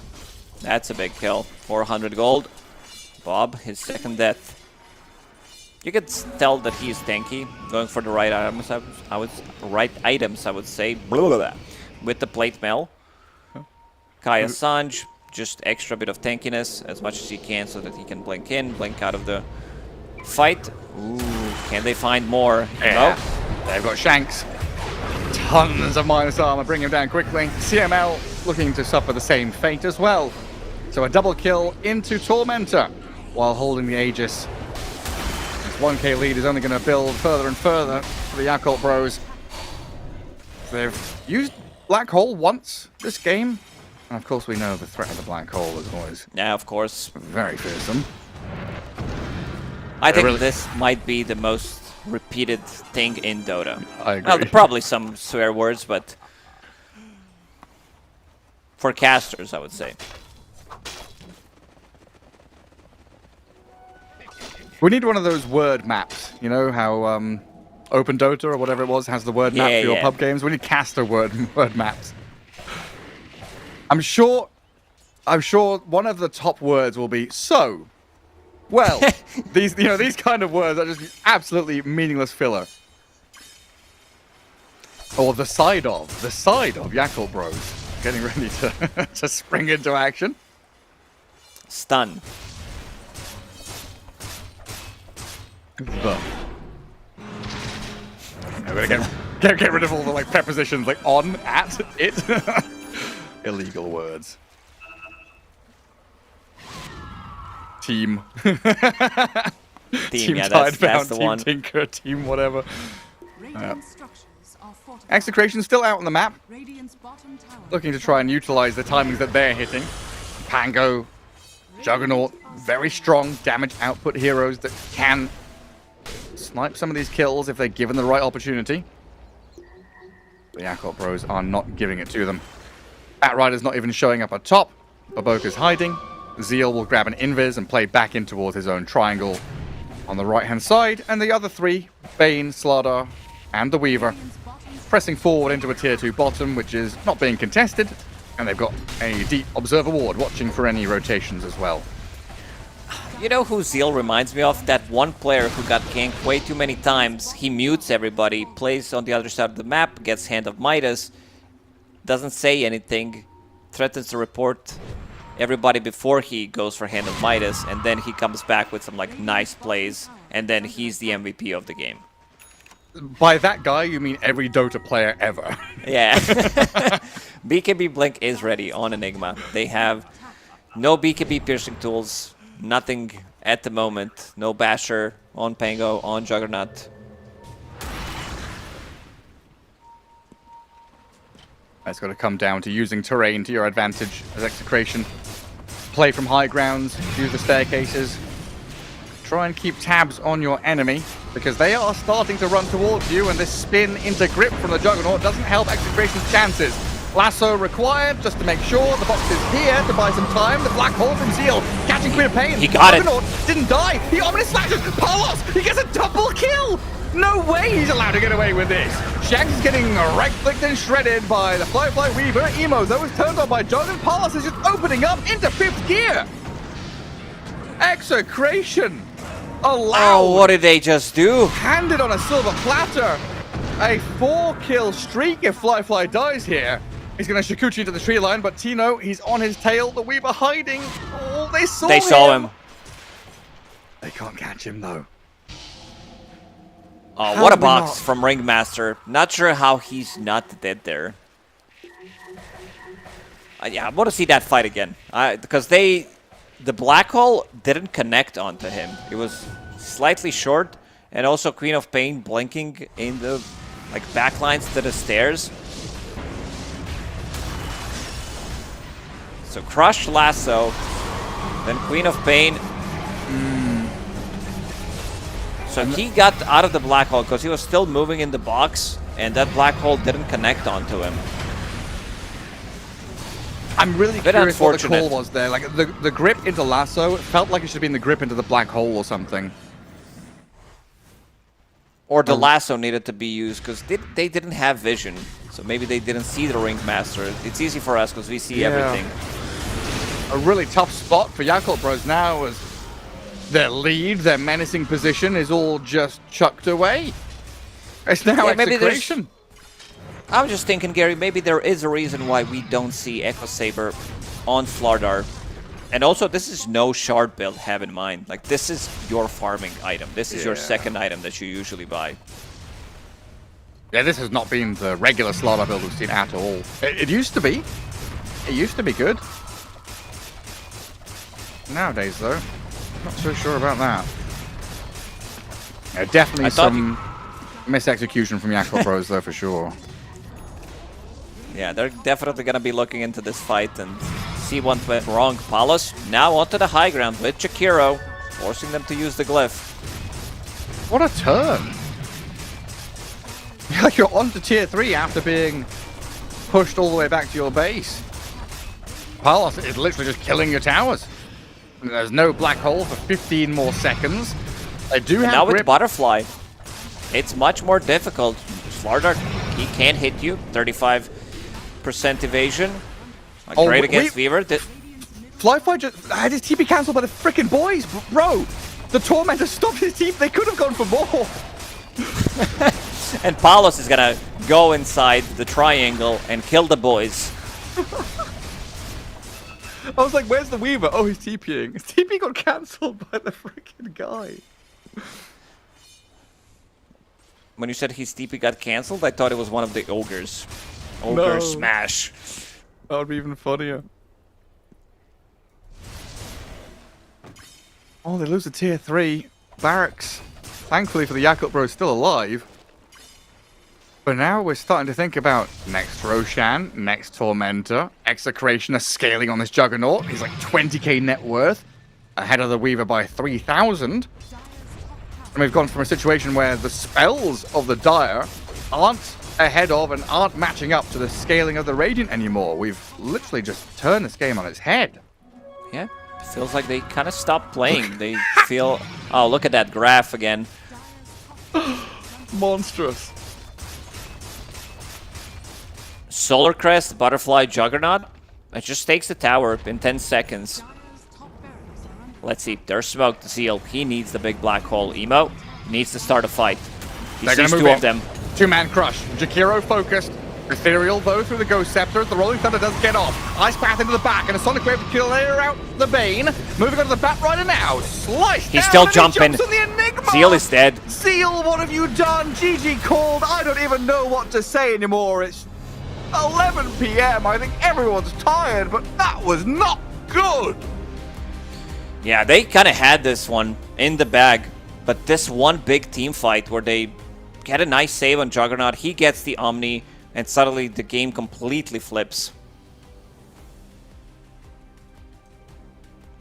Well, that's one way to end it. We can see some of the issues with Yakult Pros, the way they played. Emo, of course, going to be the first one to call GG, as expected. Immediately out. But, yeah. Flyfight ends 10-2-2. Like, the Weaver was a good pick, good game. Just was not able to transfer that into anything. I don't know, that last move where the Omni Slash bounces onto the Enigma as he tries to black hole is just sad for Zeal. Great for Execration, though. Great, yep, nope. Nothing to complain about because they ended this one quickly. It's just completely flipped. One big team fight and immediately into another one. You see him jumping in with Slaughter. Couldn't get anything more done. 2 supports. One pops Ghost Scepter, the other one has a good positioning, and the game's just over. Yeah, I mean, that wraps up our evening. Shanks with 7777. I don't know how many sevens there are. Not 7 E's, but 4 sevens there for Shanks and his net worth. I'm going to remind you now, and I'll remind you in a second, don't forget to test the Pango Roll Ringmaster box, because we didn't get to see it in that game. But that wraps things up neatly with a bow tonight. Our last best of one ends with a bang out of Execration, taking down the Yakult Bros in that BO1, putting themselves in a much better spot in the group stage. Oh boy, it's been a long day. So we'll say goodnight and see you tomorrow, same place, same time for some more Dota 2. Until then, enjoy your evening.